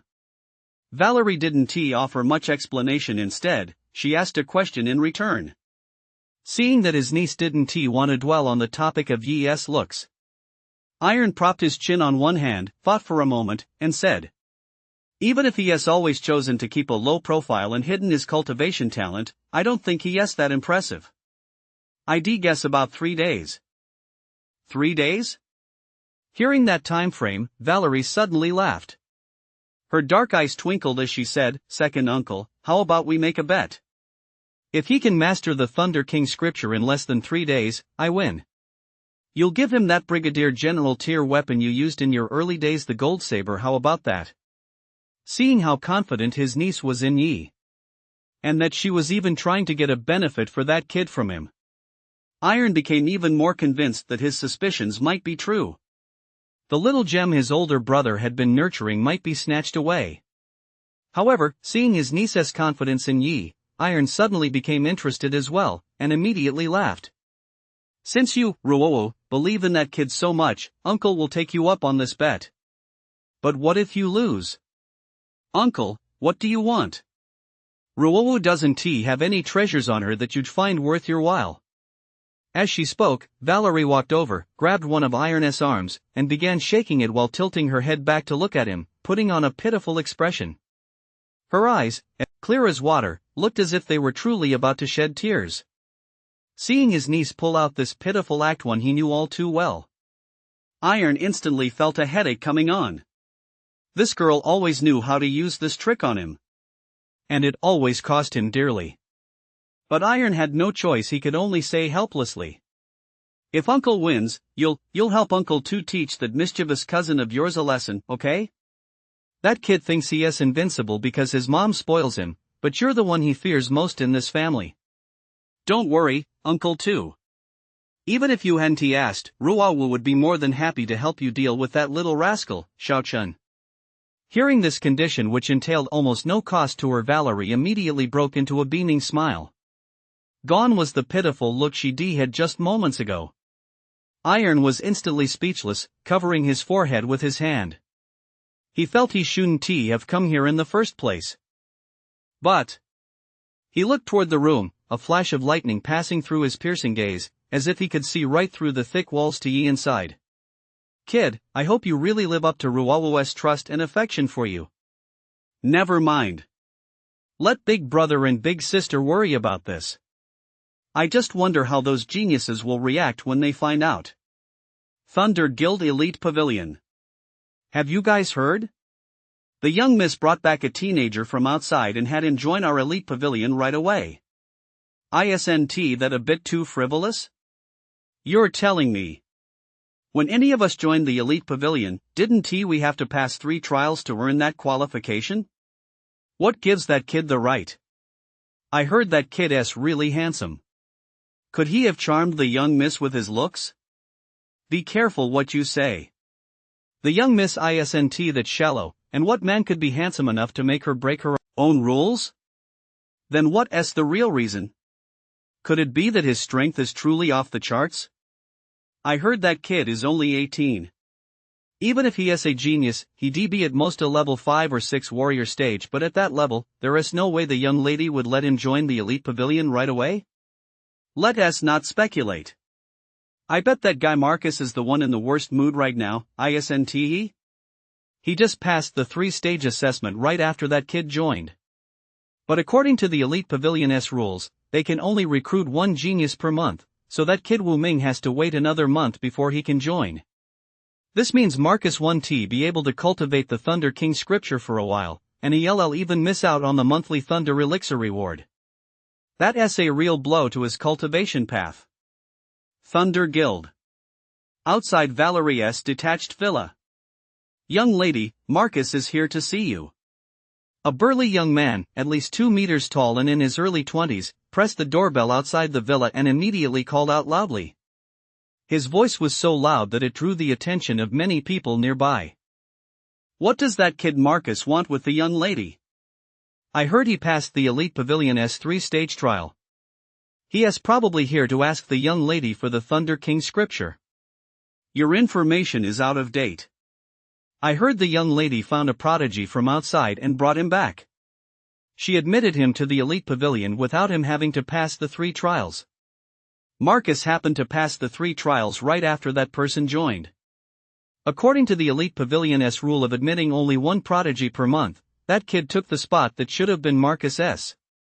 So Marcus wants to demand an explanation from the young lady? Marcus is a stubborn kid, he never knows how to be flexible. I bet he'll end up butting heads with the young lady. I wonder how the young lady will handle this. I know why you're here, but my mind is made up. I can guarantee you that next month's spot in the elite pavilion is yours. Valor didn't come out, but her voice echoed throughout the area. Young lady, I won't accept this. Why does that kid get to join the elite pavilion directly without passing the 3 trials? Are the elite pavilion's rules less important than your personal preferences? Seeing that Valerie was resolute, Marcus immediately felt a pang of resentment. His words were laced with anger. Regardless of the fact that she was the young lady of the Thunder Guild.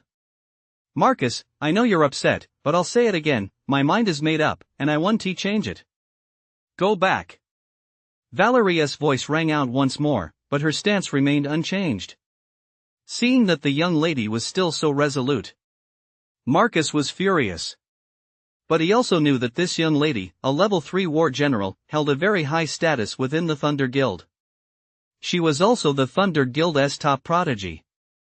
Since she had reiterated her stance so firmly, it was clear this decision was beyond his power to change. But Marcus still refused to accept it, and continued to shout. Young lady, since you've made up your mind, I'll respect your decision. However, I still refuse to accept that kid's superiority. I'm heading to the prodigy reception room right now to wait for him to come out. When he does, I'll prove to you, young lady, which of us is truly the prodigy. With that, Marcus turned and headed straight for the genius reception room. On the way, he used his phone to notify his maid, instructing her to prepare food and bedding for him. He planned to stay there for the next few days, waiting for Yi to emerge from his seclusion. The news spread quickly. Elite Pavilion. Have you heard? Marcus went to the young lady to demand an explanation but got nowhere, so he has moved right outside the genius reception room to stake out that kid, the one named Yi, and even threatened to beat him so badly he won't be able to take care of himself. Marcus may only be 23, but his cultivation isn't weak, he is already a level 5 master stage. Reaching that realm at his age means he has higher potential and strength than some of the geniuses here at the elite pavilion. That kid named G is in for a world of trouble. Who told that kid he could join our elite pavilion without passing the 3 trials? Never mind Marcus, even I want to find an opportunity to spar with him and see if he is really a genius. I wonder how many days it'll take him to master the Thunder King scripture. I remember, the slowest genius in our elite pavilion only took 6 days. I think it'll take him at least 4 days. That's already considered average among us. If he can master the Thunder King scripture within 4 days, I'll admit he is one of us. The Thunder Guild's backyard. Thunder King Raymond stepped out of his cultivation chamber and asked a maidservant, "Why is it so noisy outside? What is going on?" The maid curtsied and explained, "Master, the young lady has brought a young man back." Since he didn't pass the elite pavilion's 3 trials, the young lady admitted him directly. This upset Marcus, who had passed the trials not long ago but lost his chance to join this month because of that boy's early admission, so he went to the young lady to demand an explanation. But the young lady wouldn't budge, so Marcus has been sleeping outside the genius reception room, waiting to challenge the genius to a duel as soon as he emerges. He wants to use this to prove to the young lady who among them is the true genius, and this has sparked a lot of discussion among the members of the pavilion. Is that so? That's actually quite interesting. But second brother is the pavilion master of the elite pavilion, doesn't he have any objections? However, Raymond knew a lowly maid wouldn't be privy to such matters, so he vanished from where he stood in a flash. When he reappeared, he was already standing before Iron. "Big brother, you're out of seclusion. Did you make a breakthrough?" Iron was drinking tea. Seeing Raymond suddenly appear before him, he stood up and invited Raymond to sit down. As for his cultivation realm, Raymond shook his head in slight disappointment and said, "I'm still a bit short of the mark, but that is not why I'm here." Raymond immediately asked the question on his mind. Iron didn't hold back and told him about the bet he'd made with his niece, Valerie. Ruowo isn't the type to speak without reason. It seems she really has high hopes for that kid named G. But what did you mean when you said he is handsome? Big brother, I didn't mean anything by it, I was just stating a fact. Oh, well, I'm off then. But I'm actually looking forward to seeing if that kid can master the Thunder King scripture in a few days. Back in the day, it took me half a day to master it. I was only a few hours slower than Ruowo. Watching the spot where his older brother had suddenly vanished, Iron chuckled softly. That father and daughter really have the same temperament, they both love to spring surprises. At that moment, in the cultivation chamber, Yi had no idea that his appearance had sparked widespread attention and heated discussion outside. Seated cross-legged on the meditation cushion, he quickly finished reading the Thunder King scripture, a top-tier king-class cultivation technique. Yi immediately said, "System, cultivate the Thunder King scripture." "As you wish, host." Consuming 500 wealth points, the Thunder King scripture has reached the entry level. Ding! 1,000 wealth points consumed. The Thunder King scripture has reached the minor achievement stage. Ding! 1,500 wealth points consumed. The Thunder King scripture has reached the major achievement stage. Ding! 2,000 wealth points consumed. The Thunder King scripture has reached the perfect achievement stage. When the system prompts ended, Yi discovered that he had already attained an extremely profound understanding of this top-tier, king-class lightning attribute cultivation technique. He estimated that even if the Lightning King himself were present, his understanding of the first 4 layers of this technique would be no greater than this. After cultivating this technique to the perfect stage, Yi found that all the mana within his body had transformed into lightning attribute energy, yet his aura was steadily declining. Level 2 Master Stage. Level 1 Master Stage. Level 10 Warrior Stage. Before long, Yi's cultivation, which had originally been at Level 3 Master Stage, had dropped to the Level 3 Warrior Stage. Yi was startled by this change, but he quickly figured out the reason. It was because the mana within his body could only be converted into that much thunder mana. After all, elemental mana is inherently much denser than neutral mana. Since he was cultivating a top-tier king-class cultivation technique, dropping an entire major realm was quite normal. However, Yi wasn't the least bit flustered if his cultivation level had fallen, he'd simply raise it back up again. Valerie had already transferred the money from selling materials and loot to Yi on their way here. Yi thought for a moment and set aside 100,000, intending to give it to his father upon returning to help ease his financial strain. He had the system use the rest of the money to top up his account. He gained 9,400 wealth points. Combined with the 600 wealth points remaining on his stats panel, his total wealth points instantly reached 10,000. Shortly after, Yi instructed the system to boost his strength. Ding! 800 wealth points consumed. Cultivation level raised to warrior stage level 4. Ding! 800 wealth points consumed. Cultivation level upgraded to level 5 of the warrior stage. Ding! 1,500 wealth points consumed. Cultivation level upgraded to level 1 of the master stage. Ding! 1,500 wealth points consumed. Cultivation level upgraded to level 2 of the master stage. After a series of notification sounds rang out. The purple thunder mana in Yi's Dantian surged rapidly, quickly forming a massive purple mana vortex with two swirling arms several times larger than before. I didn't expect the number of wealth points required to boost my strength to increase so much after switching cultivation techniques. But I can feel that my current strength far surpasses my previous level 3 master stage. I reckon I could obliterate my former self with a single casual strike, so spending this many wealth points was definitely worth it. A look of delight spread across Yi's face. The more wealth points consumed, the more it demonstrated the power of this cultivation technique. It also meant his combat power would be stronger than others at the same cultivation level. I have 1,400 wealth points left. I'll use them to cultivate the Thunderous Annihilation Sword technique and the Thunderous Storm Stride, these two king-tier, top-grade combat techniques. The Thunder King scripture is not only a cultivation technique but also comes with 4 king-tier, top-grade martial arts techniques. They are the Thunderous Annihilation Sword technique, the Thunderous Storm Stride, the Thunderous Fist Seal, and Thunder Seizing Hand.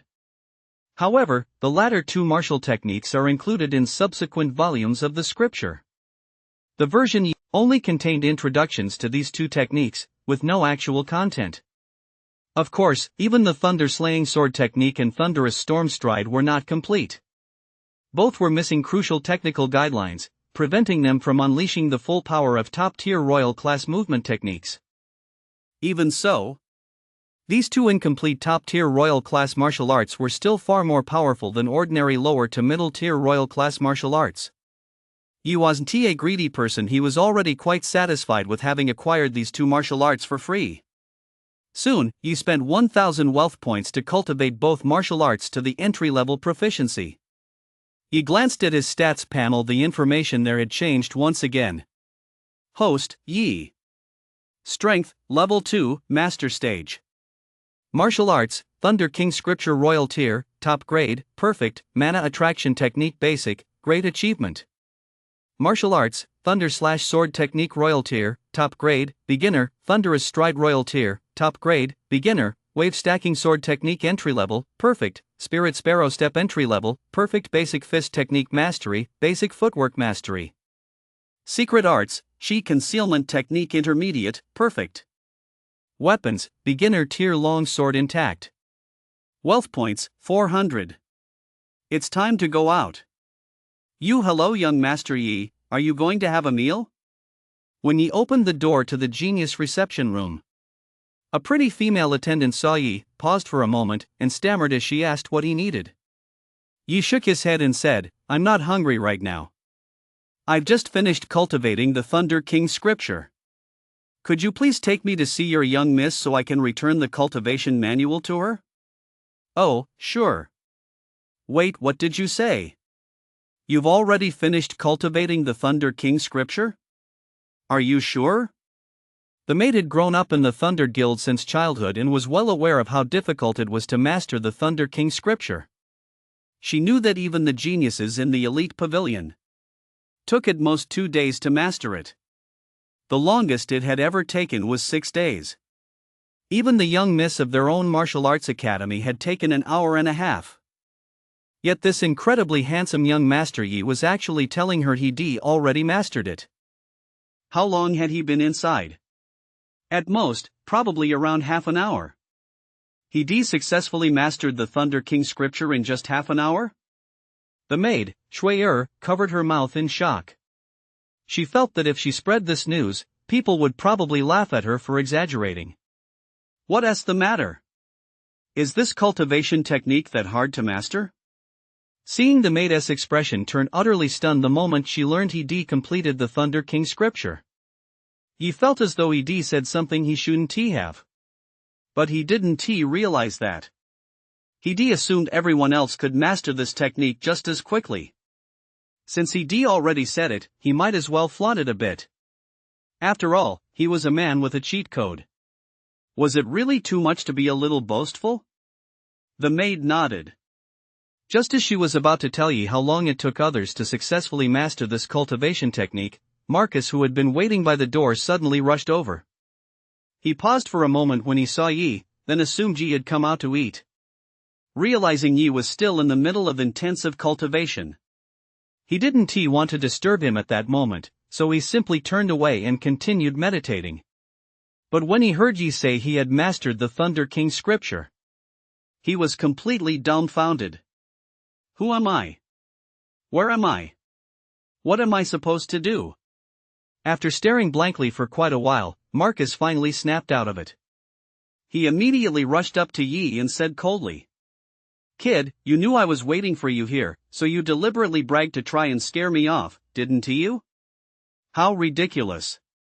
Do you really think that'll scare me off? You're seriously underestimating me. Even if you really did master the Thunder King scripture in half an hour, so what? If you've got the guts, come fight me on the combat stage. I won't take advantage of you. What's your cultivation level? I'll suppress my power to match yours for this fight. If you're a man, don't back down." Looking at the young man who had suddenly appeared before him, babbling a string of nonsense and taunting him, Yi was completely baffled and asked in confusion, "Who are you?" He couldn't help but think to himself, "Is this guy completely out of his mind? What? You don't even recognize me? I'm Marcus, the genius Marcus, for crying out loud?" Seeing that Yi claimed not to know him, Marcus's voice rose a few notches. He was extremely well known among the official members of the Thunder Guild. Even many geniuses from the elite pavilion knew him. And yet this kid actually claimed not to recognize him. This made him extremely uncomfortable. "Oh, Marcus, is it? I know who you are now. You can go." He cast a casual glance at the young man named Marcus and paid him no further attention. Immediately afterward, he had his maid, Shui take him to see Miss Valerie to return the cultivation technique. "Kid, are you even a man? If you admit you're not a man and don't have the guts to fight me, I'll let this slide." Seeing that Yi had no intention of responding, Marcus grew even angrier. Not only had his spot been snatched away by this guy who looked like he was still in high school, but he was actually ignoring him. Did he really think he was someone to be pushed around? Yi was completely baffled by these words. He stopped in his tracks, puzzled, and shot the other man a sidelong glance before saying, "What's your problem? What do you mean, let us just drop this? I don't think I've done anything to offend you." Yi had a great memory, and as far as he could recall, he didn't know this person at all. He was completely baffled by what this young man named Marcus meant. However, Yi was sharp-witted. He could tell the man harbored a deep grudge against him, as if he owed him a lot of money. That was why Yi wanted to get to the bottom of it. One more enemy meant less path open to him. If the other guy really did hold a grudge against him, Yi wouldn't mind finding a secluded spot to take him out. He was just a level 5 master stage cultivator, after all. The other man made no attempt to hide his mana fluctuations. Yi could easily gauge his cultivation level. Although this man was 2 minor realms higher than him, Yi was still highly confident he could take him down with ease. Unless this guy had also cultivated top-tier king-tier cultivation methods and martial arts. However, no matter how he looked at it, the purity and density of the mana emanating from Marcus were vastly different from his own. You don't know? Seeing that Yi was genuinely clueless about what was going on and didn't seem to be faking it, Marcus froze. What am I supposed to know? Go ahead and tell me, he said, exasperated. This guy hadn't even figured out what he was supposed to know, yet he was already yapping at him. Was he just thick as a brick? Marcus immediately gave a quick rundown of the entire situation. Realizing this was the reason the guy harbored such deep resentment toward him, Yi couldn't help but let out a wry smile. What had he ever done to deserve this? It was truly an undeserved ordeal. And the young lady hadn't even explained it clearly to him. However, Yi also understood that this might just be a test the young lady had set for him. With that thought, Yi rested his chin on one hand as he looked at Marcus, and suddenly his eyes lit up. He had an idea and said with a smile. Yi, am not one to shy away from a challenge. Since you want to fight me, I'll agree, but I didn't do anything wrong here. If I just agreed so easily, wouldn't people look down on me?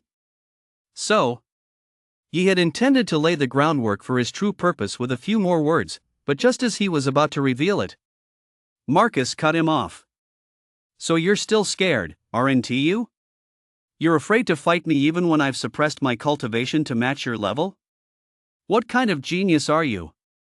What's the point of cultivating martial arts? Marcus had been quite satisfied with what Yi had said earlier, but this sudden turn of events made him furious. If this kid was afraid to fight him, he should have just said so. All this beating around the bush was too hypocritical. He despised people like that the most. Even if he were a genius, he wouldn't amount to much in the future. No, wait, I wasn't finished speaking, okay? Seeing that Marcus had twisted his meaning, Yi was at a loss for words. He was just trying to add a wager, that's all. Was that so hard to understand? Wouldn't most people catch on right away? Oh, forget it. This guy's brain must be made of steel. He doesn't get subtle hints. Yi decided to be blunt. Marcus, I'll be straightforward with you. If you want to fight me, fine, but we need to add a wager. Didn't you say I took your spot? Fine. If you beat me, I can't give you the cultivation technique after all. I've already started practicing it, but I'll give you this month's supply of Thunder Elixir. However, if you lose, you'll have to pay me 300,000 credits. Do you dare accept the challenge? Of course. I want to take advantage of you. You don't have to hold back your cultivation level when fighting me. Yi's voice was calm, yet it was like a boulder plunging into a tranquil lake. In an instant, it stirred up churning waves. It also boomed like thunder in the minds of the maid Chuyer standing nearby and Marcus. The maid's eyes widened in shock, her small hand covering her cherry-red mouth, which was probably only big enough to fit an egg, utterly astonished. She knew full well that Marcus was a level 5 master stage cultivator, practicing a cultivation technique of considerable caliber. Although he hadn't yet joined the elite pavilion, his reputation had long since reached its ears. Yet this handsome young man, Yi, looked to be no more than 18 or 19. And he was actually challenging Marcus to a duel without holding back his cultivation power. What on earth was he thinking? Chuyer simply couldn't wrap her head around it or understand it. She really wanted to find a secluded spot with Yi to have a serious talk. To get a sense of Yi's true depth. Marcus, standing nearby, was also utterly stunned by Yi's words. He prided himself on being a genius, so from the start, he intended to fight Yi at the same cultivation level. Of course, even then, he still had the advantage. After all, he was much older than Yi, had mastered more martial arts techniques, and possessed far richer combat experience. So even if he suppressed his cultivation to match Yi's level, he'd still have a significant advantage. Marcus never imagined that this coward standing before him, whom he'd just dismissed as less than a man, would actually utter such bold words. A moment passed. Only then did Marcus calm the turbulent emotions churning within him. He suddenly realized that the more he looked at Yi, the more he liked him. This man's temperament was so much like his own. Marcus immediately burst into laughter and said boldly, alright, that's what a real man should say. Just for that, I'll go easy on you when the time comes. Also, even if I beat you, I want to take your share of the thunder elixir. I'm only defeating you to prove to the young lady that she was wrong to bet on you that I'm the true genius, even more powerful than you. So I'm not out to get you personally. So you're out to get the young lady, are you? Hearing Marcus's words, Yi smiled to himself. Of course, he didn't say that out loud. He could tell that this Marcus guy was single-minded. He didn't beat around the bush, he said whatever came to mind without considering the potential consequences. The Thunder Guild was vast. Yet the news that Yi was going to fight Marcus spread like wildfire throughout the martial arts hall. Elite Pavilion. Have you guys heard? That Yi not only agreed to fight Marcus, but also allowed him to fight at full strength. Damn, is that kid named Yi out of his mind? I heard he's only 18. No matter how good he is, how could he possibly stand a chance against Marcus, a level 5 master stage fighter? Exactly. Not only is Marcus at a higher cultivation level, but he has also mastered a high-tier, fully perfected sword technique and a high-tier, fully perfected evasion technique, plus plenty of entry in mid-tier martial arts. On top of that, Marcus has a Brigadier General tier weapon, the Black Gold Broadsword, and practices a General tier cultivation technique. With all these bonuses, his combat prowess is among the strongest in the master stage. Plus, who knows how many warrior stage, master stage, and second and third tier beasts have fallen at his hands. He has got incredibly rich combat experience. That kid named Yi is really too arrogant. Even if he were to fight Marcus at the same cultivation level, he'd probably only have a 10% chance of winning, let alone against Marcus when he isn't suppressing his cultivation. Even though the outcome is a foregone conclusion that Kid Yi is bound to lose, he's supposed to be cultivating the Thunder King scripture right now? How come he agreed to a duel with Marcus so quickly? You haven't heard? Word is that Kid mastered the Thunder King scripture in just half an hour. When he came out, not only did he accept Marcus's challenge, but he even took the initiative to add a wager of his own. He mastered the Thunder King scripture in half an hour? Holy crap! Is his cultivation talent even better than the young Miss S? That's just too genius. Who knows if that's true? No one actually saw him use thunder mana. And even if it is true, so what? That kid probably got a big head after mastering the Thunder King scripture so fast, which is why he's looking down on Marcus. This is going to be a good show. Come on, let us head to the combat arena. Bro, why are you here again? Could you not next time? It's only because I'm not doing something I enjoy right now, otherwise, this would be so awkward. Iron was meditating in his room. Suddenly, he noticed Raymond's figure appear out of nowhere right in front of him. Startled, he snapped back irritably. Raymond spread his hands in an innocent gesture and said, I only came in because I sensed there was no one else in your room. If I'd known someone else was here, big bro, I would be giving you some face. Hearing this, Iron's face instantly turned ashen. So you knew every time I was doing that before? Seeing his younger brother's serious expression, Raymond hurried to explain. Big bro, am I that boring? How could I possibly come here every day? Besides, it's only been 3 months since I mastered my teleportation secret art. Hearing this, Iron finally let out a sigh of relief, then immediately asked Raymond why he'd come to see him this time. At the same time, he was thinking about how he could get his hands on this Imperial tier secret art of his older brother's. With this secret art, wouldn't he be able to appear and disappear at will in the future? Raymond said, I called you here to invite you to come watch that Kid Yi and Marcus's duel. But you're absolutely right that Kid Yi is way too handsome. I've even heard that all the girls and some of the female teachers at second high school are into him. That kid really has the same charisma I had back in the day. Watching his older brother get carried away as he spoke. As if he were as handsome as Yi himself. Iron was speechless. Don't you have any self-awareness about what you look like? It's only because your wife is so beautiful. Otherwise, even Roa Wo's looks would be dragged down to mediocrity by you.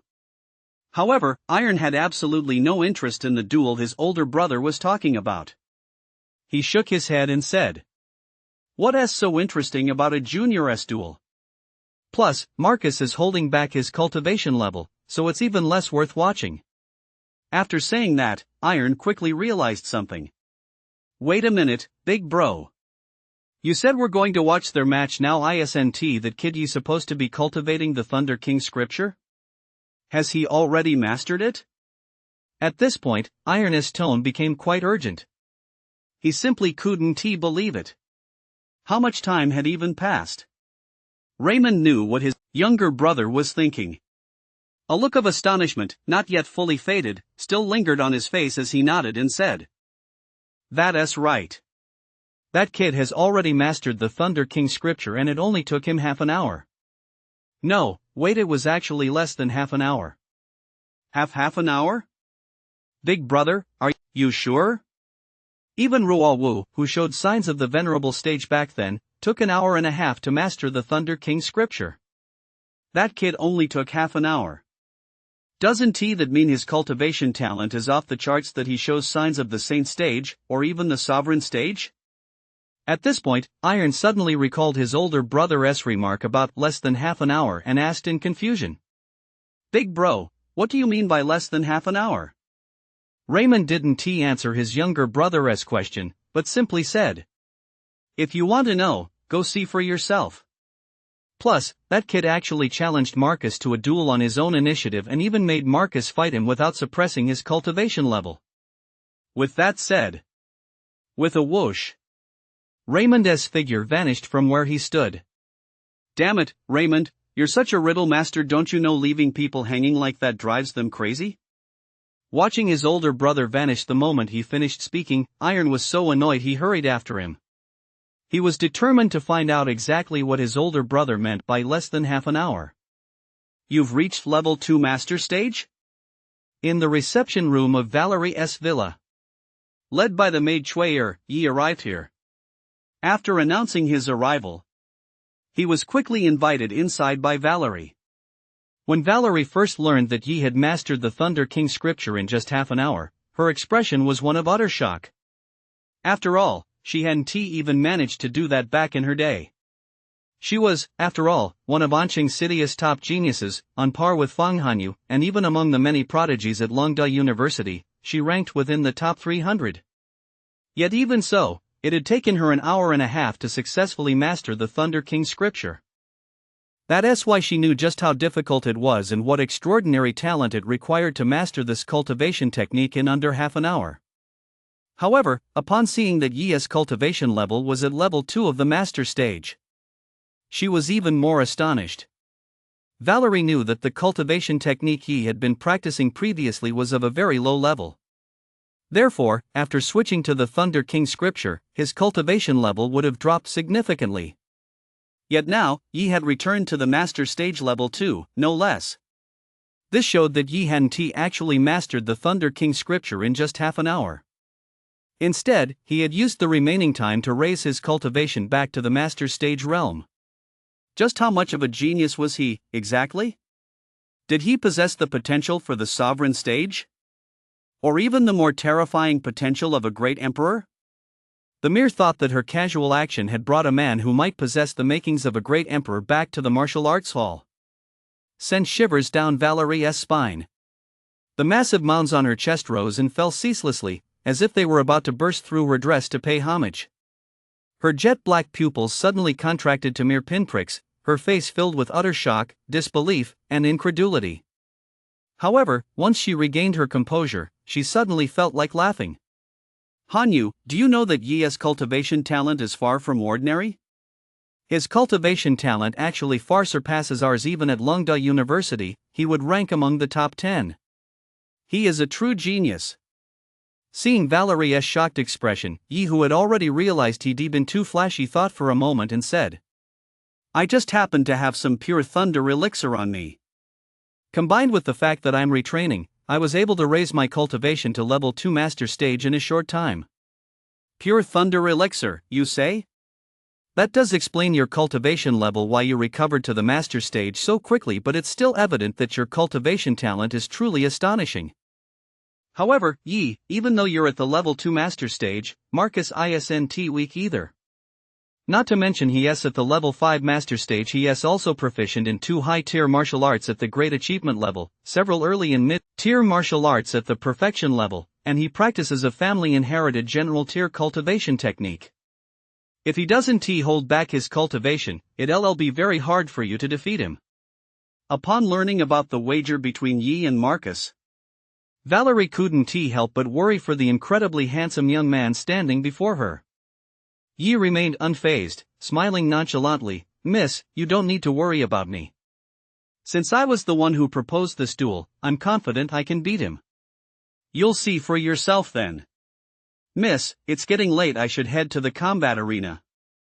"Since you're so confident, I won't say anything else. I'll go with you, I want to watch your duel with Marcus, too." "Oh, right." At that moment, Valerie suddenly remembered something and said to Yi, "Wait a moment. I'll go get something for you, and then we'll head to the combat arena." "Something? What is it?" Yi was puzzled. He didn't recall any other perks in the contract. As for the Thunder Elixir, that wasn't due until the middle of the month. Whoosh! Just as Valerie was about to leave, a long sword suddenly flew in through the window and landed lightly on the golden Nanmawood table in the reception room. Immediately afterward, a booming voice came from outside the window. "Ruowu, you don't need to look for Uncle Number 2 anymore. I accept the outcome of the bet. This sword is for this kid. I hope he doesn't disgrace the sword I used to carry in my younger days." Upon hearing this, Valerie, who had been about to leave, turned toward the window and smiled sweetly. "Thank you, second uncle. You're so generous." Outside the villa, Iron, who was just turning to leave, suddenly faltered upon hearing those words. "That sounds like a compliment, but coming from my niece, it just gives me a bad feeling." Iron ran his finger over the spatial ring on his finger. He hoped he was just imagining things. "Yi, you heard what my uncle said." Yi chuckled to himself. Wasn't he just as impatient? After all, it was 300,000. Marcus, coming from a commander stage family, simply didn't care at all. To the west of the Thunder Guild lay a vast training ground. Once his photos went viral, all the women in the Thunder Guild went wild. They all declared they found the love of their lives. Especially after learning that Yi had mastered the Thunder King scripture in just half an hour, their admiration and affection were heightened by intense fervor, reverence, and devotion. Damn, so we're never going to get past the topic of how handsome that guy is, are we? Exactly. Every time we talk about him, these women always bring up his looks. We can't even argue with them. Humph. They're just a bunch of shallow women who only care about appearances. Even if he has the bearing of a saint or a sovereign, he is still incredibly arrogant, and people like that tend to meet an early end. The path of martial arts requires taking one step at a time to reach the pinnacle. With Yi being so cocky, someone even more formidable will surely put him in his place. I hope Marcus doesn't shatter his martial spirit later. That'd be quite a show. Many men in the crowd were still annoyed and began hurling sarcastic and spiteful remarks, which quickly sparked another wave of verbal attacks from the girls. In a high-rise building, Raymond sipped the fragrant tea poured by his maid and turned to his younger brother, saying, "You've gone to see him. Now you understand what I meant by what I said, right?" Iron also picked up a cup of tea and took a sip. After finishing it, he nodded and said, "I heard from Roawu earlier that he was at the level 3 master stage. Even if he started out cultivating an entry-level technique, switching to the Thunder King scripture would likely cause his cultivation level to drop to the level 6 warrior stage. But after switching techniques, his cultivation actually returned to the level 2 master stage, which shows he spent quite a bit of time along the way improving his strength. But even with his exceptional natural talent, it's impossible for him to have raised his cultivation level so much on his own in such a short time. I suspect he must have used some rare and precious treasures." Raymond set down his teacup and agreed, "I agree with you on that point. But even with the aid of rare and precious treasures, it would still take him some time to restore his strength to the level 2 master stage. This shows just how strong his natural talent really is. Perhaps he truly has the potential to reach the sovereign stage or even the level of a great emperor. Now I finally understand why Ruawu made an exception to let him join the elite pavilion. I have to say, my daughter's judgment is just like mine, as good as ever. Ha! As good as ever? You'll have your moment to cry later. Seeing his older brother start to look smug as he spoke, Iron couldn't help but imagine the scene in the future when that kid would sweep his niece off her feet. He wanted to see how his older brother would still be so smug then. Thankfully, his sweet little daughter was only 14 years old. No need to worry about that kid luring her away. Big brother, that kid is here. At that moment, Iron looked through the window and saw Yi rushing over. And Valerie, walking side by side with him. Seeing the two of them chatting and laughing together, Iron's suspicions grew even stronger. Over at the combat arena. Looks like nobody believes you. Valerie, a warrior-level cultivator with keen hearing, naturally picked up the constant taunts directed at Yi from the crowd. They'll believe me in a minute. Yi shrugged indifferently, then added with a smile, not everyone, though at least the women here still like me. Valerie giggled at his words, then her face flushed again. The women here? Does that include her? Was Yi implying something? Valerie turned to glance at the handsome young man beside her, and all sorts of thoughts suddenly sprang to mind. Look, Yi's here. Just then, someone in the crowd spotted Yi arriving, and a loud shout drew everyone's attention. At that moment, Marcus was already standing on the combat stage, waiting for Yi. He wore a simple yet exquisitely crafted black training uniform. Over his shoulder rested a jet-black broadsword 1.5 palms wide and over 2 meters long. Upon seeing Yi, a fierce fighting spirit instantly flared in Marcus's eyes. The level 5 master stage mana surging through his body caused the surrounding air to howl and rustle. Yi was unaware of Valerie's inner thoughts. With a light tap of his toes, he leaped over a distance of more than 10 meters and landed on the combat stage.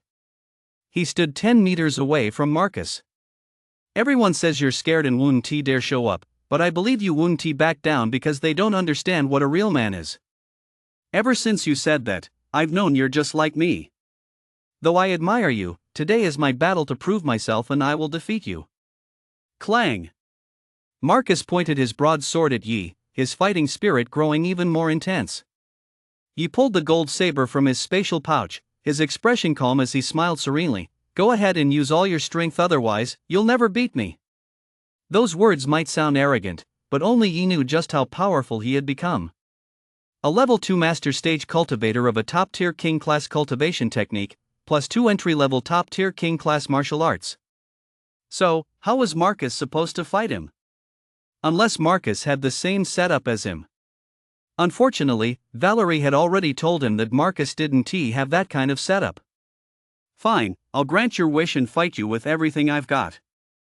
I hope that when the going gets tough, you'll admit defeat on your own, otherwise, once I get going, not even my mom and dad could stop me. Marcus didn't perceive any arrogance in Yi's words. On the contrary, he felt Yi was more and more his kind of guy. That's the kind of confidence and swagger a real man should have. Just then, the referee, who had been waiting nearby, saw that time was up and announced directly, "Time is up. The match begins." He didn't say anything about blades having no eyes or that they shouldn't try to kill each other. After all, the young lady at the commander stage was watching from below. Moreover, being at the commander stage himself, he was confident he could halt a duel of this caliber in an instant. Yi, take this. Frenzied blade technique. Rage slash. No sooner had the referee's words fallen than Marcus, who had been waiting impatiently, immediately struck. He channeled all his mana, unleashing the high-tier combat technique he was most skilled at. Whoosh, whoosh, whoosh. Mana surged into the long sword, and the jet-black broad blade instantly erupted with an incredibly fierce aura as if it were about to split the combat stage in two, slashing ferociously toward Yi. Wow, Marcus actually pulled out his strongest move right off the bat. I doubt that Kiji can even withstand a single strike. Seeing this, the spectators in the stands all thought the match was about to end. Valerie, watching from below the stage, nodded in approval at Marcus's strike. Very strong. Among those of the same rank, only a martial art at the early general level could suppress him. But when she considered that Yi's cultivation was 3 minor realms lower than Marcus's, her heart sank. She didn't know if he could block this strike. That kid Marcus isn't half bad. Let us have him join the elite pavilion early after this match. Inside the room, Thunder King Raymond nodded approvingly upon seeing Marcus's attack. Iron was instantly at a loss for words. Big brother, why are you acting just like Roa Wu, always breaking my elite pavilion's rules? How am I supposed to lead this team from now on? I was just saying. You don't have to agree, I'm not forcing you. Hearing his younger brother's complaint, Raymond replied nonchalantly. Iron? Your daughter signed the contract outright. I didn't even have a chance to object. And you, if I say no, would you just go along with it? Still, he had to admit his older brother had a keen eye. This Marcus's sword technique was indeed impressive. I wonder if that Kiji can hold his own. Time outside seemed to have passed slowly, but in reality, it had flown by. At that moment, on the combat stage, just as everyone was wondering how Yi would block Marcus's fierce, oncoming strike, they witnessed a scene that left them speechless. Crackle! At that moment, the thunder mana within Yi surged like a burst dam, rushing into the gold saber and forming a stunning purple blade of thunder. At the same time, thunder mana erupted from Yi's legs. His body vanished from where he stood in an instant, darting toward Marcus like a flash of lightning. The blade energy that had long been gathering on his long sword slashed viciously at his target. Boom!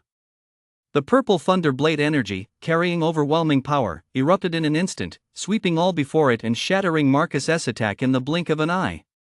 But it wasn't over yet. The thunder blade chi had only been weakened by 50%. The remaining 50% struck Marcus's body with undiminished force, sending him flying through the air. Had Marcus not hurriedly activated his mana veil to protect himself at that critical moment, this single strike would have sent him to the underworld. But even so, the ferocious and overwhelming thunderous blade energy still tore right through Marcus's mana veil. It left a deep gash on his body, rendering him unable to continue fighting. This entire sequence unfolded in the blink of an eye. It happened in the blink of an eye. The onlookers around him were momentarily stunned. After a moment, scattered gasps, exclamations of awe, and heated discussions began to rise from the crowd, quickly growing louder and more frequent. Holy shit, am I seeing things? Did I really just see Marcus get defeated by Yi in a single strike? I can't believe it either, but it's true. Yi really did defeat Marcus with just one strike. If I'm not mistaken, Yi used the Thunder Slash and Annihilation chi, which can only be mastered by practicing the Thunder Slash and Annihilation sword technique, a top-tier royal rank martial art. Whoa, it's only been half an hour since Yi obtained the Thunder King scripture, right? Not only did he master the cultivation method, but he also learned the Thunder Slash and Annihilation sword technique. Just how talented is he? You'd better say whoa a couple more times, because Yi didn't just master the Thunder Annihilation sword technique, he also mastered the Thunderous Storm Stride. That's why his speed increased several fold in an instant, and his cultivation level is already at level 2 of the master stage. Damn, reaching level 2 of the master stage at 18 is already an exceptional cultivation talent. I never expected his comprehension to be this astonishing either. To have mastered 2 top-tier king-class martial arts in such a short time, why does the world have such a genius? You're absolutely right. Compared to him, I'm 24 and only at level 3 master stage. I can't even begin to grasp the Thunder Slaying Sword technique or the Thunderous Storm Stride. I might as well have lived my life like a dog. Dog, please don't insult me. Stop talking. If you keep this up, my Dao heart is going to shatter. Just a moment ago, I thought Yi's Dao heart was about to be shattered by Marcus, but it turns out his didn't break. It's ours that's about to shatter. I shouldn't have come here. It's like I stuck my neck out just to get hit and got hit so hard, too. In the audience, countless male prodigies and male guild members felt their faces flush red and burn, while a chill crept through their hearts. Of course, they were mostly overwhelmed by Yi's sheer power. Compared to them, the numerous female prodigies, female guild members, and some women within the Thunder Guild were filled with both shock and horror, yet also brimming with immense excitement and ecstasy. Did you see that? Yi defeated the genius Marcus with a single move. Yi is so amazing. That's a top-tier royal class martial art and he has actually mastered it. No wonder he is the man I've set my sights on. Not only is he drop-dead gorgeous, but his talent and strength are off the charts. I'm trembling so hard I can't hold back. I really want to go at it with him for 300 rounds tonight. Look this way, little brother Yi. Big sister loves you. I'll give you everything. Let me let you squeeze and knead me to your heart's content. Little brother Yi is the best. Little brother Yi is the absolute best. So this is where your confidence comes from. I never realized your comprehension was this astonishing. Down in the audience. Watching Yi after his spectacular display, a myriad of emotions flashed through Valerie's bright eyes. Although she herself knew these two top-tier king-class martial arts techniques and had cultivated them to perfection, the moment she saw Yi unleash them, she was still utterly stunned. Her beautiful eyes widened, her breathing grew rapid, her chest rose and fell heavily, and her jade-like lips parted wide. From childhood to the present, her emotions had never been stirred so violently by a man. Her heart was filled with deep awe that lingered long after. Yi, I wonder what kind of presence you'll have when you go to Dragon University and face all those geniuses there. In a room high up in a skyscraper. The entry-level slaying sword technique and the entry-level thunderstorm stride. It seems we underestimated his talent after all. As Yi demonstrated these two martial arts techniques, Raymond's hand holding the fragrant tea trembled slightly. After all, he was an 8th-level king stage powerhouse and one of the 4 great powerhouses of Anqing Base City. How could he possibly fail to hold a teacup steady? This showed just how deeply Yi had shaken him. Iron's face also bore a look of astonishment that had yet to fade. He, too, cultivated the Thunder King scripture. Moreover, he had cultivated the thunder-slaying sword technique and the thunderous stride, 2 top-tier king stage martial arts to perfection. It was precisely because of this that he understood just how difficult these two martial arts were to master. If he had spent a day mastering the basics of these two martial arts, he would certainly have marveled at Yi's innate genius. But his state of mind would definitely not be what it is now, stunned to the point of being unable to recover for a long time. A person's cultivation talent can be enhanced with rare treasures and natural resources. But innate genius is not so easily improved. Yet in martial arts cultivation, the further one progresses, the more crucial insight becomes. This shows just how rare a genius Yi truly is. Before, I thought he merely had the potential to reach the sovereign stage, but now I'll say this, as long as he doesn't meet an untimely end, he is destined to reach the sovereign stage in the future. Iron offered an extremely high assessment. After speaking, Iron suddenly found himself envying his older brother. If he were to reach the sovereign stage or even become a great emperor, wouldn't he, his older brother, then be the father-in-law of a sovereign stage cultivator or a great emperor? The thought of his older brother gloating in the future, relying on the fact that he was the father-in-law of a sovereign stage cultivator or a great emperor, was more than he could bear. Xiaoru, you'd better grow up fast.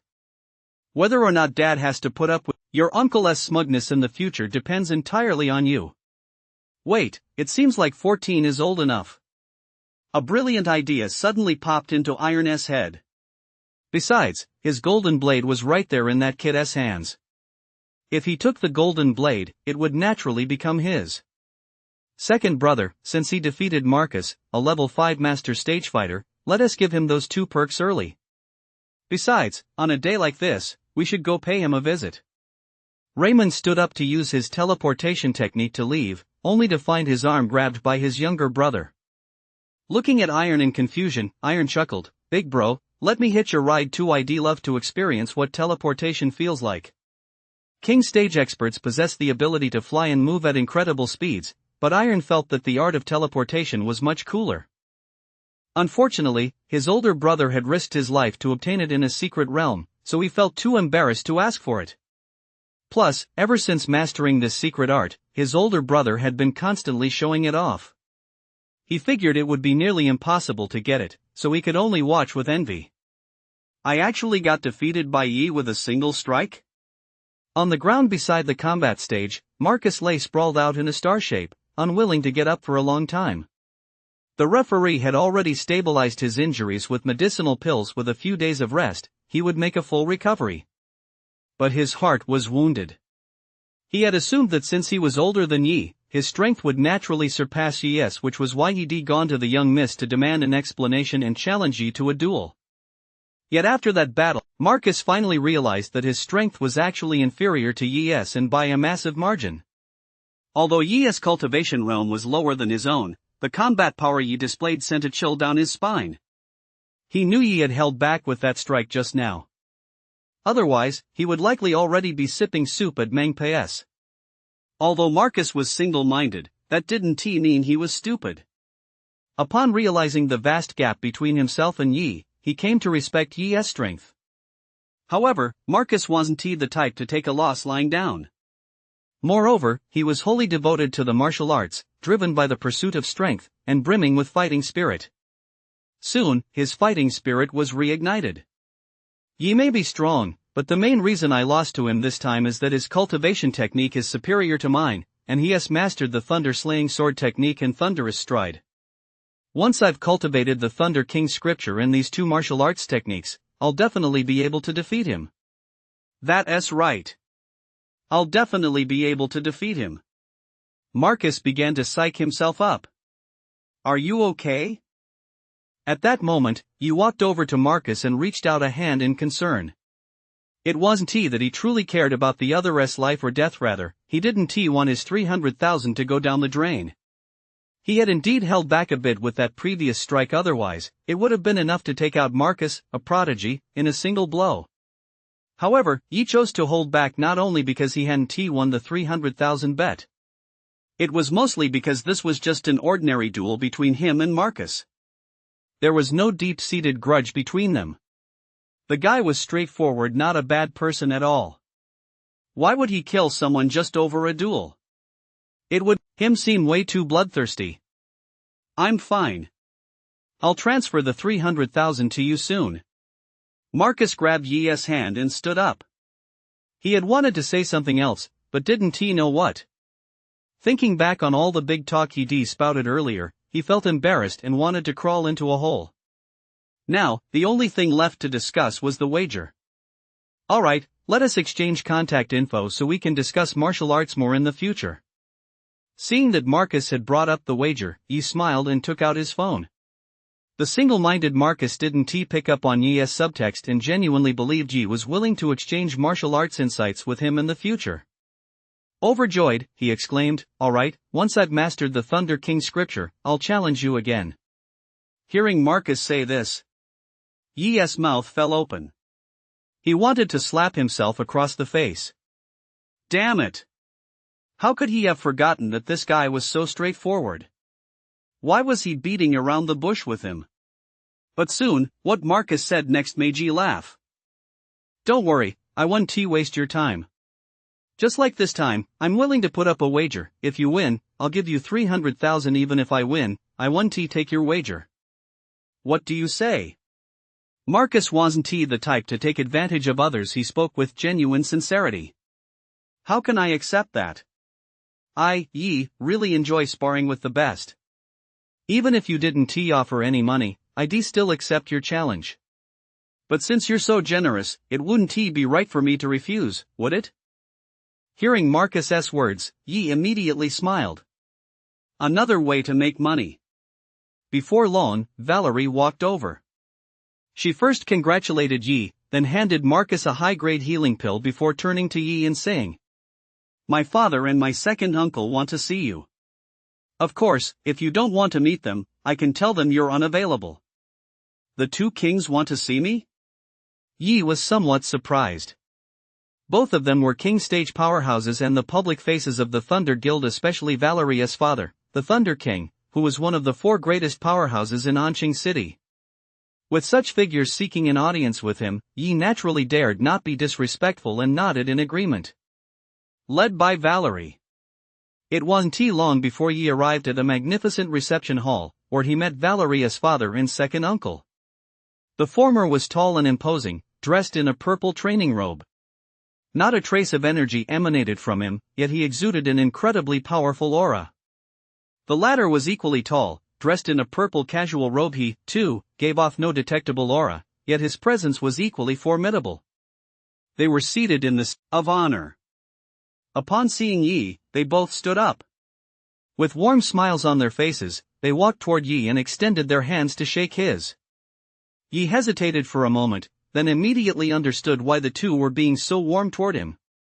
They must have been impressed that he had mastered the Thunder King scripture and 2 top-tier king-class martial arts techniques in such a short time. They likely considered him exceptionally gifted and wanted to befriend him. After all, it couldn't he possibly be because they thought he was so handsome that they wanted to marry their daughters to him, could it? It's a pleasure to meet you, Hall Master and Deputy Hall Master. Yi shook hands with both of them in turn. He wasn't quite sure how to address them, so he ultimately chose to call them Hall Master. Raymond gave Yi a friendly pat on the shoulder and lavished him with praise. Yi, I watched your sparring match with Marcus just now. You truly are a prodigy, powerful, handsome, exceptionally talented, and so polite. You're a rare gem of a young man. From now on, just call me Uncle. Head of the dojo sounds too formal. Yi felt like laughing. If you didn't think I was a genius, you probably wouldn't have praised me for being polite just because I addressed you so simply. Yi knew his place, though, and didn't let the compliment go to his head. Yi, in a bit I'll take you to meet my daughter, Xiaoru. I'm sure you young people will have plenty to talk about, and my daughter Xiaoru absolutely loves geniuses like you. Iron leaned in close to Yi and said with a grin, leaving Yi completely dumbfounded. What does this king stage mean? Is he really going to marry his daughter off to me? On the way here, Valerie had already told him a bit about their family.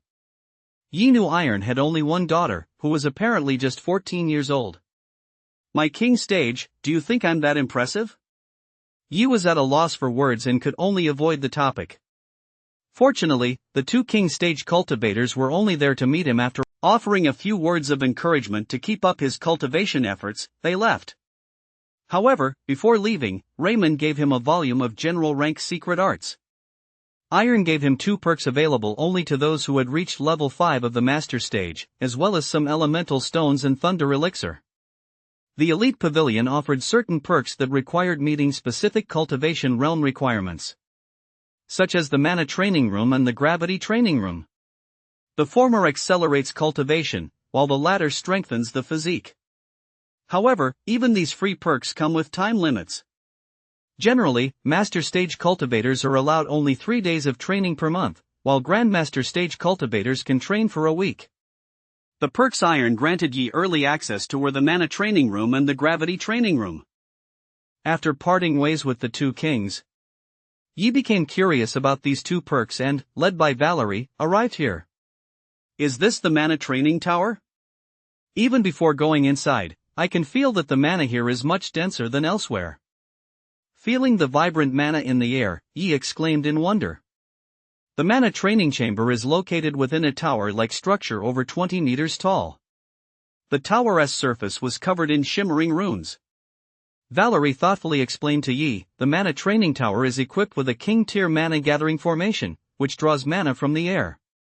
Once you're inside, you'll see the mana there is incredibly dense. After saying this, Valerie added, however, since you're only at the level 2 master stage, you can only train in the mana training room on the 2nd floor. The rooms above require a certain level of cultivation. Yi didn't mind. He was already more than satisfied just to be able to start training early. It's fine. Miss, we can't go in, can we? Yi said nonchalantly. Valerie nodded, but hearing Yi persistently address her as young lady made her feel a little uncomfortable. She said to Yi, Yi, my father even told you to call him uncle, so please don't be so formal with me. Just call me Ruo Wu, it sounds more friendly. Sure, Ruo Wu. Yi didn't think twice and addressed her by that name. Hearing this, a sweet smile spread across Valerie's pretty face, and her mood brightened considerably. Immediately, the two walked into the mana training room together. There were quite a few prodigies coming and going here, but most of them recognized Valerie and Yi. Young lady. Young lady. Some people greeted Valerie, but the men's glances toward Yi were mostly hostile and laced with visible jealousy. Yi was at a loss for words. Why did every man he encountered, no matter where he went, look at him like that? Was being handsome a crime? Yi didn't realize that these men were simply envious and jealous that he was walking side by side with Valerie. Within the Thunder Guild, countless young members regarded Valerie as an untouchable goddess. They longed for even a single glance from her. Yet here was Yi, walking side by side with Valerie, chatting and laughing. How could they not feel jealous and resentful? However, seeing the looks of surprise, adoration, and admiration in the eyes of many women, Yi felt better. At least some people knew how to appreciate his good looks. Deputy Lord, this is Yi. He has qualified early for access to the mana training room. Please register him. First floor registration desk. Valerie took out an ID card and handed it to an administrator reclining in a lounge chair. The administrator was an elderly man, appearing to be in his 50s or 60s, but he looked vigorous and energetic. His cultivation level was hard to gauge, but Yi knew his strength was undoubtedly formidable. This was because he sensed a considerable pressure emanating from the man. Though far inferior to that of the two kings, it was certainly beyond what a Grandmaster stage cultivator could possess. This must be a powerful cultivator at Advanced Commander stage. Uncle Fu glanced at Yi, nodded, and said approvingly. Young man, I watched your match. It was quite impressive. You certainly deserve to enjoy the benefits of the mana training room early. Here is your ID card. From now on, when you come to train, just take the card with you and swipe it to gain access. The old man swiped the card on the device, entered some information, and handed the access card to Yi. This was the access card for joining the Thunder Guild. Since Yi had gone to spar with Marcus after his previous training session, Valerie hadn't had a chance to give it to him yet. Yi took it, thanked Uncle Fu, and then headed upstairs with Valerie. Is this just the mana training room on the second floor? The mana is so dense. Upon entering a training room on the second floor, Yi felt as if he were immersed in a stream of mana. The mana in the air swirled like clouds, pressing in on him. Valerie, seeing the look of surprise and delight on Yi's face, smiled and said, The mana concentration in the second floor mana training rooms is 6 times that of the outside. The higher the floor, the more concentrated the mana in the training rooms. The mana concentration in the training rooms on the 9th floor, the highest level, is a full 30 times that of the outside. It even pools on the floor as mana essence, but only those at the King Realm can enter. Not even I can go in freely. Alright, Yi, you can practice here. If you have any questions, feel free to ask me via your phone. Valerie waved to Yi, then gracefully walked out of the practice room, closing the door behind him as she went. After Valerie left, Yi sat cross-legged on the meditation cushion and began channeling the Thunder King scripture to absorb the surrounding mana. His natural talent was poor, so even with the boost from the perfected King scripture, his cultivation progress remained slow. Forget it. The mana cultivation chamber isn't for me. I'd rather spend this time hunting beasts out in the wild. He had been cultivating for over an hour. Yi realized his progress was painfully slow. Yi felt exhausted. I'll never practice like this again. Nothing beats using wealth points to level up faster. Having grown accustomed to riding a rocket, Yi no longer wanted a bicycle. It's just a shame to waste this perk. I wish I could cash it in. As he walked out of the training room, furrowing his brow, old Fu asked curiously, Are you dissatisfied with the mana concentration in the second floor training room? The old man remained very courteous toward Yi, the prodigy. He knew that Iron was even trying to set his daughter up with him. After all, Iron was a total daddy-esque girl, and his daughter was still so young. This showed just how highly he regarded Yi.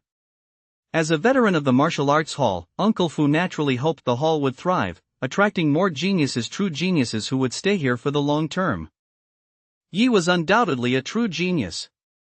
Uncle Fu, it's not that I'm dissatisfied with the mana concentration on the second floor, I just don't really like the training environment there. Yi replied briefly, but he didn't elaborate. After all, his idea was far too unconventional.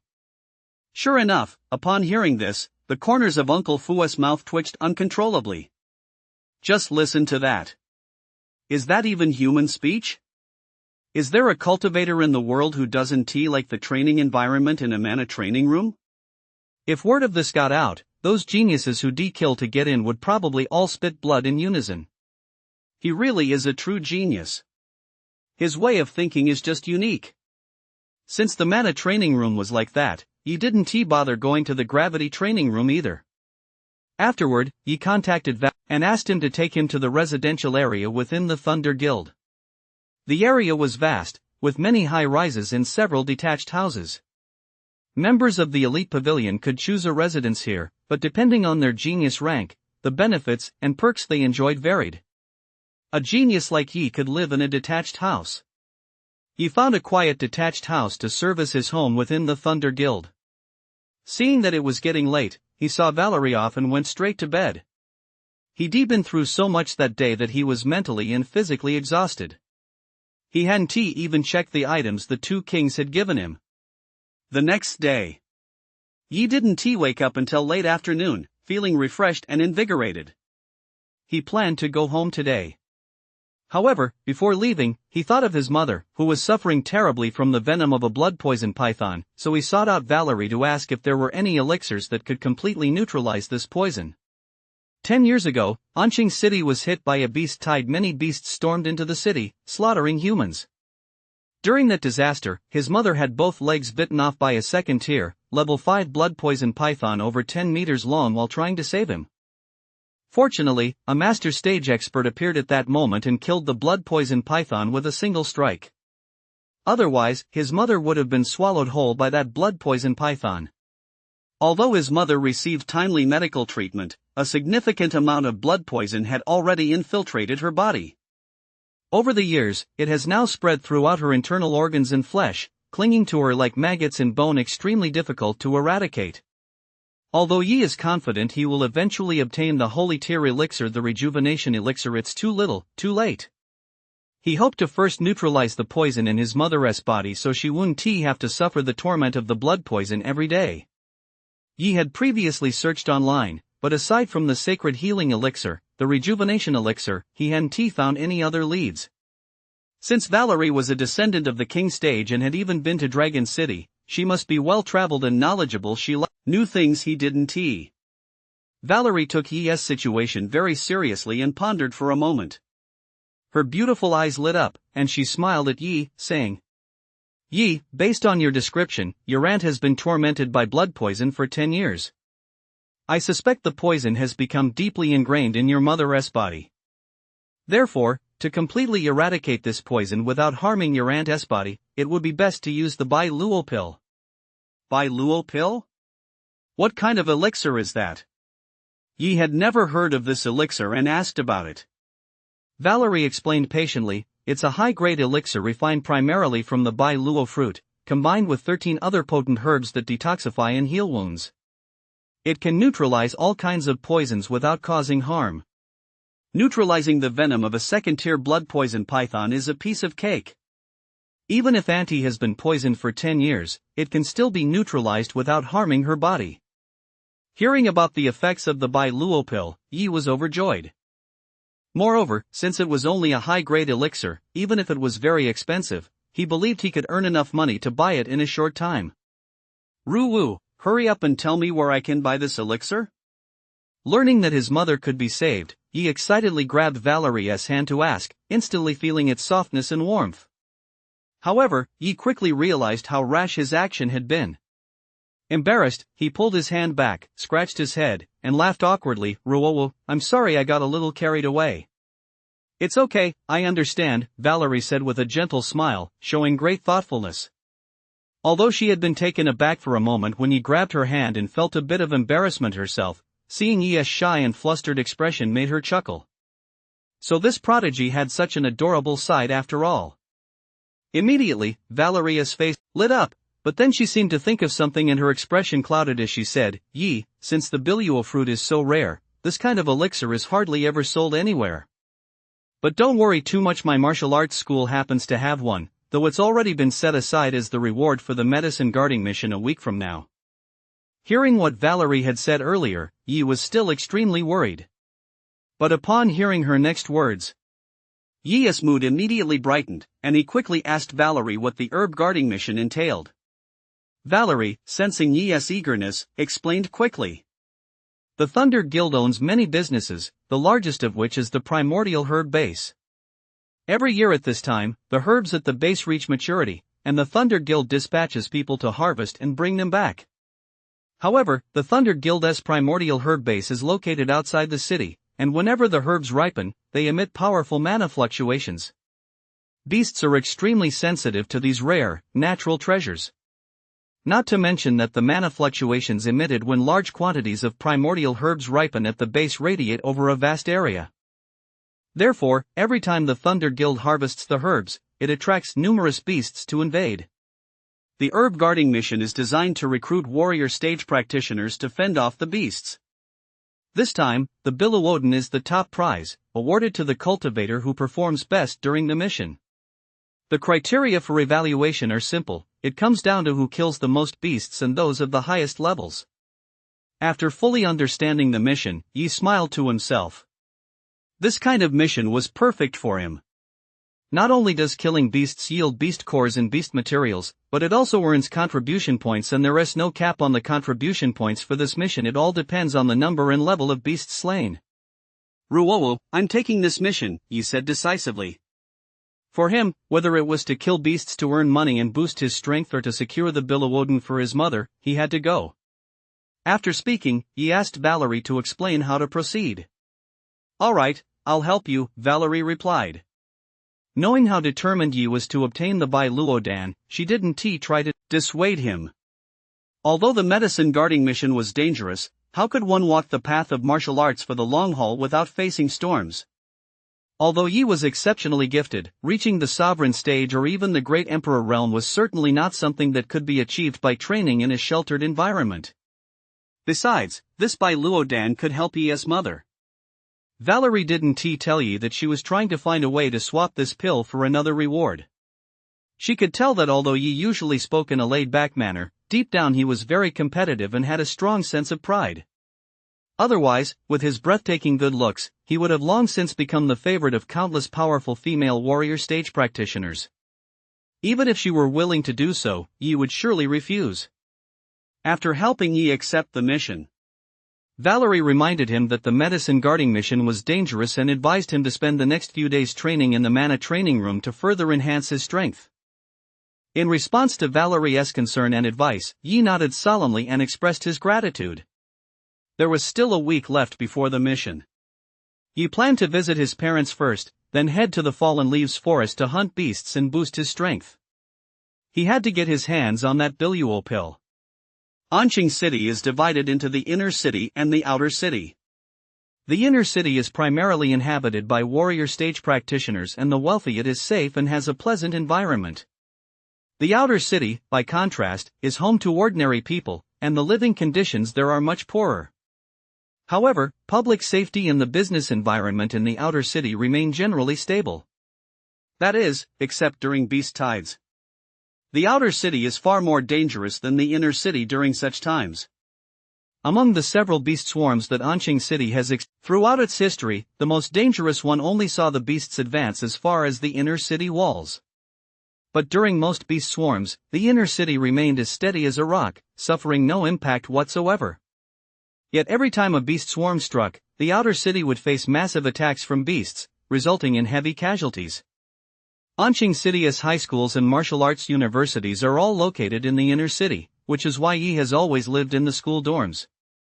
After leaving the Thunder Guild, Yi took a ride back home. It was a modest apartment about 60 square meters, with 2 bedrooms, a living room, a kitchen, a bathroom, and a balcony. Still, every time he returned here, Yi always felt a sense of relaxation and contentment deep within his soul. Mom, it's the weekend. Where's Dad? Is he out doing a side job again? Not seeing his father, Yi went to his mother's room to ask her. Wu Fang was leaning against the headboard, a pillow propped behind her back, knitting a sweater to supplement the family's income. Years of suffering from blood poisoning had left her once beautiful face dull and lifeless, with dark patches in some areas, and a look of pain occasionally flickering across her brow. Seeing her son return, a look of joy quickly spread across Wu Fang's face. She nodded at Yi and said, your dad's friends asked him to help a family move, he should be back soon.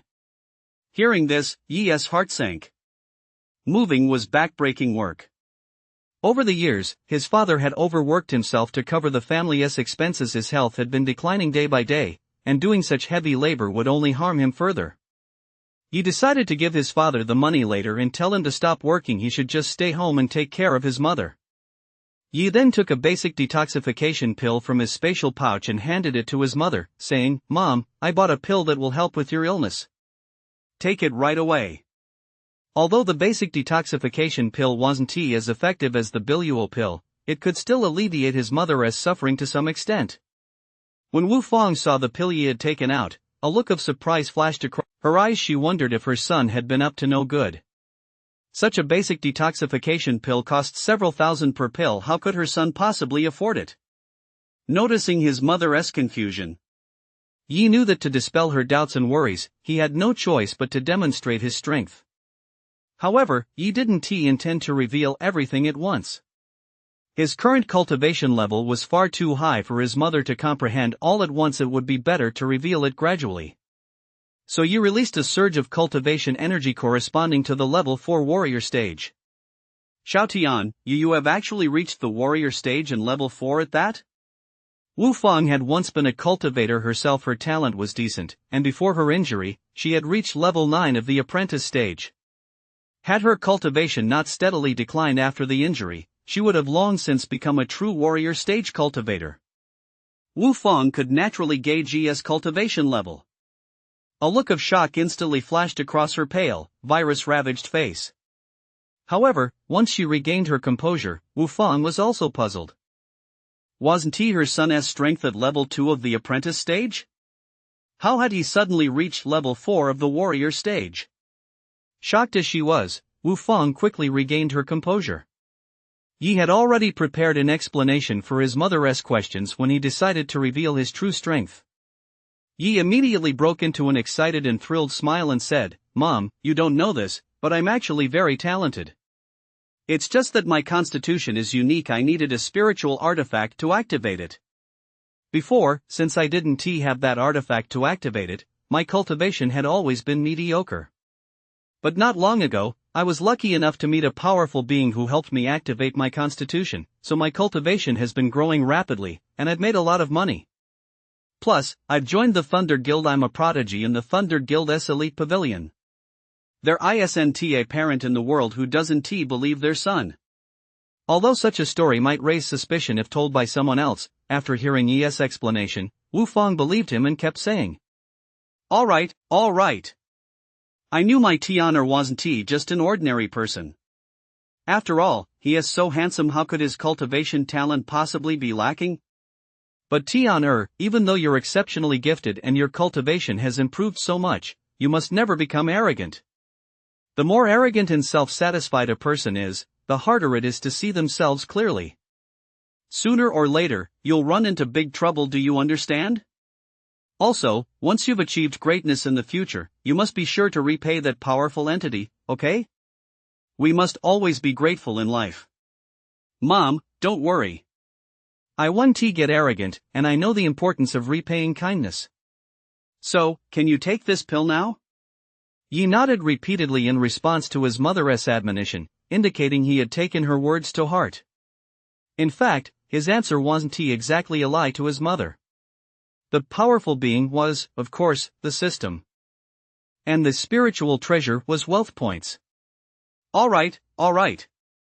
Mom will take it right away. My son has really made something of himself. Admonitions aside, Wu Fang didn't forget to praise her son. Young people, after all, deserve praise when they deserve it, and she was also very excited and happy.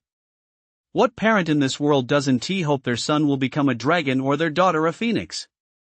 As she consumed Yi's token of filial piety, Wu Fang felt the pain inside her ease significantly, and the worry lines on her brow smoothed out considerably. Seeing that her mother's expression had improved considerably, Yi took out all the basic detoxification pills and healing pills from his spatial pouch and placed them in front of her, saying, "Mom, keep these pills for yourself. When you finish them, just let your son know I've got plenty of money now." As he spoke, he patted his spatial pouch, afraid his mother might be reluctant to spend his money. In his heart, he became even more determined to get his hands on the Biluo pill. Not long after, Yi Dahai returned home, exhausted. Yi immediately transferred 100,000 credits to his father, revealed his level 4 warrior stage cultivation, and repeated to his father the same explanation he'd given his mother. After listening to Yi's account, Yi Dahai stood there in a daze for quite a while before coming to his senses. But he still felt that what he'd heard was somewhat unreal. His precious son had reached the warrior stage? He'd made a fortune? Or a prodigy of the Thunder Guild's elite pavilion? However, just like Wu Fong, he didn't doubt Yi. He was simply overjoyed for him, unable to hold back the smile spreading across his face. He couldn't have felt better.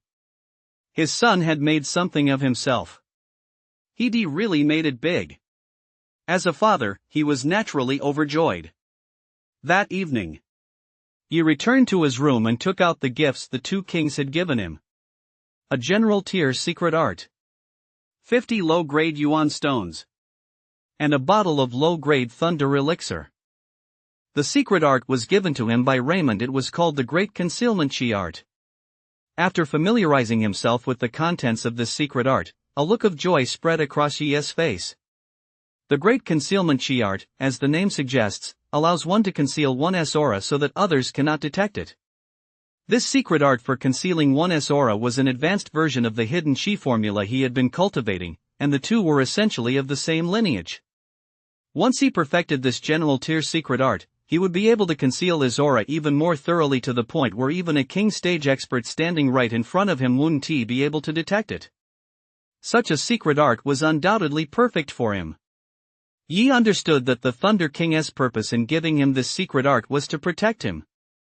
Yi was well aware of the saying, "A tree that stands out in the forest is sure to be blown down by the wind." With this secret art, his cultivation level would be much harder for others to detect.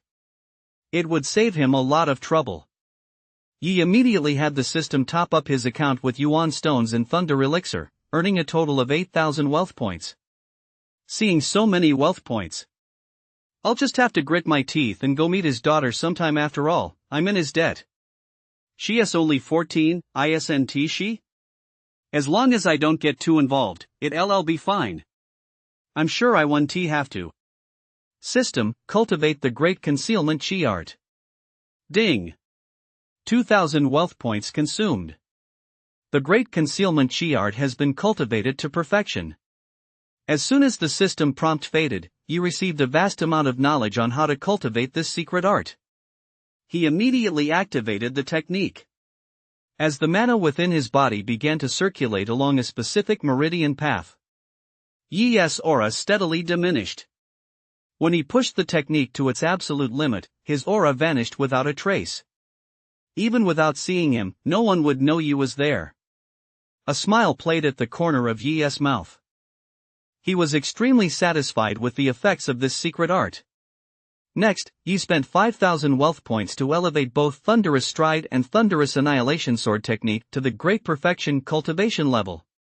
It's a pity I'm 100 wealth points short, otherwise, my cultivation could have advanced to the level 3 master stage. But with 2 top-tier king-class martial arts at the Great Perfection level at my disposal, I'm confident my current combat prowess is more than enough to handle ordinary Grandmaster stage opponents. Even if I were to face a level 7 or 8 master stage practitioner who has cultivated general class cultivation techniques and martial arts, I could still dispatch them with ease. Yi was quite confident in this regard. He glanced at his stats panel. Host, Yi. Strength, level 2 master stage. Cultivation technique, Thunder King Scripture Royal Tier, Supreme, perfected.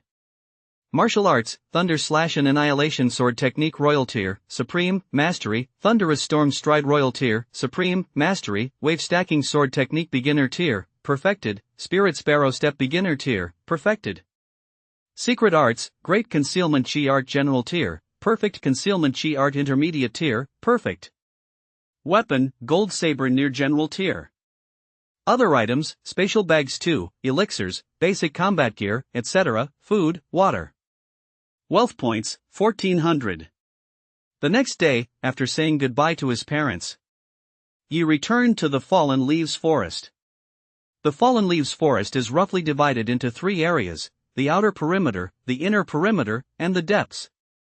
The outer perimeter is mostly inhabited by level 1 and 2 beasts, the inner perimeter is mostly inhabited by level 3 beasts, and the depths are the territory of some powerful level 3 and level 4 beasts. With his master stage cultivation, Yi entered the inner perimeter directly this time. The forests in the inner zone were even denser. The surrounding trees were taller and sturdier, and the mana within the woods was much more concentrated than on the outskirts. However, the density of beasts here was very low. Yi searched for over an hour without encountering a single third-tier beast. Instead, he came across a few second-tier beasts that had dared to venture into this area. After slaying these third-tier beasts, Yi finally accumulated enough wealth points to advance his cultivation to level 3. Although it was only a minor advancement in cultivation level, it represented a significant boost to Yi's combat prowess. Third-tier beasts are really hard to find, though. I wonder how many wealth points a third-tier beast core is worth. Yi began searching the dense forest carefully. Crack, crack, crack. His feet crunched on dry branches and fallen leaves, making snapping sounds. Whoosh! Just then, from a massive tree behind Yi, a dark shadow suddenly darted toward him. Looking closely, that black shadow was a massive black snake over 20 meters long, with a body as thick as a water bucket. Its body was densely covered in black scales, as hard as refined iron, and it emitted a faint, eerie glow. At that moment, the long black snake opened its jaws wide and lunged violently at Yi. Its jaws opened wide enough to swallow a full-grown sow. Ever since entering this forest, Yi had remained on high alert. When the black serpent launched its surprise attack, Yi sensed it immediately. Whoosh! A flash of lightning erupted beneath his feet. In the blink of an eye, he sidestepped several meters to the side. The very instant he moved out of the way, the black serpent's head snapped shut on the spot where Yi had vanished. Boom! The immense force of the bite caused a muffled thud to echo through the air. Realizing it had missed its prey, the black serpent turned its head and launched another attack at Yi. By then, Yi had already identified what had ambushed him. Upon seeing the black serpent, it was as if raging flames were burning in Yi's eyes, and his entire being was consumed by fury.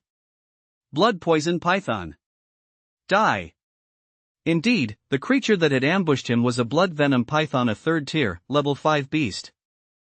Although this blood venom python wasn't the same one that had bitten off his mother's legs all those years ago, the moment he saw it, a memory flashed through Yi's mind, the scene from 10 years ago when his mother, pushing him out of the way to save him, had both her legs bitten off by a blood venom python.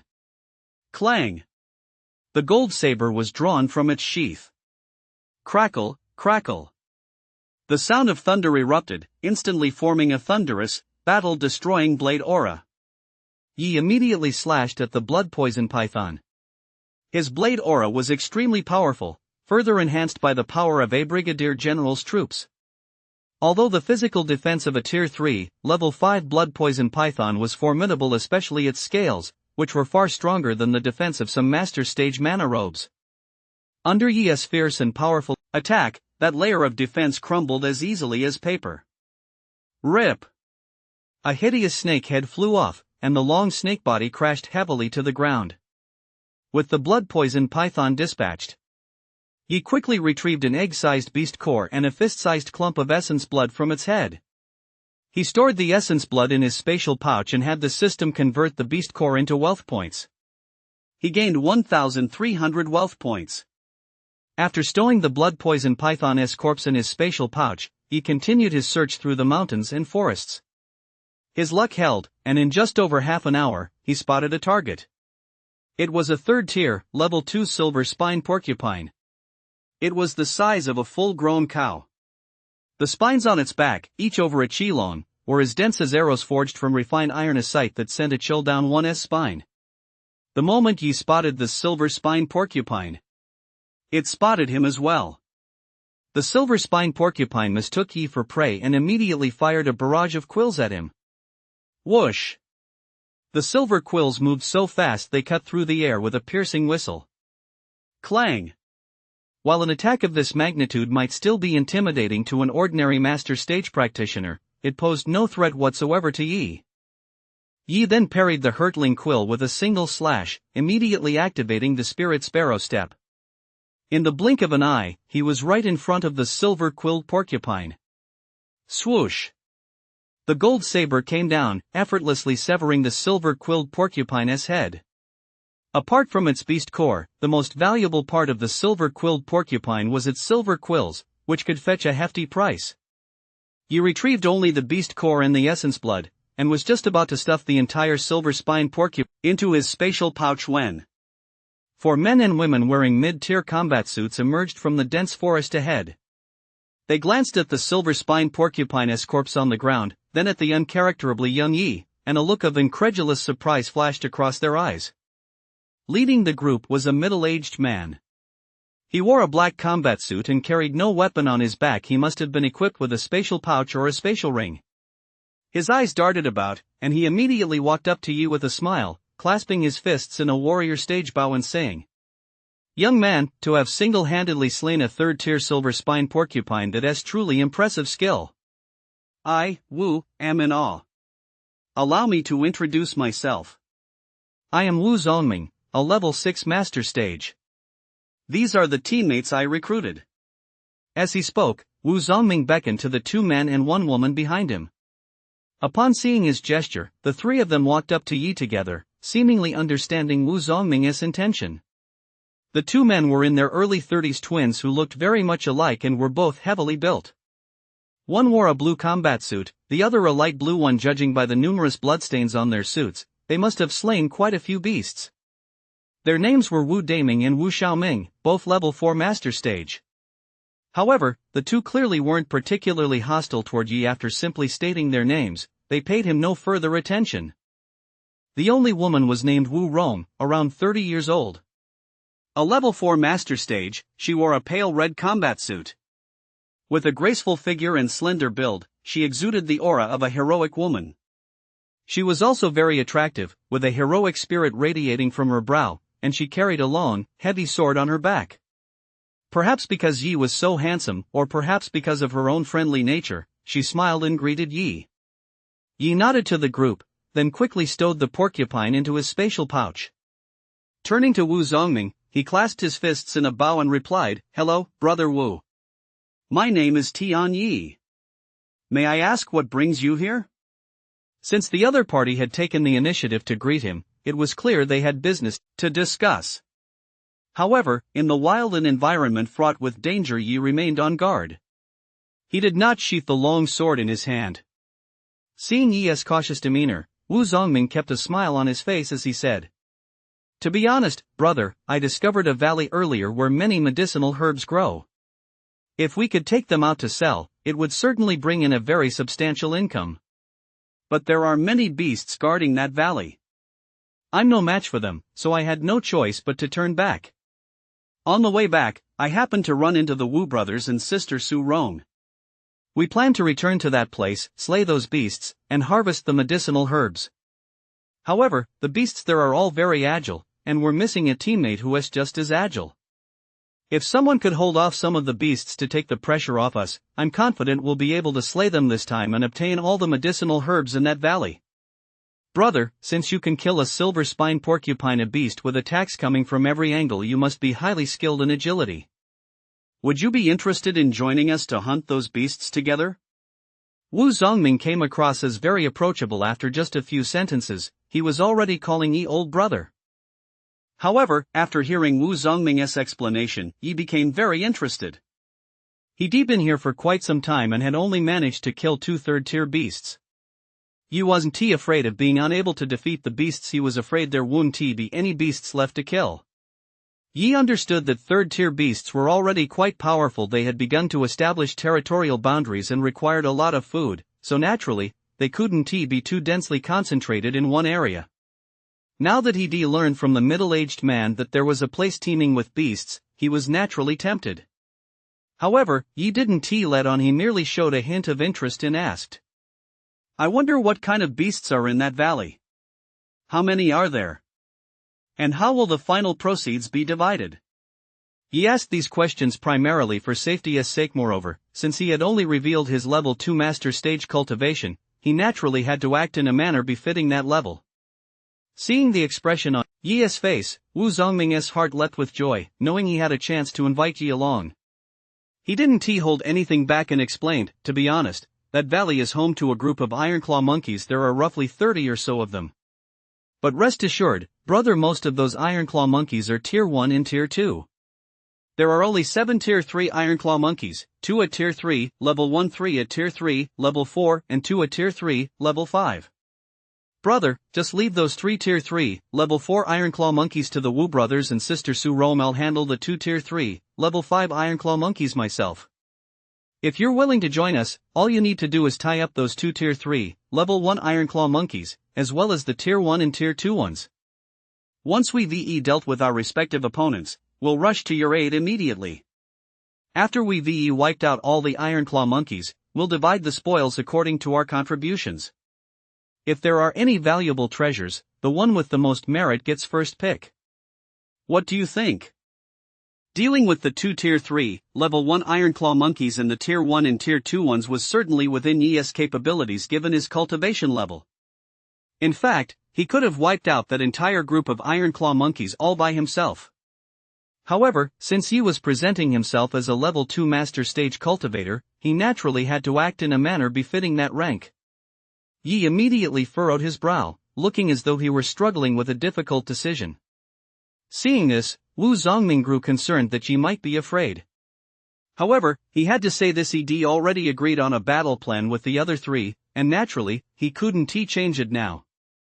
Glancing at the entry-level combat suit Yi was wearing, Wu Zongming gritted his teeth, pulled a mid-tier combat suit from his spatial pouch, and, with a heavy heart, handed it to Yi, saying, Bro, if you're worried you won't be able to hold off those Ironclaw monkeys, I can lend you this mid-tier combat suit.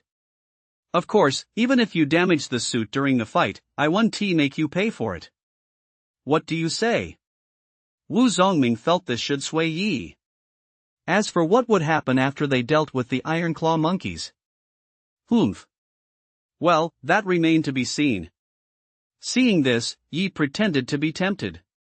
The entry-level combat suit he was wearing had been stripped from a warrior stage fighter he'd killed earlier, so naturally, it wasn't as protective as a mid-tier one. After feigning hesitation for a moment, he finally nodded in agreement. Once he agreed, Wu Zongming signaled the group to hurry on. All 5 were master stage experts, so they moved very quickly. About half an hour later, they arrived at a forest.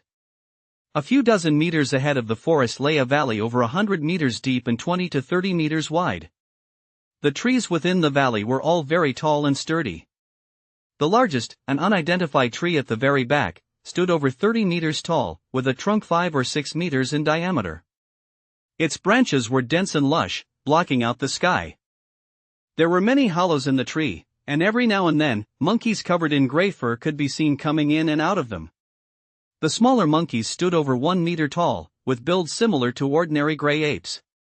The larger ones stood over 2 meters tall, broad-shouldered and stocky. The ones over 1 meter tall were all first-tier Ironclaw monkeys. Those over 2 meters tall were mostly second-tier Ironclaw monkeys, but no third-tier Ironclaw monkeys were to be seen. Numerous spiritual herbs were scattered throughout the valley. Manna grass, blood jade grass, tricolor peony, rasher mushroom, polygonatum.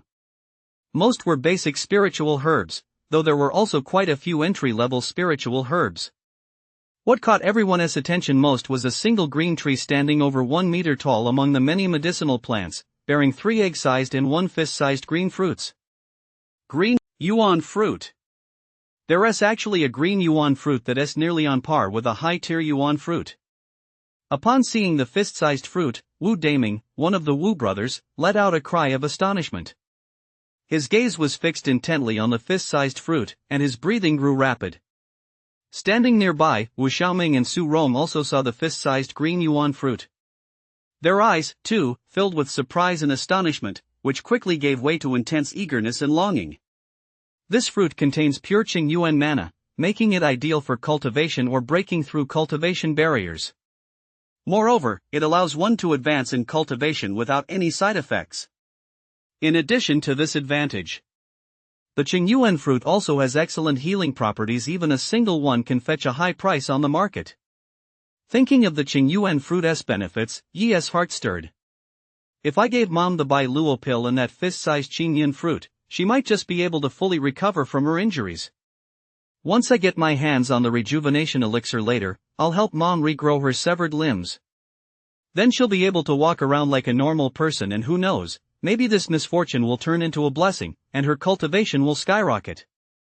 Plus, Dada's health has been getting worse and worse over the years. If he takes the remaining Qingyuan fruits, his body might return to that of a healthy person, and there's a good chance he could even break through to the warrior stage.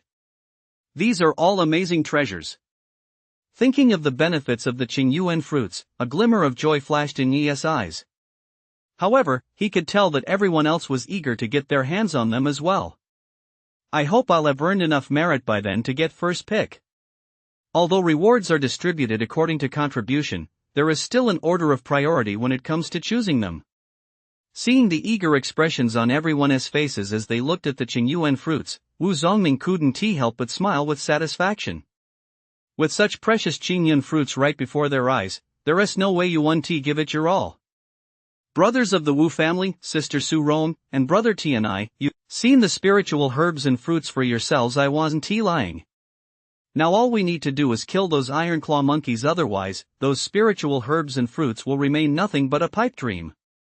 After speaking, Wu Zongming pointed toward the entrance of the valley. There stood a massive tree over 10 meters tall, blocking more than half of the valley's entrance.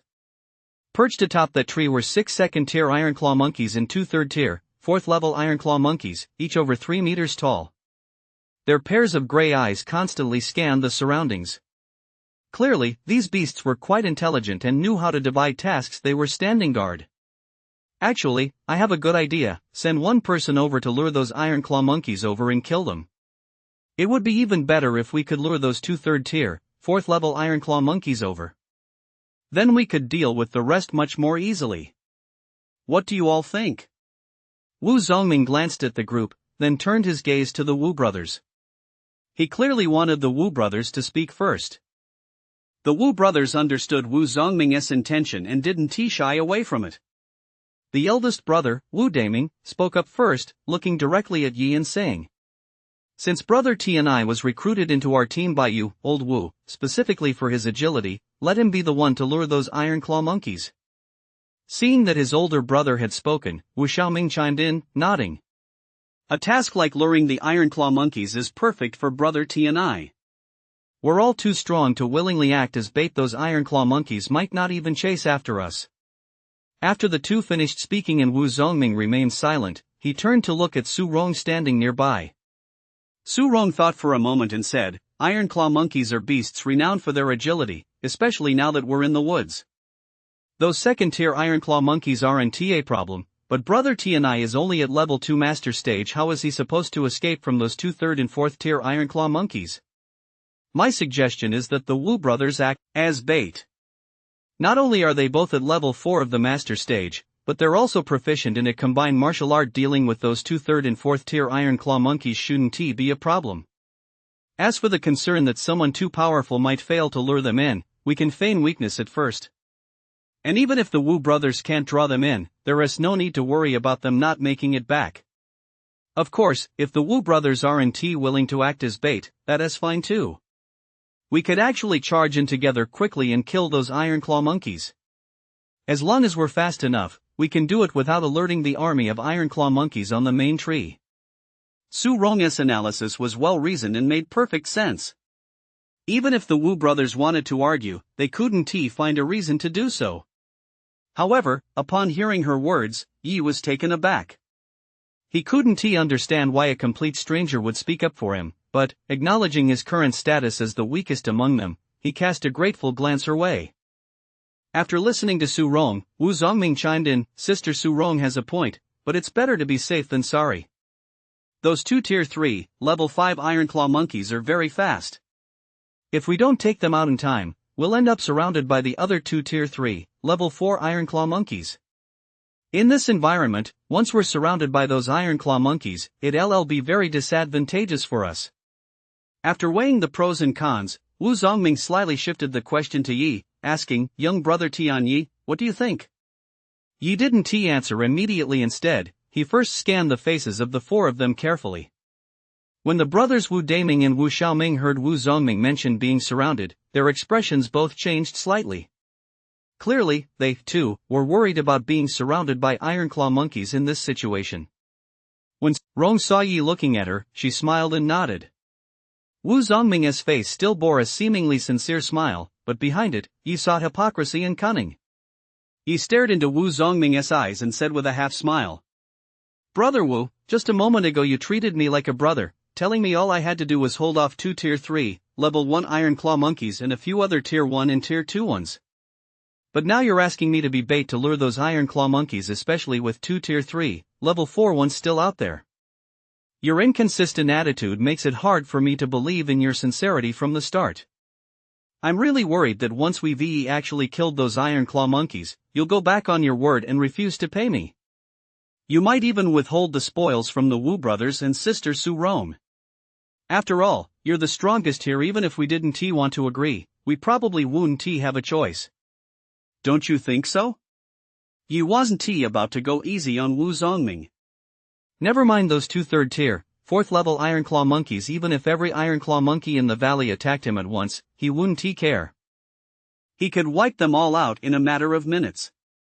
Possessing a royal tier, top grade, perfected body movement martial art, he was confident that even in these mountains and forests, his speed would far surpass that of these Ironclaw monkeys, who were renowned for their agility. So he wasn't afraid to fall out with Wu Zongming right then and there. The worst case scenario would simply be this hypocritical guy flying into a rage and attacking him. If that happened, he'd have the perfect excuse to take him out right then and there. Once that was done, he could pick whichever Qing Yuan fruits he wanted. However, Yi was a man of principle who kept his word. Since he'd agreed to hunt Ironclaw monkeys and split the spoils with Wu Zongming and the others, he wouldn't betray his teammates for a little profit. Even if he had the strength to do so, he wouldn't be willing to sacrifice his inner convictions for such a paltry gain. But if Wu Zongming were to break the rules first, then don't blame him for turning on him without mercy. How could that be possible? Brother T and I, don't get angry. I'm just discussing this with you, aren't I? We haven't finalized this plan yet. Wu Zongming clearly hadn't expected Yi to speak to him like this. It was practically a complete breakdown in relations. He'd assumed Yi was just a greenhorn, with the lowest cultivation level among them, and that he could easily manipulate him. Moreover, he deliberately had the Wu brothers who didn't seem to like Yi very much speak up first. He was very satisfied with the Wu brothers' opinions, but Su Rong's stance took him by surprise. He assumed that even if Su Rong didn't support the plan, she wouldn't oppose it. Remaining neutral would suffice. Then, after weighing the pros and cons himself, he could shift the pressure onto Yi, easily coercing the young man into going along with it. But Wu Zongming never imagined that this seemingly young teenager would show him not the slightest bit of fear. Since the beasts hadn't been killed yet, he didn't want to fracture the team's morale just yet, so he brushed it off with a laugh. After Yi finished speaking, Wu Zongming could sense that the way the Wu brothers and Su Rong looked at him had changed significantly. The trust they'd shown him at the beginning was gone. It's all this brat's fault. Just wait, once we've wiped out those Ironclaw monkeys, I'll show you exactly what happens when you cross me. And to the Wu brothers and Su Rong, do you really think I'd give you any favors? What a joke. Seeing that Wu Zongming was trying to smooth things over, Yi, not one to rub salt in the wound, merely smiled faintly, crossed his arms, and said, "Since this is a discussion, I suppose it's fine if I don't agree, right?" "No problem, of course not." Wu Zongming shook his head repeatedly. With things having gone this far, he naturally had no reason to let Yi serve as bait. Immediately, Wu Zongming changed the subject, suggesting they follow Su Rong's plan, to strike together and catch the enemy off guard. Seeing Wu Zongming back down so easily, Yi felt a twinge of regret. After reaching an agreement, the group quietly toward the large tree at the mouth of the valley. Once they were within 20-odd meters of the tree, they could no longer advance stealthily. Ahead lay an open area with no trees to conceal their movements. Wu Zhongming then signaled to the others to move out together. To demonstrate his resolve, he charged forward first. Seeing Wu Zhongming charge ahead, Yi and the others also unleashed their martial arts techniques to follow suit. The distance of 20-odd meters took them less than a second to cover. By the time they charged through, the second-tier Iron Claw monkeys hadn't even had time to react before their heads were severed. However, the two third-tier, level 4 Iron Claw monkeys reacted quickly. As soon as they saw Yi and his group burst out of the woods, they threw back their heads and let out a loud cry. The sound was deafening, echoing across several thousand square meters. Immediately afterward, instead of launching an attack, they retreated directly into the valley. At the same time, from the main tree in the valley, more than 20 Iron Claw monkeys charged toward them. Leading the pack were two third-tier, level 5 Iron Claw monkeys. Although they were large, they were extremely fast. Like two streaks of gray light, they were in front of the five in the blink of an eye and launched their attack. At that moment, the other Iron Claw monkeys also charged in. Seeing this, Wu Zhongming immediately shouted, "Fight according to the original plan." As he spoke, wielding a broadsword, he took the initiative to engage the two most formidable Tier 3, Level 5 Iron Claw monkeys. The two Tier 3, Level 5 Iron Claw monkeys also realized that Wu Zhongming was the strongest of the five, so they both abandoned their attempts to kill the others and charged at Wu Zhongming together. The Wu brothers and Su Rong each selected a Tier 3, Level 4 Iron Claw monkey to fight. The remaining two Tier 3, Level 1 Iron Claw monkeys, seeing that there was still an easy target, Yi immediately charged toward him. As Tier 3 beasts, they had developed sentience, though not as advanced as that of humans. It was still quite significant. They were able to determine from the mana fluctuations emanating from the five of them that Yi was the weakest among them. Even so, they realized they were no match for Yi, so they called out to other second and first tier Iron Claw monkeys to come to their aid. These second and first tier Iron Claw monkeys wouldn't have dared to confront anyone else in the first place, but upon hearing the two third tier, Level 1 Iron Claw monkeys call out, they all rushed toward Yi. At the very least, Yi was significantly weaker than the other four. These Iron Claw monkeys were all very fast, constantly leaping from tree to tree around him, then showing no regard for fair play, launching sneak attacks from behind. Some used their hard iron claws to grab rocks and pieces of wood weighing over 100 kilograms, smashing them viciously at Yi. Some suddenly shot forward. Others stirred up a cloud of falling leaves, trying to block Yi's vision. They coordinated very well. Whoosh!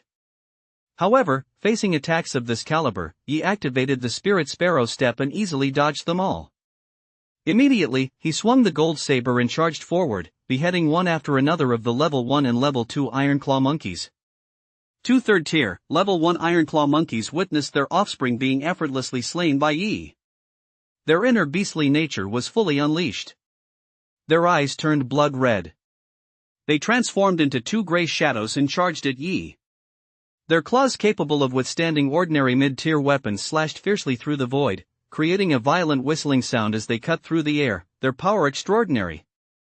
Facing such an attack, Yi remained unfazed. Yi knew that while the attacks of these two Iron Claw monkeys looked formidable, they couldn't even pierce his mana robe. However, he didn't yet need to resort to his mana robe to deal with these two. He immediately activated the Spirit Sparrow step and charged straight at them. Whoosh! Whoosh! A flash of blade light. No time, the two Tier 3, Level 1 Iron Claw monkeys had their heads severed, dead beyond any doubt. After dispatching the two Tier 3, Level 1 Iron Claw monkeys, the remaining Tier 1 and Tier 2 Iron Claw monkeys were no match for him. Yi's figure darted back and forth among them. With every swing of his blade, another Iron Claw monkey met its end. It didn't take long. In about a minute, the area around Yi was already piled high with the corpses of Iron Claw monkeys. Swoosh, swoosh. Having completed his task, Yi turned his gaze to other battlefields. The Wu brothers were both wielding heavy swords. They appeared to be of a high enough level to easily withstand the hard claws of their opponents' Tier 3, Level 4 Iron Claw monkeys. The combat techniques they used were also of a high level and extremely powerful. Their footwork was fast enough, and they were also equipped with mid-tier combat gear. With all these advantages, it was difficult for the two Iron Claw monkeys to injure them. On the contrary, the monkeys themselves sustained numerous deep wounds that exposed their bones. Yi knew these two would finish off their opponents very soon. Su Rong's strength was no less impressive. In her hands, the heavy sword moved like a magic wand. She wielded it with flair and complete mastery. Her attacks caused her opponent to howl in pain repeatedly, and she even severed one of its arms. Over at Wu Zongming's side, he unleashed the full power of his level 6 master stage cultivation while wielding a heavy broadsword. Even when facing two level 5, tier 3 Iron Claw monkeys fighting together, he held the upper hand and even severed the arm of one of them. All of them held the upper hand. Victory was only a matter of time. However, Yi realized that the final spoils would be distributed according to contribution. He immediately grinned. Wielding his sword, he charged toward the battlefield where Wu Zongming was fighting. "Brother Wu, I'm here to lend you a hand." Wu Zongming wore black mid-tier combat gear and wielded a heavy sword. His level 6 master stage mana erupted, leaving the two tier 3, level 5 Iron Claw monkeys bloodied and battered. Just as he was about to knock the one with the severed arm flying, he heard Yi's shout. Wu Zongming froze for a moment, instinctively turning his head toward the source of the voice. When he saw that Yi had already taken out all the Iron Claw monkeys that had been surrounding him and was coming to his aid, his mind went into a daze. Who am I? Where am I? What am I supposed to do? He was being attacked by two level 3, tier 1 Iron Claw monkeys, along with over 20 level 1 and tier 1 Iron Claw monkeys. He figured that since he possessed such formidable agility, even if he wasn't a match for those Iron Claw monkeys, he'd be safe for the time being. But he never imagined Yi could kill these monkey beasts, and in such a short time, no less. After all, even if he were to face two third-tier, 5th level Iron Claw monkeys whose cultivation was one minor realm lower than his own, he'd only be able to hold them off. Killing those two beasts in such a short time was simply impossible. Yet this Tian Yi had not only slain two Iron Claw monkeys whose cultivation was only one minor realm lower than his own, but had also killed over 21st and 2nd tier Iron Claw monkeys, a level of strength comparable to that of a level 3 master stage cultivator. This kid has already reached the level 2 master stage at such a young age. He is a natural genius to begin with. Now his combat power far exceeds that of a typical level 2 master stage practitioner. It seems he comes from an extraordinary background. But, humph. Offending me one and well, and someone like this must be worth a fortune, especially that golden knife of his, which looks anything but ordinary. Looking at Yi, who had come to his aid, Wu Zongming wore his usual sincere smile. He casually knocked away an Iron Claw monkey that had sneaked up on him while he was distracted, and laughed. Brother Tianai, you truly are a hero in the making, exceptionally gifted and incredibly powerful. With your help, things will be much easier for this old man. Brother Tianai, please help me hold off that one-armed Iron Claw monkey for now. Once I take care of this one, I'll come help you. A cold smile flashed across Wu Zongming's mind. Without waiting for Yi's response, he immediately turned to deal with the Iron Claw monkey, which wasn't seriously injured, leaving the one with the severed arm to Yi. Although this third tier, level 5 Iron Claw monkey had lost an arm and bore many bloody wounds, it was, after all, a third tier, level 5 beast. It was massive in stature, and despite its numerous wounds, aside from the lost arm affecting its combat effectiveness, it simply wouldn't die anytime soon. Under these circumstances, this tier 3, level 5 Iron Claw monkey would have no trouble at all, let alone against a level 2 master stage, even if it were to face a level 4 master stage. Wu Zongming felt that this Iron Claw monkey would have no trouble at all killing Yi. What business was it of his if he died? Heh, young man, you're still too naive. Hearing Wu Zongming's words, Yi was momentarily speechless. He originally planned to lie in wait and help Wu Zongming take down these two Iron Claw monkeys. But he never expected Wu to come up with such a scheme. Expecting a level 2 master stage like him to hold off a tier 3, level 5 Iron Claw monkey even if it was injured was simply beyond his capabilities. This guy clearly had ulterior motives. Too bad you've underestimated the strength of the One Leaf Shades, the Sky Emperor. Brother Wu, you'd better take down that Iron Claw monkey as soon as possible. Otherwise, I won't be able to hold it off for much longer, he said, feigning distress. Upon hearing this, Wu Zongming nodded and assured him, Brother Tianai, don't worry. I'll take care of it in no time. As he spoke, Wu Zongming actually lured the iron-clawed monkey, which wasn't even seriously injured, away into the distance. Clearly, he was afraid Yi wouldn't be able to defeat the one-armed iron-clawed monkey, so he was luring it over to him. Realizing the other man's intent, Yi merely gave a cold chuckle. Without another word, he raised his gold saber and charged at the one-armed iron-clawed monkey.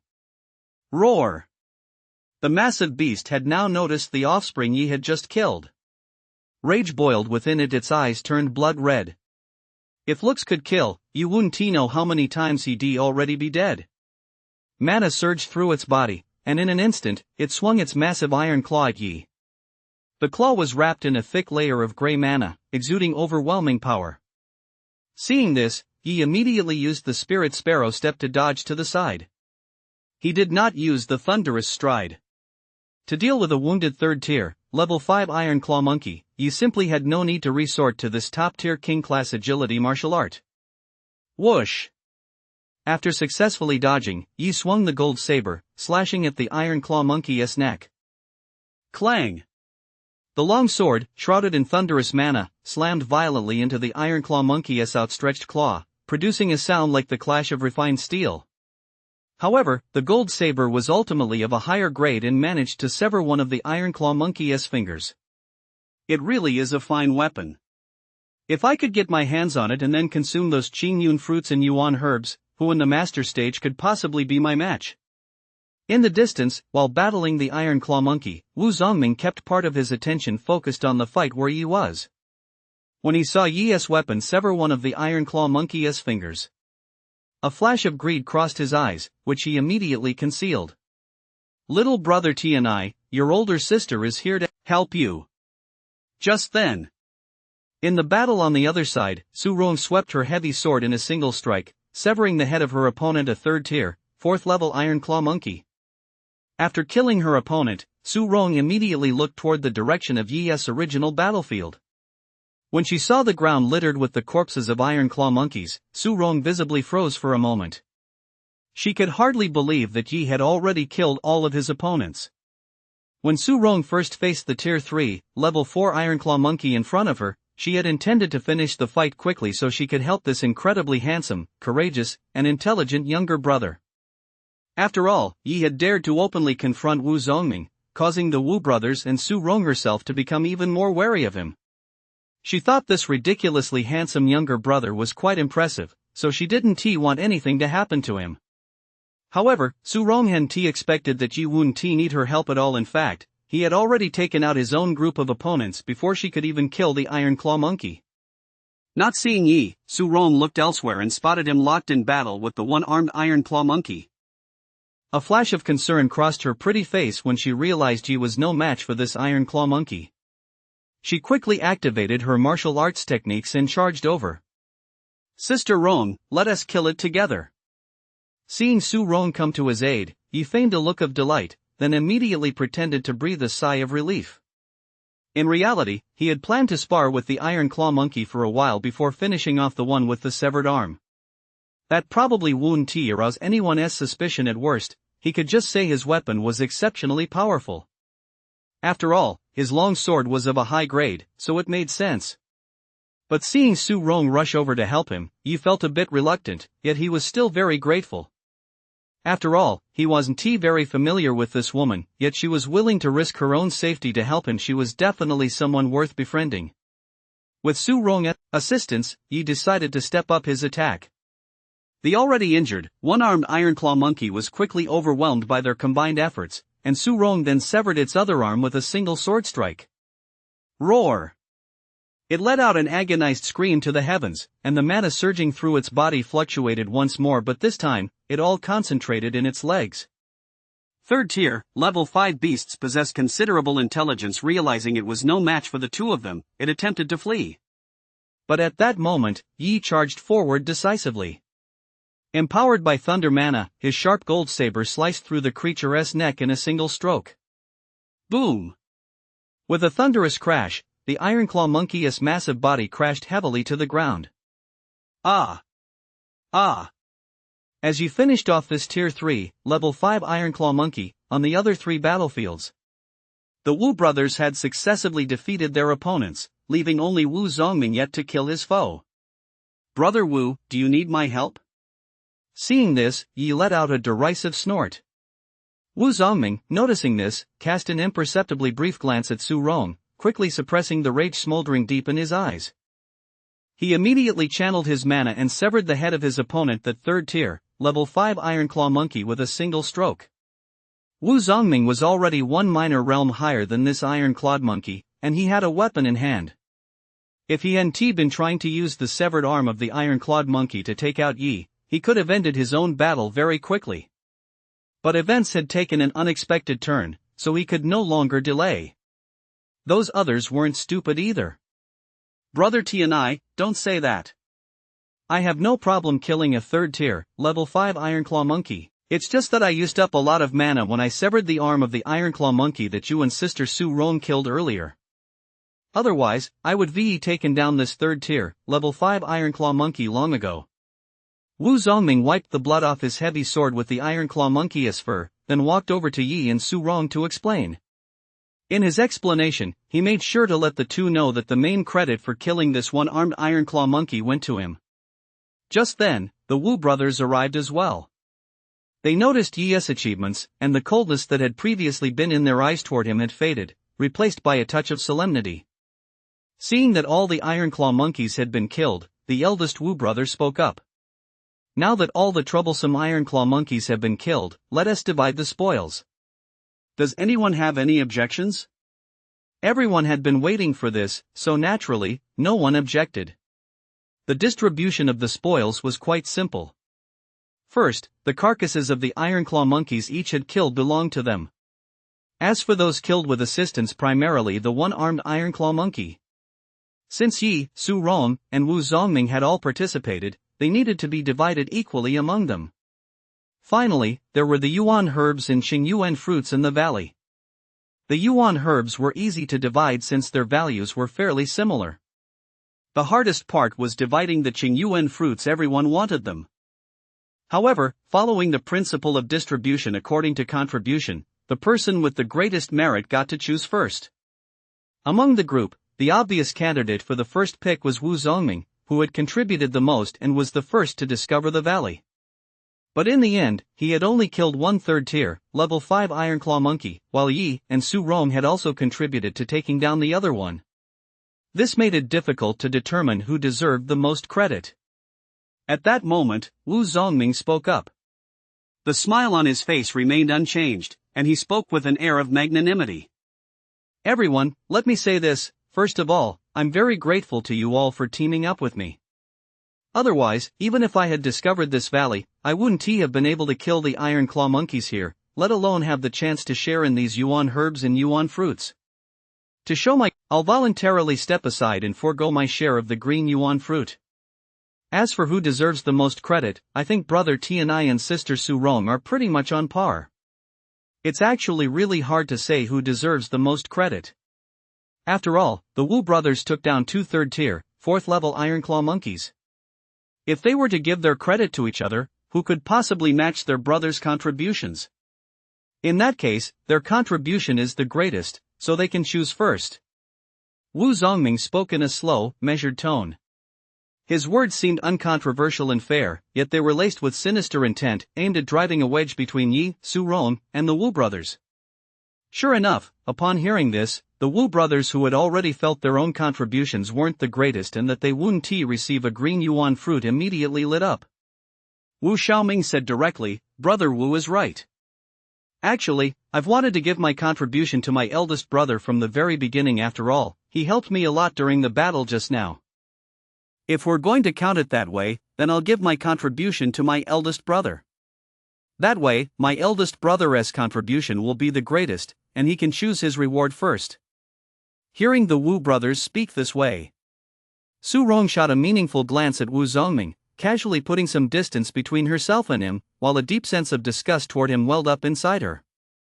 What a cunning and hypocritical man! Su Rong thought for a moment, then her eyes twinkled as she smiled and said, "Since we can calculate the credit this way, I'll give my share to Brother Tianai. That way, with Brother Wu not participating, Brother Tianai still deserves the most credit. He should be the first to choose the yuan herbs or yuan fruits. Does anyone have any objections?" She glanced at the others, then gave Yi a wink with her bright eyes. Yi, who was no fool, instantly understood Su Rong's meaning. He immediately gave her a grateful smile and said, "In that case, little brother would like to thank Sister Su Rong for her kindness." That said, Yi knew Su Rong wasn't really intending to give him the credit, rather, she wanted to form an alliance with him. The five of them were clearly divided into four factions. In a one-on-one matchup, the two of them were obviously the weakest on the surface, so Su Rong wanted to ally with him. Once the rewards were distributed, he would naturally give Su Rong her share. Well, seeing that Su Rong had actually followed suit and pulled off this stunt, the Wu brothers opened their mouths but didn't know what to say. Su Rong's tactic was the same as theirs, even if they wanted to refute it, they couldn't. And when he saw Su Rong about to give her credit to Yi, Wu Zongming's swarthy face visibly froze for a moment. He was clearly taken aback by this outcome as well.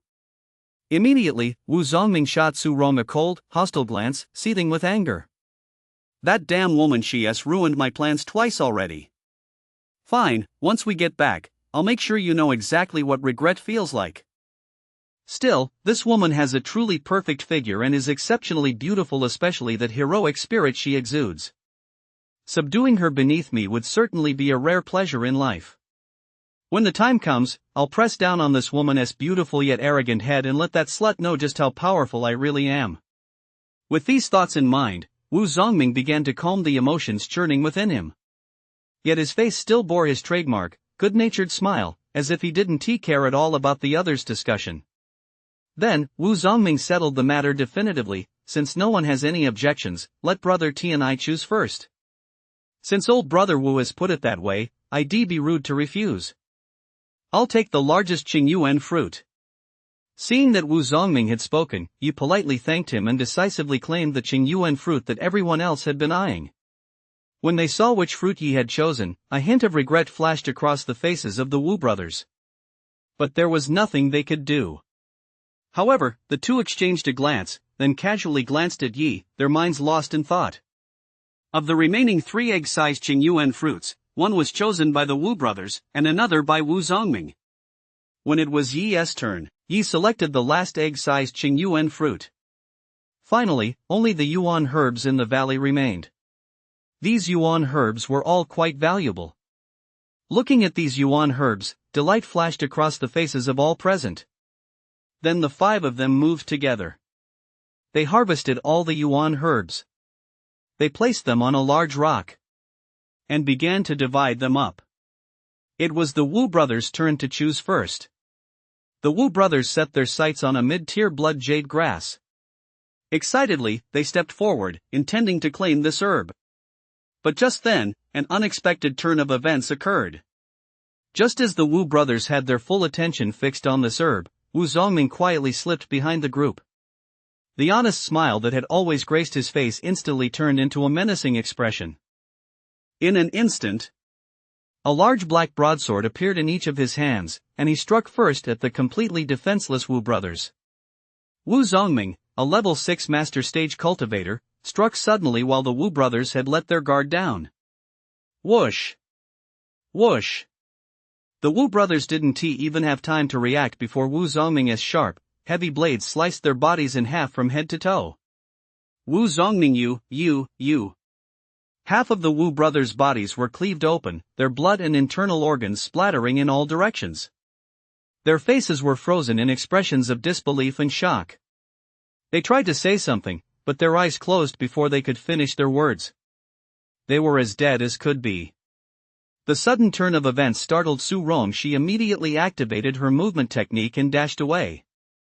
However, Wu Zongming seemed to have anticipated this, or perhaps, after slaying the Wu brothers, he had already planned to deal with Su Rong. He activated his movement techniques to give chase, his heavy sword wrapped in a thick layer of mana as he swung it head-on at her. Boom! Su Rong raised her heavy sword overhead to block the blow. But her cultivation was ultimately no match for Wu Zongming's, and she was sent flying by the blow. Her voluptuous, slender body slammed into the ground, creating a massive crater over 3 meters deep. The violent impact caused her to cough up a mouthful of blood. She had sustained serious injuries. Sister Su Rong, why do you always go out of your way to help that kid Tian Yi? Is it because you think he is handsome and want to sleep with him? You've ruined my plans twice. You deserve to die. But since you're so beautiful and have such a great figure, once I've dealt with that kid Tian Yi, I'll take my time with you right here in this quiet, deserted valley. Ha ha ha, I promise to let you enjoy yourself before you die, so you'll die a satisfied ghost. After successfully killing the Wu brothers and severely wounding Su Rong, Wu Zongming suddenly felt that all threats had vanished. The thought that all the rewards would be his alone filled him with unspeakable joy. Hearing these words, Su Rong, lying on the ground, turned deathly pale. She had no intention of being defiled by someone as repulsive as Wu Zongming, and immediately reached for her heavy sword to take her own life. Whoosh! Just then, Yi rushed over, snatched the heavy sword from her hand, and pulled out a healing pill, stuffing it into Su Rong's mouth. In the process, he inevitably brushed against her lips, and a sensation of softness and warmth washed over him. Sister Su Rong, don't worry. As long as I'm here, that scoundrel Wu Zongming won't have a chance to hurt you. Yi gave a faint smile that radiated an indescribable confidence paired with his incredibly handsome looks. It sent ripples through Su Rong's heart. For a split second, she wanted to throw herself into Yi's broad embrace, willing to give him everything she had. Kid, you've got some nerve. After seeing me kill the Wu brothers and seriously injure Su Rong, you didn't even run. You actually had the nerve to try and save her. You don't really think I can't kill you, do you? After severely wounding Su Rong, Wu Zongming had been worried that Yi would take the opportunity to escape, so he was prepared to finish him off. But to his surprise, Yi not only didn't flee, he actually ran over to save Su Rong. Is this kid out of his mind? Do you really think that just because you're a level 2 master stage, even with the combat power of a level 3 master stage, you're a match for me? A hero rescuing a damsel in distress?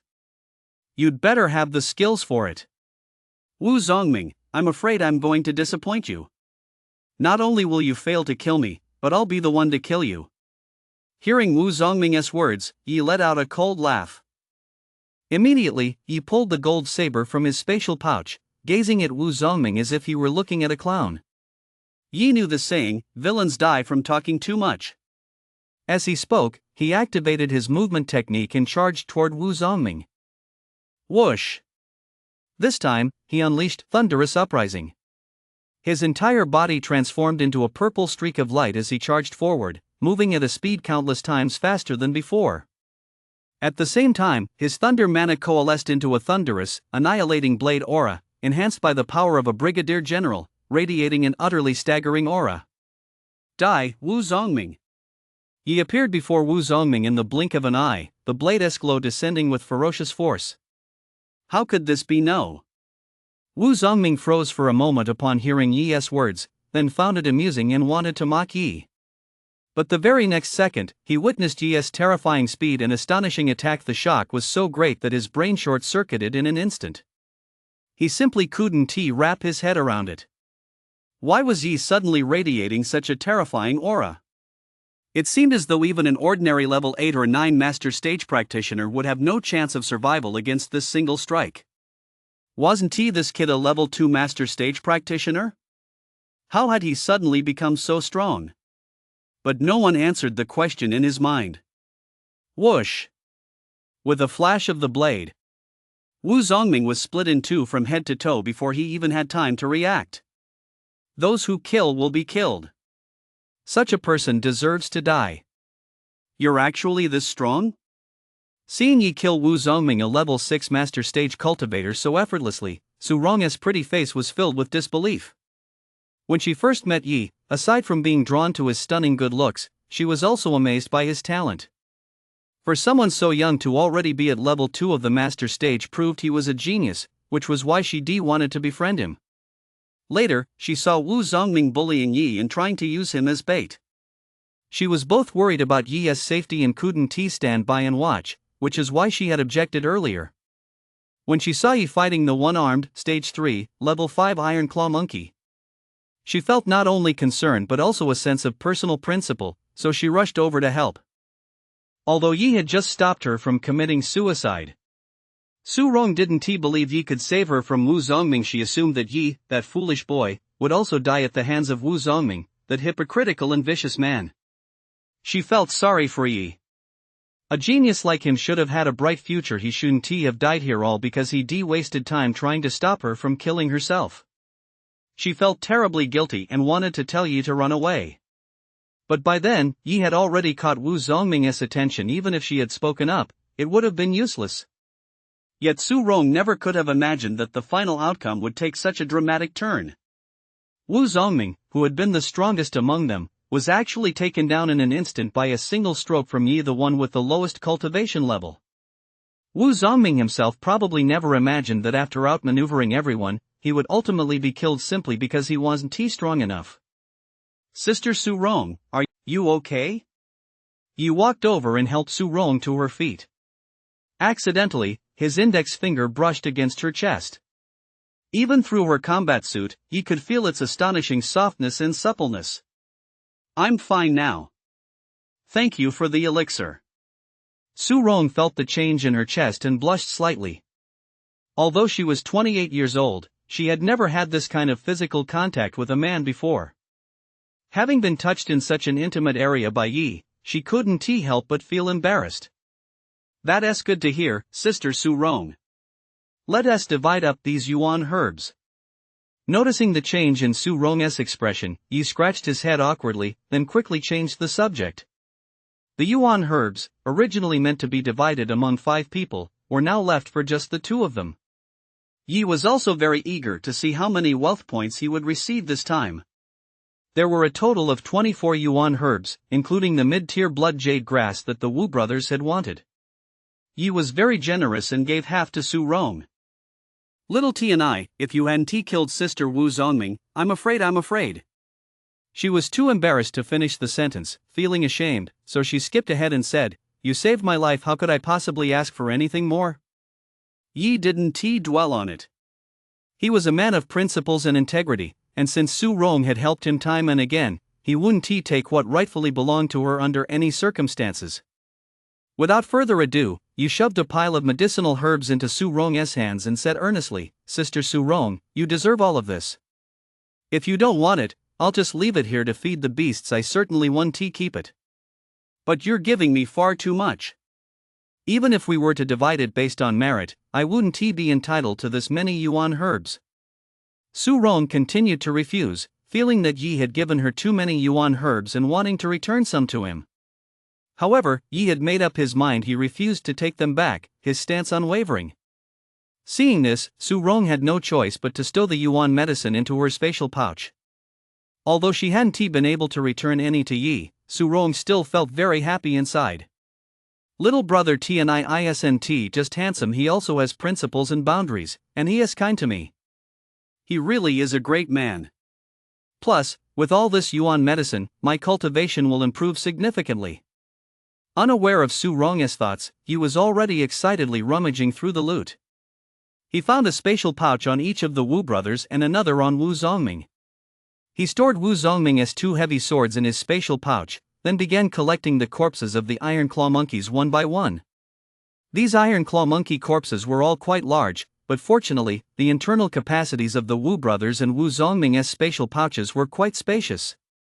The first 2 had spatial pouches with a capacity of 30 cubic meters, while Wu Zongming's had an even larger capacity of 50 cubic meters. He had just loaded all the Iron Claw monkey corpses into them. However, Yi let Su Rong keep the corpse of the Iron Claw monkey she had killed. As for the 3rd tier, 5th level Iron Claw monkey they had killed together, he took only the beast core and gave the rest to Su Rong. At first, Su Rong was reluctant to accept it, but since he insisted on giving it to her, she had no choice but to take it. And so, they had cleared out all the spoils in the valley. Of course, to make sure nothing was overlooked. Yi made a point of inspecting the main tree, but found nothing of value there. Even without any additional finds on the main tree, Yi's haul for the day was already quite substantial. Among these, the most valuable items to him were, of course, the beast cores and the yuan herbs. 13 second-tier beast cores. 6 third-tier beast cores. 12 yuan herbs. 4 Qing yuan fruits. As for the beast's essence, blood and materials, there is no need to go into detail. And that doesn't even include the items from the Wu brothers and Wu Zongming's spatial pouches. Since Su Rong was right there, he didn't feel comfortable counting them right away. He planned to find a secluded spot later to take stock. Sister Su Rong, it's time for us to part ways. Leaving the valley, Yi clasped his fists in a bow to bid Su Rong farewell. Su Rong felt a pang of reluctance, but she didn't rashly suggest accompanying Yi. She understood that Yi's decision to leave meant he wanted to act alone. Yi was far too powerful. Even if he were willing to take her along, she would only be a burden to him. She was a proud person and couldn't bring herself to do that. Alright, then, let us part ways here. But Tian Yi, could you give me your contact information? Once I'm back in the city, I'd like to properly repay you for saving my life. As she spoke, Su Rong gave Yi a wink. It seemed as though she intended to repay the favor in a way that would satisfy Yi when the time came. Seeing this, Yi hesitated for a moment. But when he saw Su Rong's beautiful eyes brimming with anticipation, he couldn't bring himself to refuse and finally nodded, saying, "All right." After parting ways with Su Rong, Yi found a cave and crawled inside. After sealing the cave entrance, Yi took out 3 spatial pouches from his person, along with the beast core and yuan herbs he'd acquired this time. System: convert the beast core and yuan herbs into wealth points. Apart from the Qing yuan fruit, Yi had no use for these yuan herbs, so he had the system convert them all into wealth points. Ding! Congratulations, host, on earning wealth points. The amount of wealth points was nothing short of substantial. A smile never left Yi's face. His haul this time was truly massive, and he hadn't even counted the contents of the 3 spatial pouches yet. Yi wasn't in a hurry to improve his strength. He casually pulled out Wu Xiaoming's spatial pouch and emptied everything inside except for the Iron Claw Monkey's corpse. There was quite a lot. Some beast materials. 5 second-tier beast cores and 1 third-tier beast core. 10 low-grade spirit stones. Several bottles of elixirs, including antidotes, healing pills, and wound ointments. Most were first-tier, only 1 healing pill was mid-tier. Then there was his weapon, a mid-tier heavy sword of considerable value. In addition, there were miscellaneous items such as food, water, a tent, and clothing. The contents of Wu Daming's spatial pouch were similar to Wu Xiaoming's. 7 second-tier beast cores and 1 third-tier beast core. 13 low-grade spirit stones. Some antidotes, poison-repelling pills, healing pills, and wound ointments. Most were also first-tier, with very few being second-tier. A second-tier, heavy sword. Aside from these, there were various odds and ends. Yi was most looking forward to Wu Zongming's spatial pouch. Not only was it the largest, but Wu Zongming was also the strongest among them. The contents did not disappoint Yi. 8 second-tier beast cores and 2 third-tier beast cores. 20 low-grade spirit stones. 7 or 8 mid-tier pills, including antidotes, poison-repelling pills, and tissue-regenerating pills. There were also some low-tier elixirs, though they were quite mixed and didn't seem to have been purchased from a single source. Instead, they looked like they'd been looted from a murder or robbery. There were 8 weapons. 5 were low-tier, and 3 were mid-tier. Among them were 2 heavy swords previously used by Wu Zongming, as well as a green metal shield. 7 books. 5 of them are entry-level cultivation manuals and martial arts techniques, while the remaining 2 are intermediate level. One is the intermediate level cultivation manual Yuan Bo Gong. The other is the intermediate level evasion technique Swift Wind Step. Yi thought back for a moment and realized that the mana in Yuan Bao Gong was very similar to the mana Wu Zongming had displayed. The mana cultivated through this technique is relatively pure at critical moments. It can trigger a violent surge of all the mana within one's body, boosting combat effectiveness by 20 to 30% for a short time. It's considered a decent intermediate level cultivation technique. However, due to level restrictions, the strength boost provided by this technique is limited to the master stage. By the grandmaster stage, this effect is essentially gone. The Gale Step is a movement technique with decent speed, suitable for straight-line pursuits and traveling. Yi had seen Wu Zongming use it before. When activated, Wu's entire body seemed to race past like a gale. In addition to these items, Wu Zongming's spatial pouch contained a miscellaneous assortment of clothing, food, water, and other odds and ends. After taking inventory of the items in all three of their spatial pouches, Yi happily tossed some non-essential items aside and set them ablaze. Then he began sorting through the contents of the 5 spatial bags, paying particular attention to the Iron Claw Monkey corpse.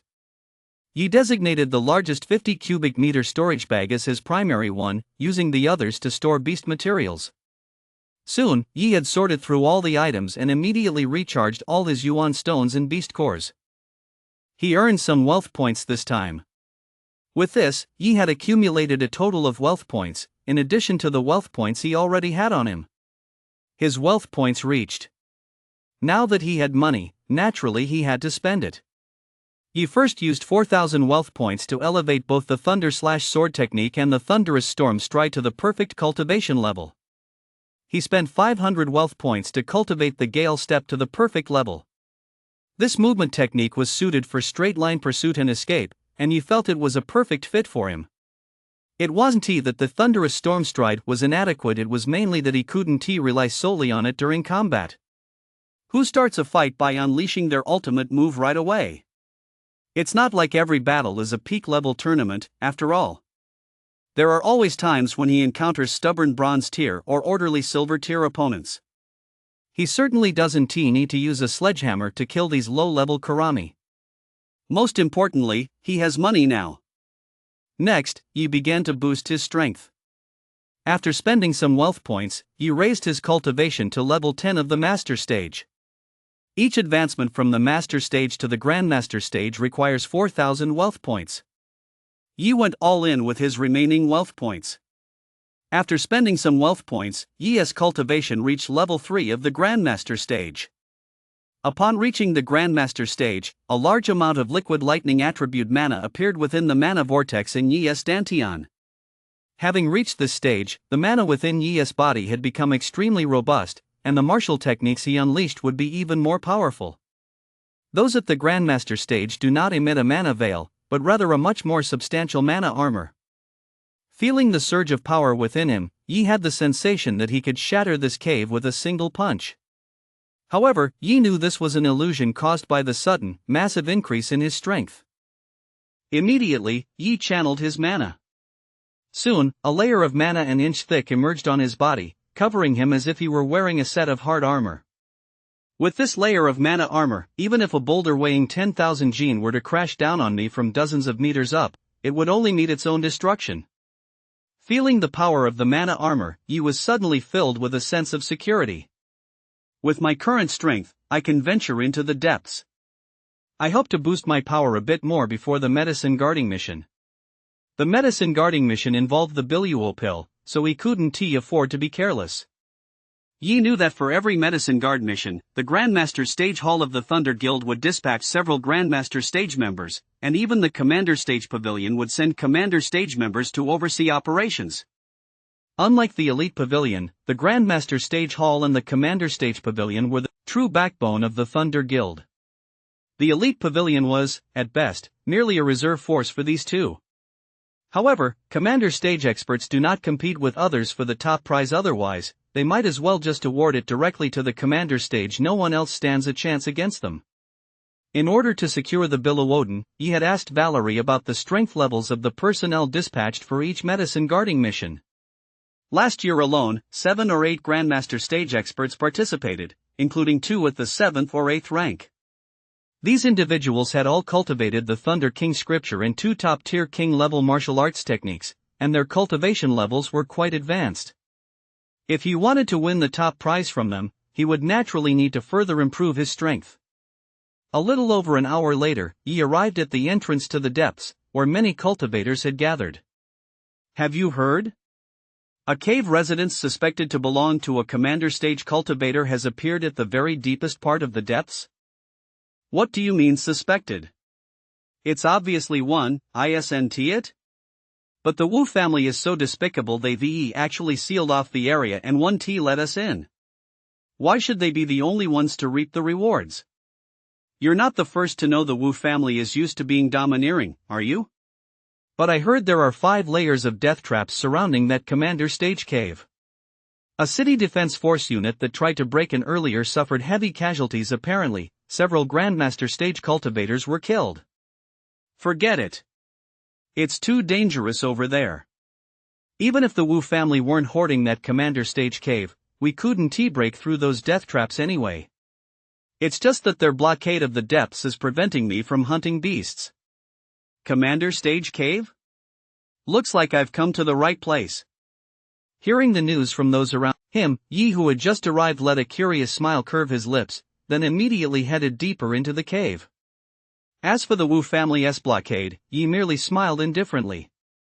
The Fallen Leaves forest was a gift from nature. If anyone dared to block his path, they'd soon find out just how sharp his blade was. Hey, look at that kid, a level 2 master stage cultivator actually heading into the depths? Never mind that the depths have been sealed off by the Wu family. Even if they weren't, it's not a place a level 2 master stage cultivator could venture into. Is that kid out of his mind?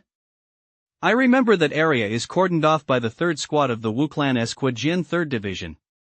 That Zhang Mingfei guy is the most jealous of anyone who is better looking than him. That kid is so handsome. If he runs into Zhang Mingfei, he probably won't end well. He is obviously a rookie. Better to die by my hand than by Zhang Mingfei's. With looks like that, he is probably worth a pretty penny. Some people saw Yi heading deeper into the woods. Some teased him, others mocked him. A few Grandmaster stage practitioners with ulterior motives followed him as well. Yi kept venturing deeper into the woods. The trees here weren't very dense, but each one was towering.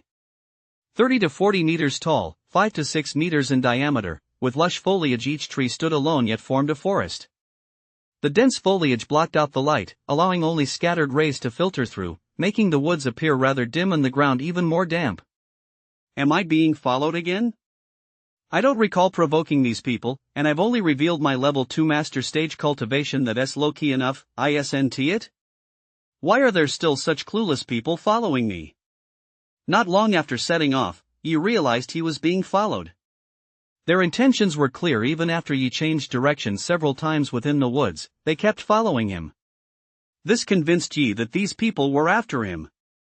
Yi let out a resigned sigh, decided to stop moving, and leaned against a large tree to wait for them. Before long, 3 middle-aged men arrived. 2 were at the level 1 Grandmaster stage, and 1 was at the level 2 Grandmaster stage. The first 2 were clearly in cahoots. Upon seeing Yi resting against the tree, they immediately attacked him, afraid that if they hesitated, the other man would beat them to it. Sun brothers, there's a first come, first served rule for everything. I got here first. What's the deal with you guys stealing my prey? Don't you have any sense of decency? Seeing the Sun brothers charge at Yi first, the burly man in the black robe immediately activated his movement technique and rushed forward. He was at the level 2 Grandmaster stage and had cultivated a high-level movement technique, so he was extremely fast. Even though the Sun brothers had struck first, he caught up to them in no time. Humph. Sun brothers, I advise you to leave right now. Don't think I can't take you down just because you have a combined martial art technique. After issuing a threat to the 2, the man in the black robe immediately unleashed a punch at Yi and sneered. What a greenhorn. Not only did you venture into the depths with such weak cultivation, but you're actually resting in a place with absolutely no cover. You clearly have zero experience surviving in the wild. Let me teach you a lesson today. Teach me a lesson? You're not worthy. Seeing the black-robed man charging toward him, Yi smiled dismissively. He immediately drew the gold saber and activated Thunderous Stride, darting more than 10 meters away in an instant. Midway, a flash of purple lightning saber light streaked past. A head flew off, blood spurting in a steady stream.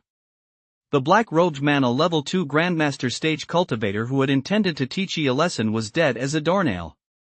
The headless body crashed into a large tree nearby with a thunderous boom, sending leaves flying.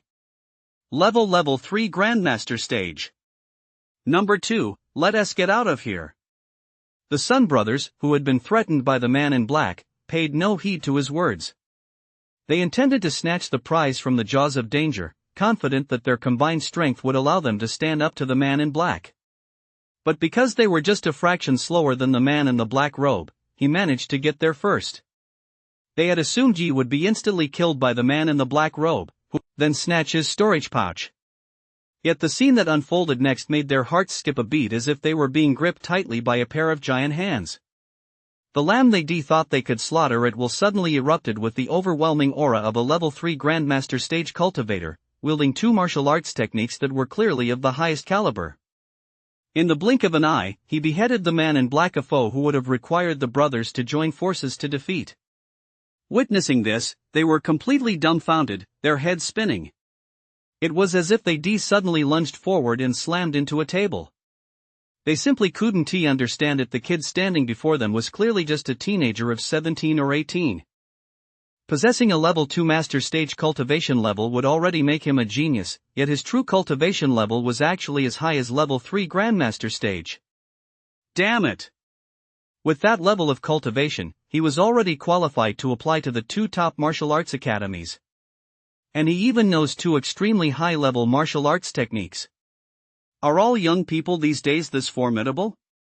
Once he came to his senses, the eldest Sun brother hurriedly grabbed his younger brother and ran. He's just too tough. They're no match for him. You want to get away now. Seeing the Sun brothers turn and run, a flash of lightning gleamed from Yi's feet. The air whistled. When Yi's figure reappeared, he was already right in front of the Sun brothers. He swung the gold saber. 2 sharp cracks rang out. The Sun brothers' heads flew off simultaneously, rolling backward onto the ground.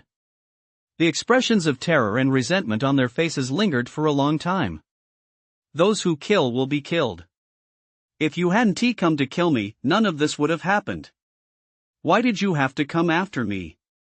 Glancing at the 3 corpses lying on the ground, Yi shook his head slightly, then immediately began looting their belongings with a smug grin.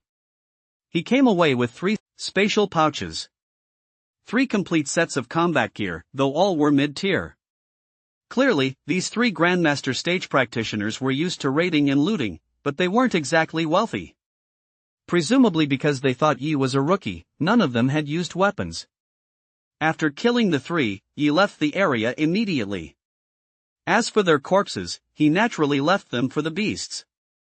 He was a decent guy, so he just hoped none of them had a twisted sense of humor. After leaving the area, Yi found a secluded spot and happily began taking inventory of his loot. Each of the 3 Grandmaster stage spatial pouches held 100 cubic meters, and they were all well stocked. A total of 78 low-grade spirit stones. 4 medium-grade spirit stones. 13 second-tier beast cores, 5 third-tier beast cores, and 1 fourth-tier beast core. A pile of beast materials. Most were second-tier, with a few third-tier and some fourth-tier. Over 100 mid-tier healing pills, antidotes, poison-repelling pills, tissue-regenerating pills, mana pills, and other elixirs.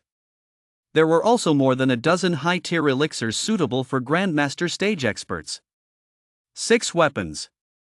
3 high-tier third-tier weapons, 2 heavy swords and a broadsword, all of considerable value. Over 10 books. Aside from some cultivation insights and atlases. There were 3 mid-tier cultivation techniques, 3 high-tier cultivation techniques, as well as 1 high-tier secret art and 1 high-tier sword technique. Needless to say, Yi had no interest in the mid-tier and high-tier cultivation techniques. He didn't even bother looking at them. It was primarily the high-tier secret art and sword technique that piqued Yi's interest. The secret art was called Art of Discerning Qi, which could be used to determine others' cultivation levels. Once mastered to perfection, it allowed one to see through the cultivation levels of those at the same realm, those below one's own level, and those only slightly higher. However, it was useless against cultivators whose cultivation far exceeded one's own, or those who had mastered advanced techniques to conceal their aura. Yi thought this secret art was quite good and planned to practice it later. The sword technique was called Gold-Splitting Sword Qi. Even at the entry level, it could easily split a piece of refined iron over 1 Qi thick in 2 when mastered. Its power was immense, capable of cutting through the defenses of 4th-tier beasts and the mana armor of Grandmaster stage practitioners.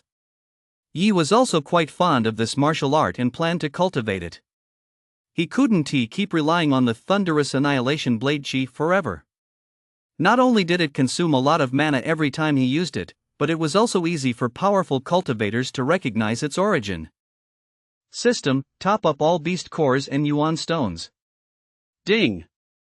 Congratulations, host, on earning wealth points.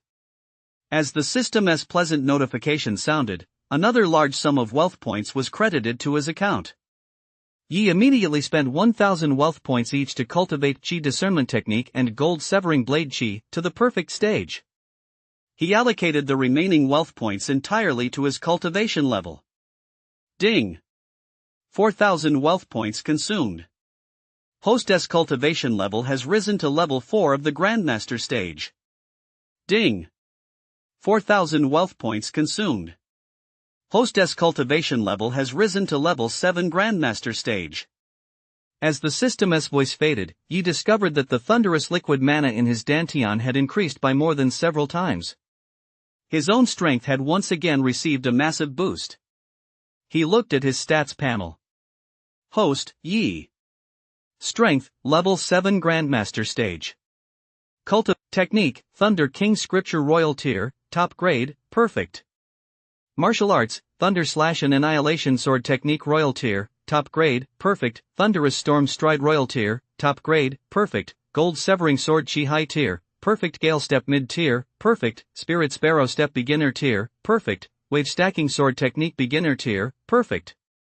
Secret Arts, Great Concealment Chi Formula General Tier, perfect. Chi Discernment Technique High Tier, perfect. Concealment Chi Formula Mid Tier, perfect. Weapon, Gold Saber Brigadier General Tier. Other items, Spatial Bags 8, various elixirs, combat uniforms, food, water, tents, etc.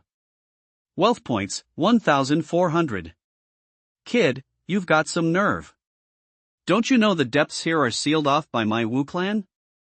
Yet you still dare to come in. Are you looking to die? In a grove. No sooner had Yi arrived than a young man wearing the combat uniform of the broadsword 3rd rank beast hunting squad leaped down from a tree. Exuding the cultivation of a level 6 master stage, and wielding a mid-tier broadsword, he immediately rebuked Yi upon seeing that the latter's cultivation was only at level 2 master stage.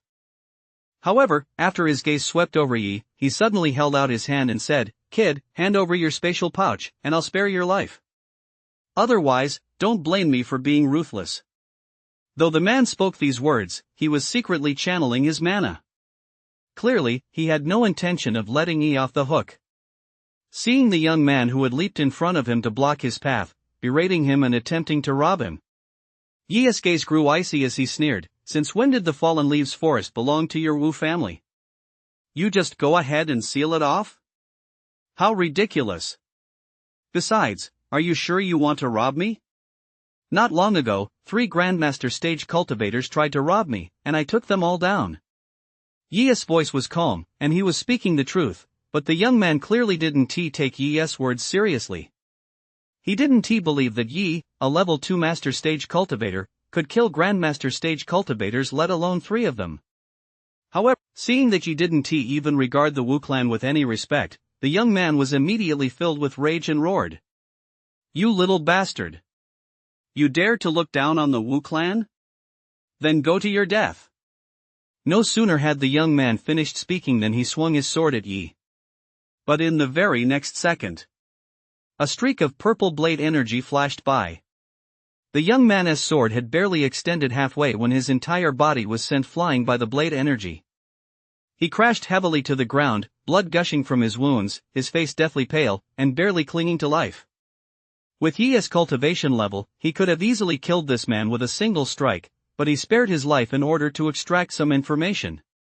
Yi asked, "Tell me how many members of the Wu clan have sealed off this area, and what are their cultivation levels?"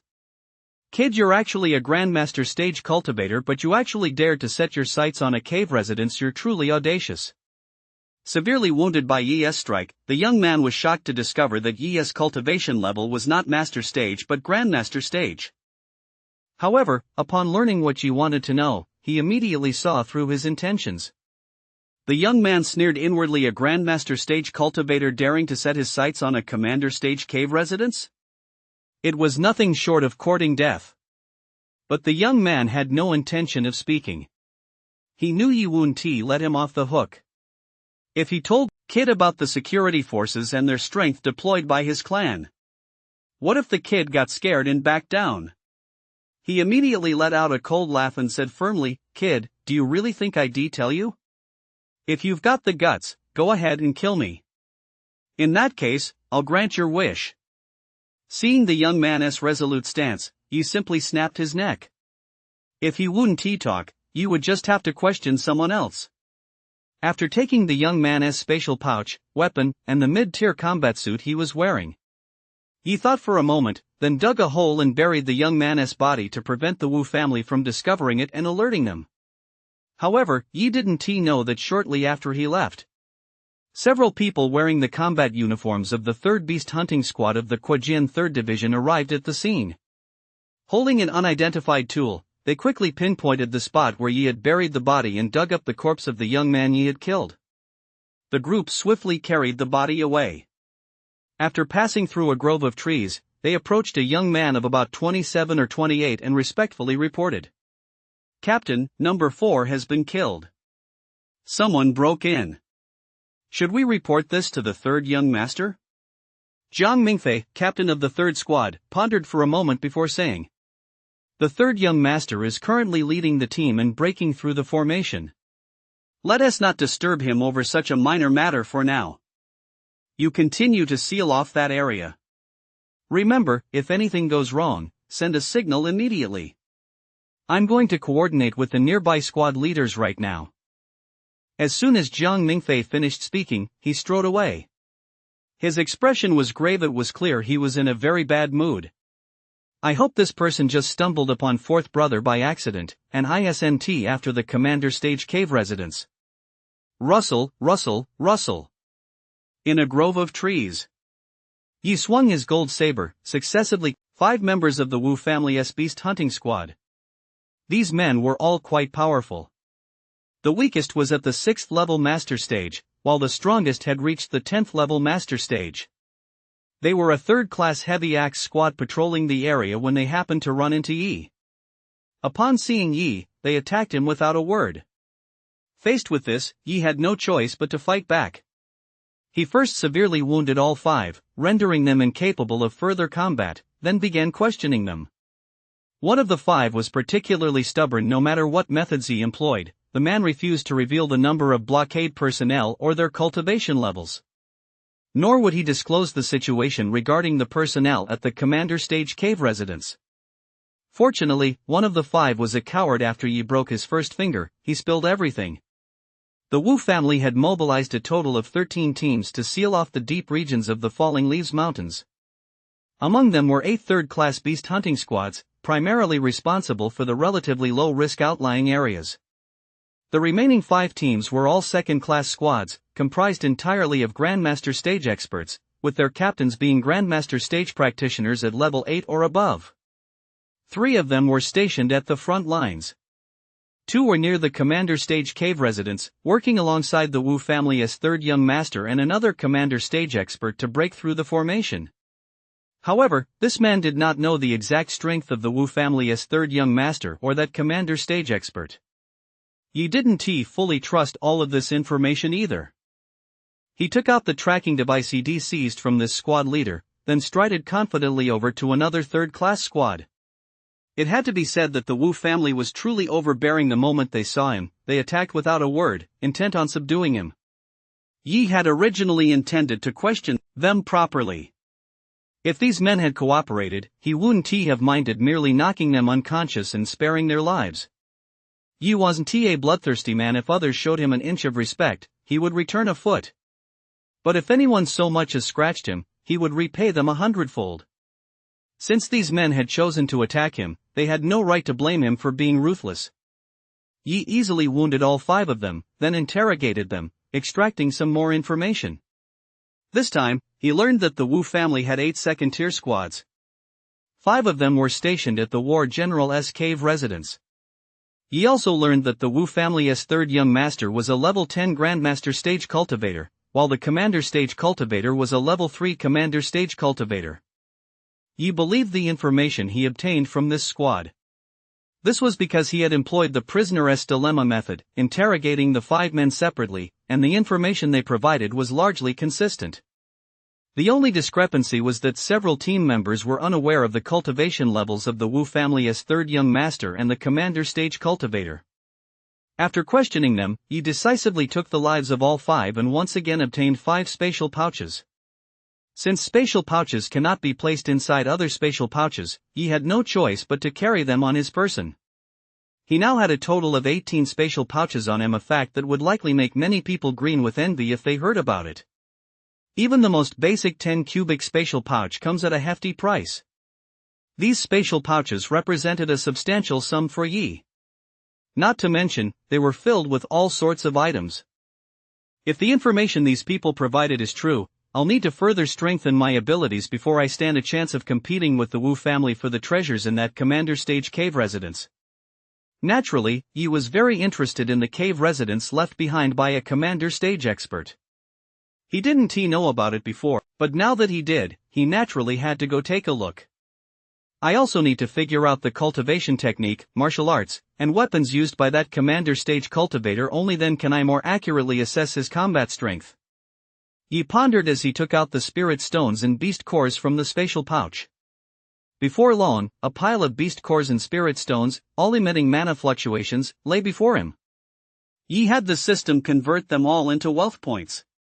Previously, Yi had 1,400 wealth points remaining. With this, his total wealth points reached, number, points. Spending, amount, wealth points, Yi elevated his cultivation to the 10th level Grandmaster stage. Just how powerful a level 10 Grandmaster stage cultivator practicing a top-tier royal class cultivation technique really was only Yi himself knew. Yi believed that as long as the level 3 Commander stage opponent wasn't practicing a royal class technique, even if it were a mid to low grade royal class 1. With his perfected thunder-slaying blade chi and thunderous stride, he might be able to go head-to-head with the opponent and snatch victory from the jaws of defeat.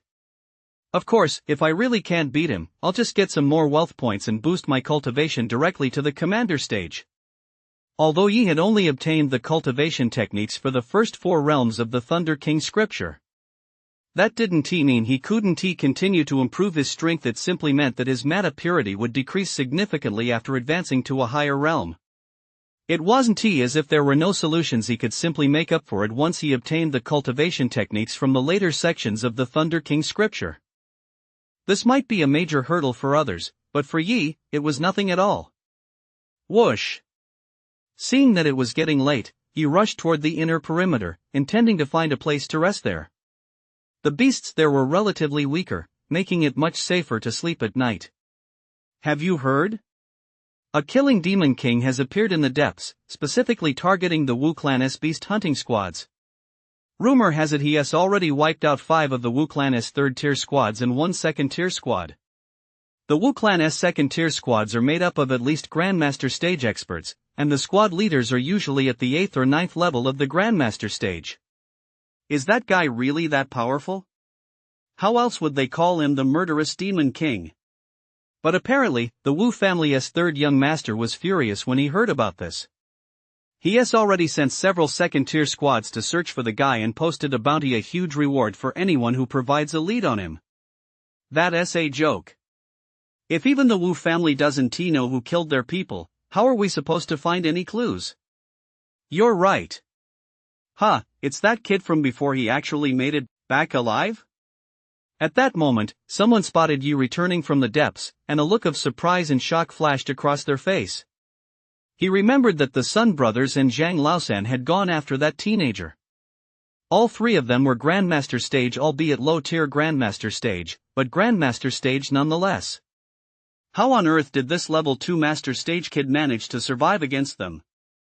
Now that you mention it, I realize the Sun brothers and Zhang Laosan haven't returned since they went after that kid into the depths. Do you think they might have been taken out by that kid? A Grandmaster stage practitioner made a throat-slitting gesture, then immediately turned to look at Yi, a bold thought suddenly forming in his mind. Could the person the Wu family is looking for be that kid? But he quickly shook his head, realizing just how audacious his thought was. No matter how talented or formidable that kid might be, even if he could kill the Sun brothers and Zhang San, how could he possibly wipe out a second-tier squad from the Wu family? That's a total joke. Still, he subconsciously classified Yi as someone not to be messed with, the kind he'd have to go out of his way to avoid in the future. After casting a quick glance at the group, Yi chose a direction and left. He hadn't expected the news to spread so quickly. On his way back, Yi encountered a Wu clan squad that attacked him naturally. He killed them all. Later, he encountered another second-class beast hunting squad from the Wu family that had been searching for him.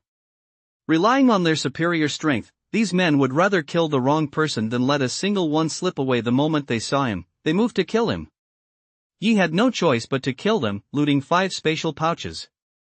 I didn't expect the Wu family to put a bounty on my head. Third young master, is that right? Better wash your neck clean and wait, I'll come wipe you out tomorrow. He arrived at a quiet, deserted forest. He carved out a hollow in a thick tree trunk with his knife, made a simple bed, lit a fire, and then took out the hind leg of a third-tier tusked wild boar to roast. This was a beast Yi had encountered not long ago. When this third-tier tusked wild boar saw Yi, it mistook him for food and charged at him. Yi had no choice but to swiftly dispatch the boar with a single stroke of his knife, and he gave thanks for nature's bounty.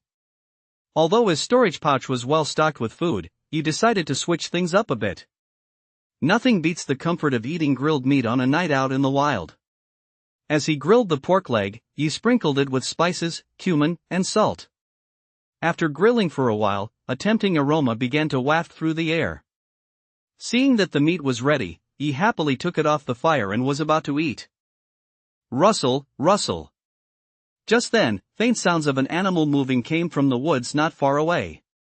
The sounds weren't very loud, but to Yi, a level 10 Grandmaster stage cultivator, they seemed as if they were right next to his ear. Yi heard them very clearly. Yi immediately looked in the direction of the sound. He had expected to see beasts lying in wait to ambush him, but instead, he saw a fox. Half of its body peeking out from among the bushes in that grove. The fox was the size of a normal adult fox, with fur that was entirely pink, not a single speck of another color, and looked absolutely beautiful. Its fur appeared incredibly smooth, and most remarkably, there wasn't a speck of dust on it. What a beautiful fox, especially that smooth pink fur. I wonder if it feels soft to the touch. Upon seeing the pink fox's fur, this thought suddenly crossed Yi's mind. This pink fox wasn't particularly powerful, it was only at the 3rd level of the 2nd stage, so it naturally posed no threat to him at all. However, just as Yi had this thought, whoosh! A flash of pink light streaked past. The pink fox vanished from where it stood in an instant, and at the same time, the grilled meat in Yi's hand disappeared without a trace. It all happened in the blink of an eye, so fast that even Yi didn't have time to react. Yi froze for a moment, then instinctively touched his neck. He shuddered at the thought, if the fox had aimed that attack at him, would he already be dead? But Yi quickly shook his head. This pink fox is just a bit faster, probably some kind of bloodline talent. Otherwise, a second-tier beast couldn't possibly move this fast.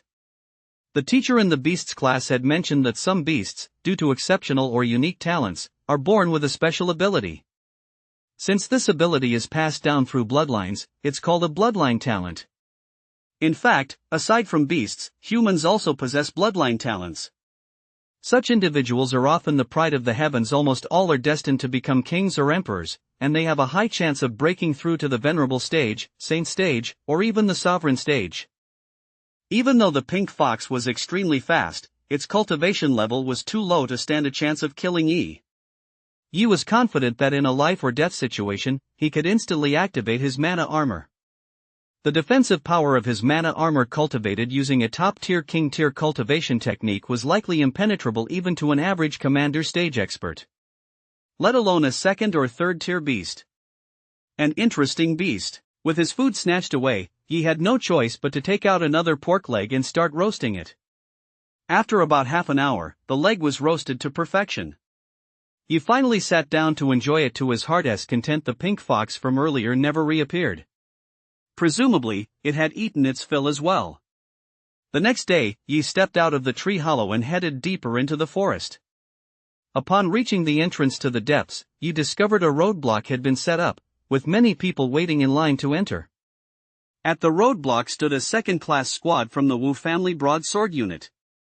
They were registering the warrior stage participants as they entered and issuing them silver electronic ID tags. Since beasts roamed freely in the wilderness, making it impossible to build signal towers, cell phones could only be used out there to check the time or record some information.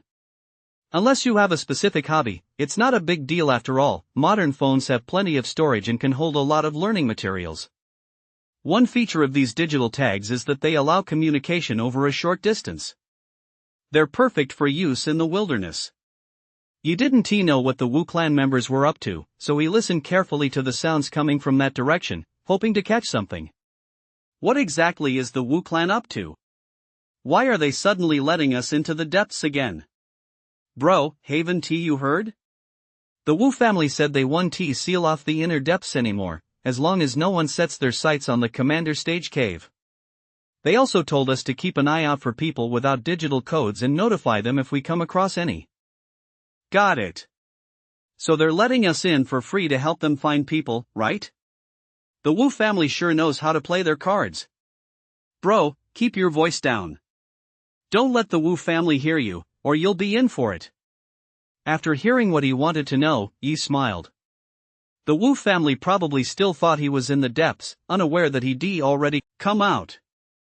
Immediately, Yi walked to a deserted spot and entered the depths. Naturally, he wouldn't leave any trace of himself there. As for being discovered, if the other party didn't know when to back down, he'd just kill them.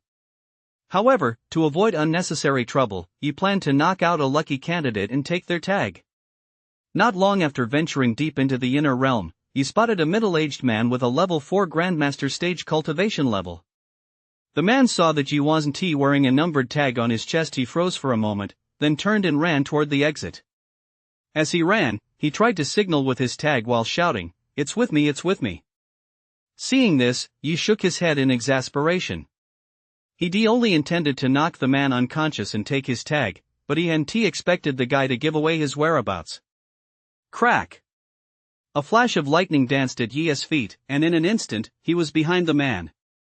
With a sweeping swing of the gold saber, the man became a headless corpse lying on the ground before he could even send the signal. Dead as a doornail.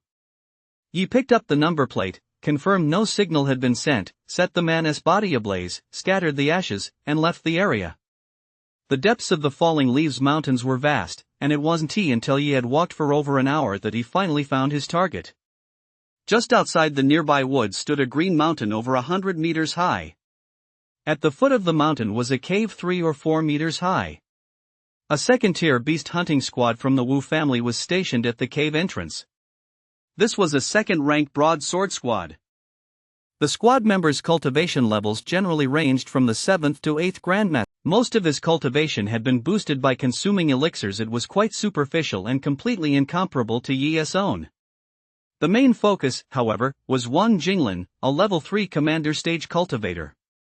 He practiced the Wu family's mid-tier king-tier cultivation technique, Golden Sharp King Art. This technique allowed him to cultivate metallic mana with extremely strong penetrating power, making it quite formidable. He has also cultivated 2 mid-tier king-class martial arts, both of which he has mastered to perfection.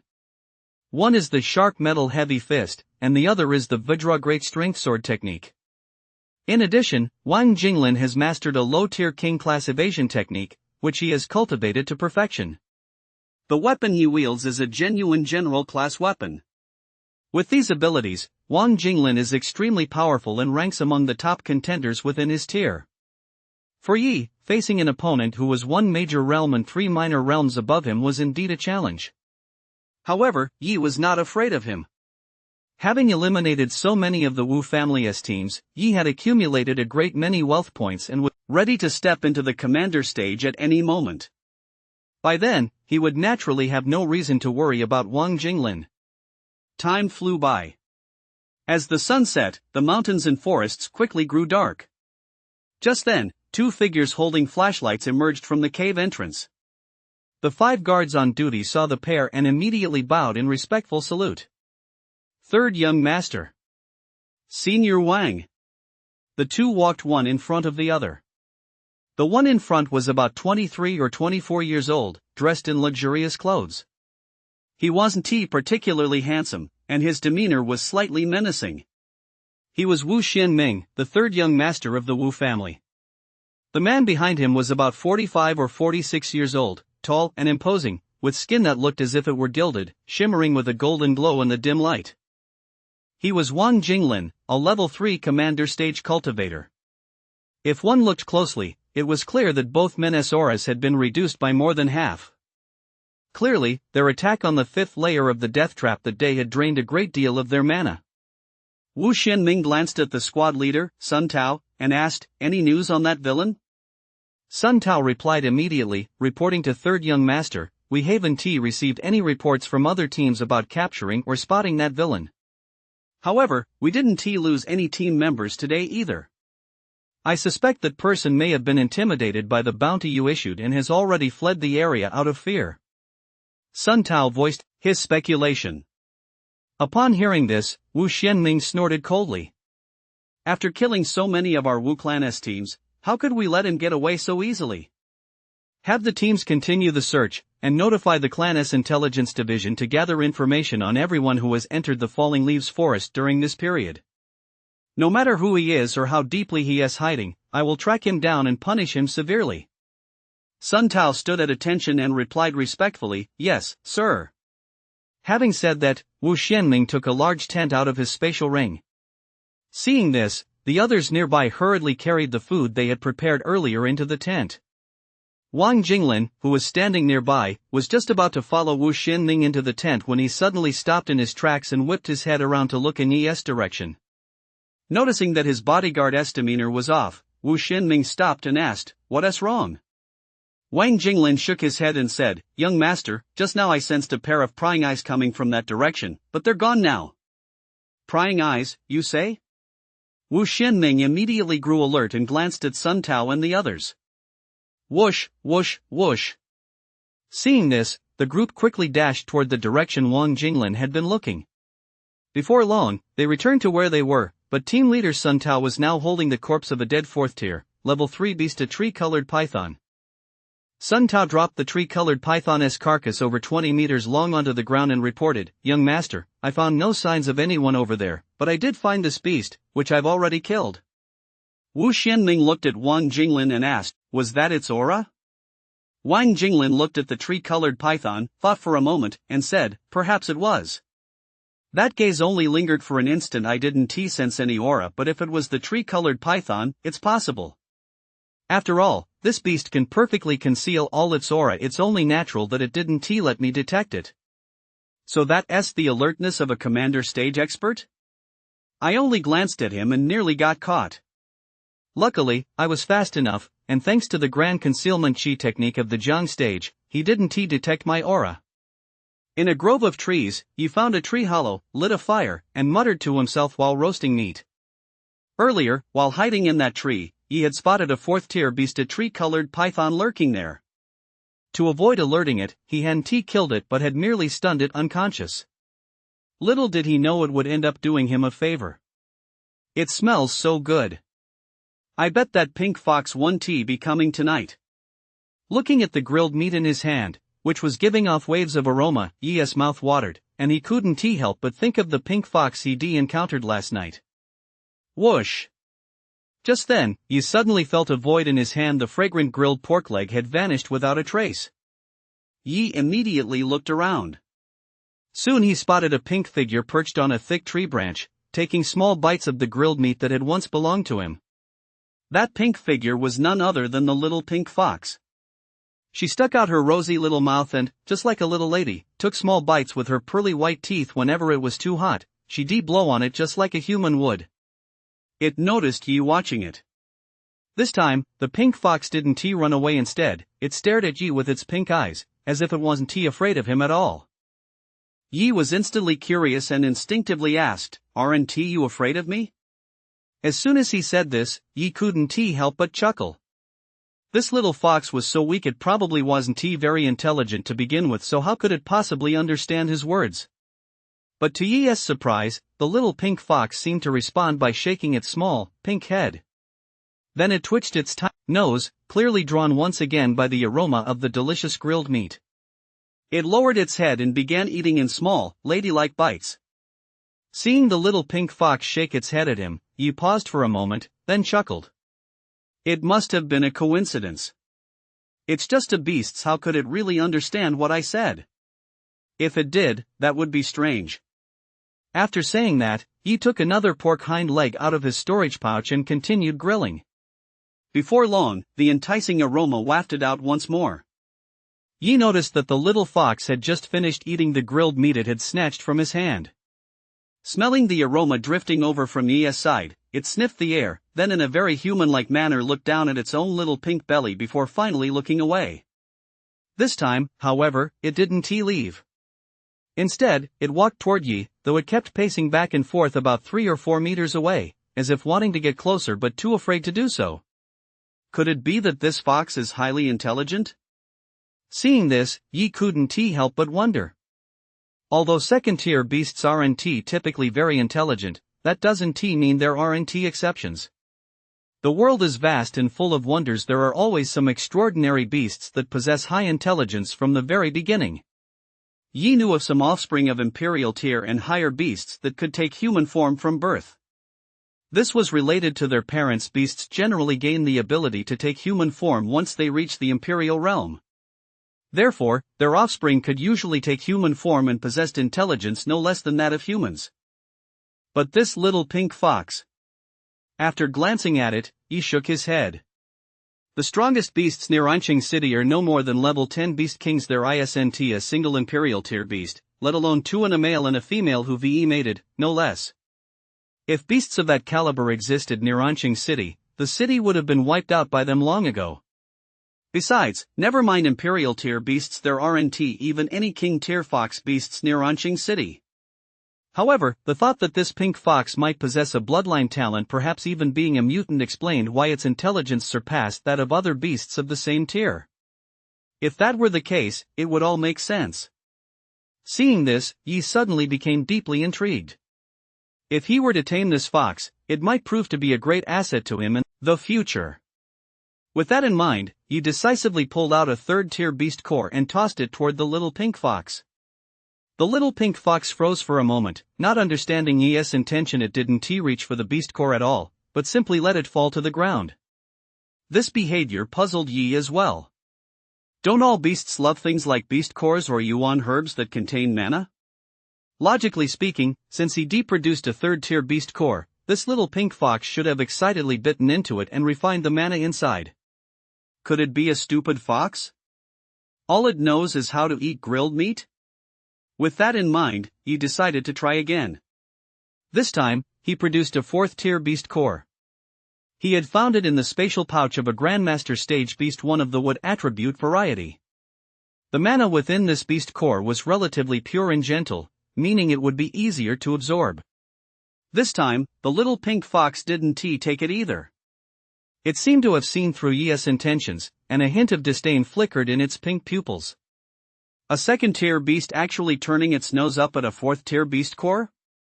This left Yi speechless. Forget it, I'll just keep it for myself. With no other choice, Yi used his mana to draw both beast cores into his hand, stowed them back in his spatial pouch, and then happily tucked into the grilled meat. And let us be honest, his cooking skills were top-notch. It tasted absolutely delicious.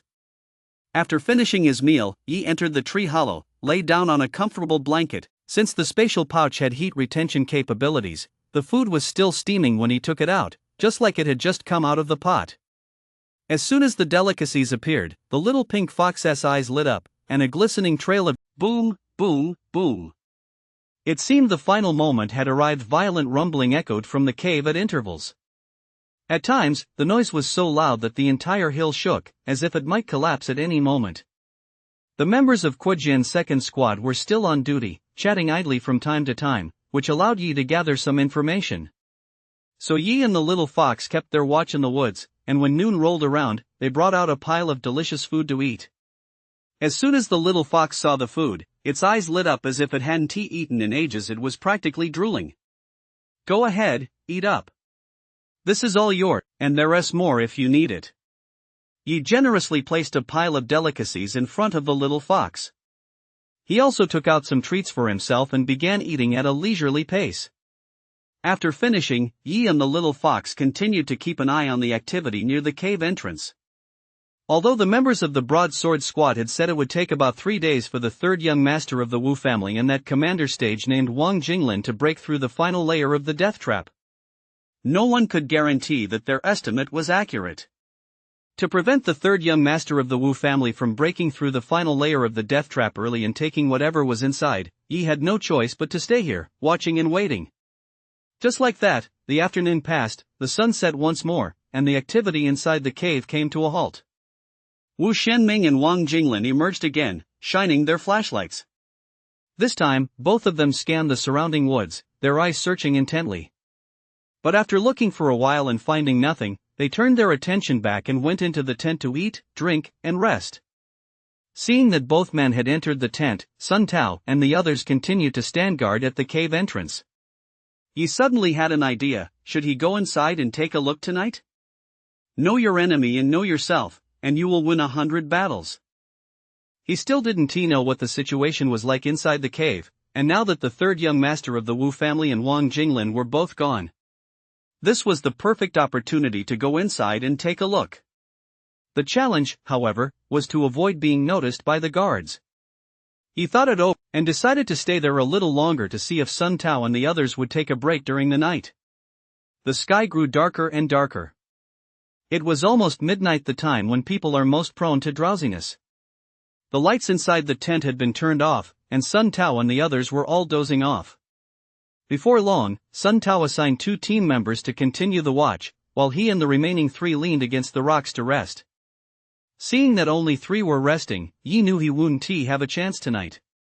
Although only 2 Grandmaster stage practitioners were on guard, his speed wasn't yet fast enough to sneak in right under their noses. He glanced at the little fox, figuring it was the only one capable of pulling it off. Noticing the look of regret on Yi's face as he gazed at the cave entrance, and then at himself, the little fox blinked and nodded its little head toward the cave, as if asking Yi if he wanted to go inside. Can you get me in without those guys over there noticing? Yi understood what the little fox meant and asked. Upon hearing Yi's words, the little fox tilted its head back and nodded once earnestly, looking quite confident. Seeing this, Yi's face lit up with joy, and he immediately said, "Then take me inside, and I'll prepare even more delicious treats for you tonight." As if picturing the scene, the little fox swallowed hard, then nodded vigorously. It walked over to Yi, placed one front paw on him, and a stream of transparent, colorless energy enveloped Yi. Just as Yi was trying to sense the nature of this energy, whoosh! Yi saw a flash of pink light right where he stood, and then everything went blurry before his eyes. When he came to, Yi found that he and the little fox had already entered the cave. It was pitch black inside the cave, and both the man and the fox possessed powerful secret techniques for concealing their auras, so even if someone were to look inside, they wouldn't be able to detect them. As the man and the fox entered the cave, Yi recalled hearing that the city defense army had discovered this place first, only to have many of their men killed by a death trap, after which members of the Wu family had arrived. In that case, let us head out and come back tomorrow. Back outside, Yi went to the tree hollow from last night and found it had been taken over by a beast. Not far away was a huge pile of something, stinking to high heaven. He had no choice but to leave and find another spot. In another grove, Yi found a large tree with a thick trunk. After confirming there were no beasts nearby, he took out his gold saber and carved out a spacious tree hollow in the trunk. He liked to sleep in a big space. He took some soft blankets out of his storage pouch and spread them out on the ground. After a moment's thought, he placed another soft blanket next to the burning campfire. Now it was time to grill some meat. This time, he took out 2 beef hind legs to grill. With the experience from the previous 2 times, Yi had them grilled in no time. He took one for himself and placed the other on a low table for the little fox to eat. These were the hind legs of a 4th-tier beast, the iron-armored rhinoceros. Though its skin was as hard as refined iron, the meat beneath was incredibly tender and delicious. You could tell just by looking at the little fox's satisfied expression. While the little fox was happily munching away, Yi also brought out some fruit juice. He gave the little fox plenty of it as a reward for its help that night. Gulp, gulp. The little fox drank quickly. It clearly loved the taste of the juice as well. After eating and drinking his fill, Yi lay down on the soft blanket inside the tree hollow to sleep. It was incredibly comfortable. The little fox glanced at the blanket by the fire, then at the one inside the tree hollow, and immediately went inside. Its tiny body lay down at the edge of the blanket, curling up as if thoroughly enjoying itself. Its pink eyes narrowed, and soon it fell into a deep sleep. He glanced at it but didn't shoo it away. After all, this little guy had helped him tonight. How could he be so heartless? Not even Boss Joe, the skinflint, would do something like that. He closed his eyes and quickly drifted off to sleep. But as he slept, he felt something soft squeezing its way into his arms. Could it be the little fox? Realizing the only one near him was the pink little fox, Yi thought for a moment and decided not to push it away. He noticed before that the pink little fox was a female. If it had been a male fox. Poof. Get lost. But what was this? Soft and huge? Yi froze for a moment. It didn't feel like he was touching a fox's body. It felt more like he was touching a human's, specifically a certain part of a woman's upper body. Just then, he felt a long leg draped over his own, followed by an astonishingly soft and supple sensation against his cheek. What the heck? Yi immediately opened his eyes and, by the light of the campfire, took in the scene inside the tree hollow. He hadn't realized it until he looked, and what he saw startled him. He discovered that, at some point, a young woman of breathtaking beauty was lying right beside him. She had a slender, tall figure and skin so white and tender it seemed as if water might ooze from it. Her waist-length, cascading hair was spread out, exuding a pleasant fragrance. She wore a pink dress. Below her snow-white neck lay a bust no smaller than Valerie's. One breast pressed against him, while the other rested in his hand. He realized why his hand had felt that softness and fullness. He had grasped her most sensitive spot. And beneath the girl's ample bosom lay a slender, willow-like waist that he could easily encircle with one hand. The sight made him swallow hard. It was hard to imagine anyone being able to resist such a slender waist. Below that slender waist were her hips, encased in the pink dress. They looked exactly the way he liked them, neither too big nor too small, just right. What was most irresistible were the girl's long, straight legs, one of which was currently draped over his thigh, occasionally sliding higher. Especially since those long legs were clad in pink silk stockings that seemed to stretch into the unknown. The sight made Ji desperately want to lift the girl's skirt to see just how far those pink stockings extended into that mysterious place. It even made Xiao Tian restless. And on the girl's feet were a pair of little pink shoes. Yi was a bit dumbfounded. Who was this girl, and how had she suddenly ended up in his arms? A gift from nature? Should he act like a pervert for once? But what about the little fox? Just then, Yi noticed that the little fox, which had been sleeping at the edge of the blanket, was gone. After a moment of stunned silence, a bold thought suddenly popped into Yi's mind. Could this girl actually be the little fox? At the thought, Yi couldn't quite believe it. Just a short while ago, she had clearly been a fox, yet now she had transformed into a girl who looked both innocent and incredibly alluring, like a slender branch bearing ripe fruit. He couldn't bring himself to believe it. Ah, you pervert! Just then, the girl in his arms suddenly opened her eyes, seemingly sensing something unusual against her chest. She lowered her pink little head and saw the unruly hand resting on her chest, immediately letting out a shriek. Hey, don't scream yet, it's a misunderstanding. Let me explain. Realizing why she was screaming, Yi hurriedly covered her lips with his hand. Soft and warm, I wonder what it would feel like to bite it. Ugh! What am I thinking at a time like this? Yi froze for a moment, then quickly shook off that inappropriate thought. Immediately, he said, we're deep in the falling leaves mountains. There are lots of fourth-tier beasts around, not to mention people from the Wu family. If you scream like that, you'll alert them. I'll let go as long as you promise not to scream anymore, okay? If you agree, just nod your head. After explaining, Yi looked at the girl. With her lips covered by Yi's hand, the girl seemed to feel shy. Her face flushed bright red, and Yi could even feel his hand growing hotter and hotter. Then Yi saw the girl nod once. Seeing this, Yi finally released his hand from over her lips. Why did you grab that part of me? True to form, the girl didn't scream again. She lowered her head and asked shyly, her face flushing even redder. Yi had no choice but to explain what had happened in his sleep. Miss, I didn't mean to. I was sleeping soundly. I never expected you to suddenly run into my arms. Not only did you press your face against mine, but you also draped your legs over me. My hand accidentally brushed against that part of yours. Humph, you clearly grabbed it. It's all out of shape now. After hearing Yi's explanation, the girl was still furious and immediately called out his lie. But as she spoke, her face flushed bright red, growing even hotter. Wasn't I just curious in my sleep? I thought there was clearly no one next to me, so how could there be something so soft and big? I just grabbed it. I really didn't mean to. Just once? The girl's pink eyes fixed on Yi. Maybe a few times? I don't remember, Yi said, scratching his head sheepishly. Humph, you really are a big bad guy, a pervert.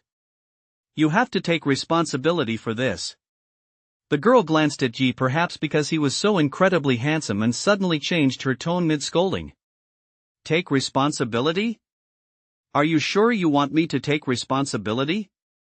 Hearing this, Yi froze for a moment, not quite sure what she meant. Make me take responsibility? Is there such a good thing in the world? Is this the perk of being a handsome guy? He thought that if he were an ugly guy, she probably wouldn't be asking him to take responsibility. She'd be asking for his life. Hearing Yi say this, the little fox lowered her burning face slightly, then nodded her little head firmly and said, Mom said, right here, this is one of my most important places. No man is allowed to touch it, unless it's my husband. As she uttered the last few words, the girl seemed to have exhausted all her strength. Her voice grew fainter and fainter, and she lowered her head even further. Her originally pale cheeks were now as red as if blood were dripping from them. Her body temperature seemed to have shot up by more than 10 degrees in an instant. Oh, all right then. I'll take responsibility, but I want to know who you really are.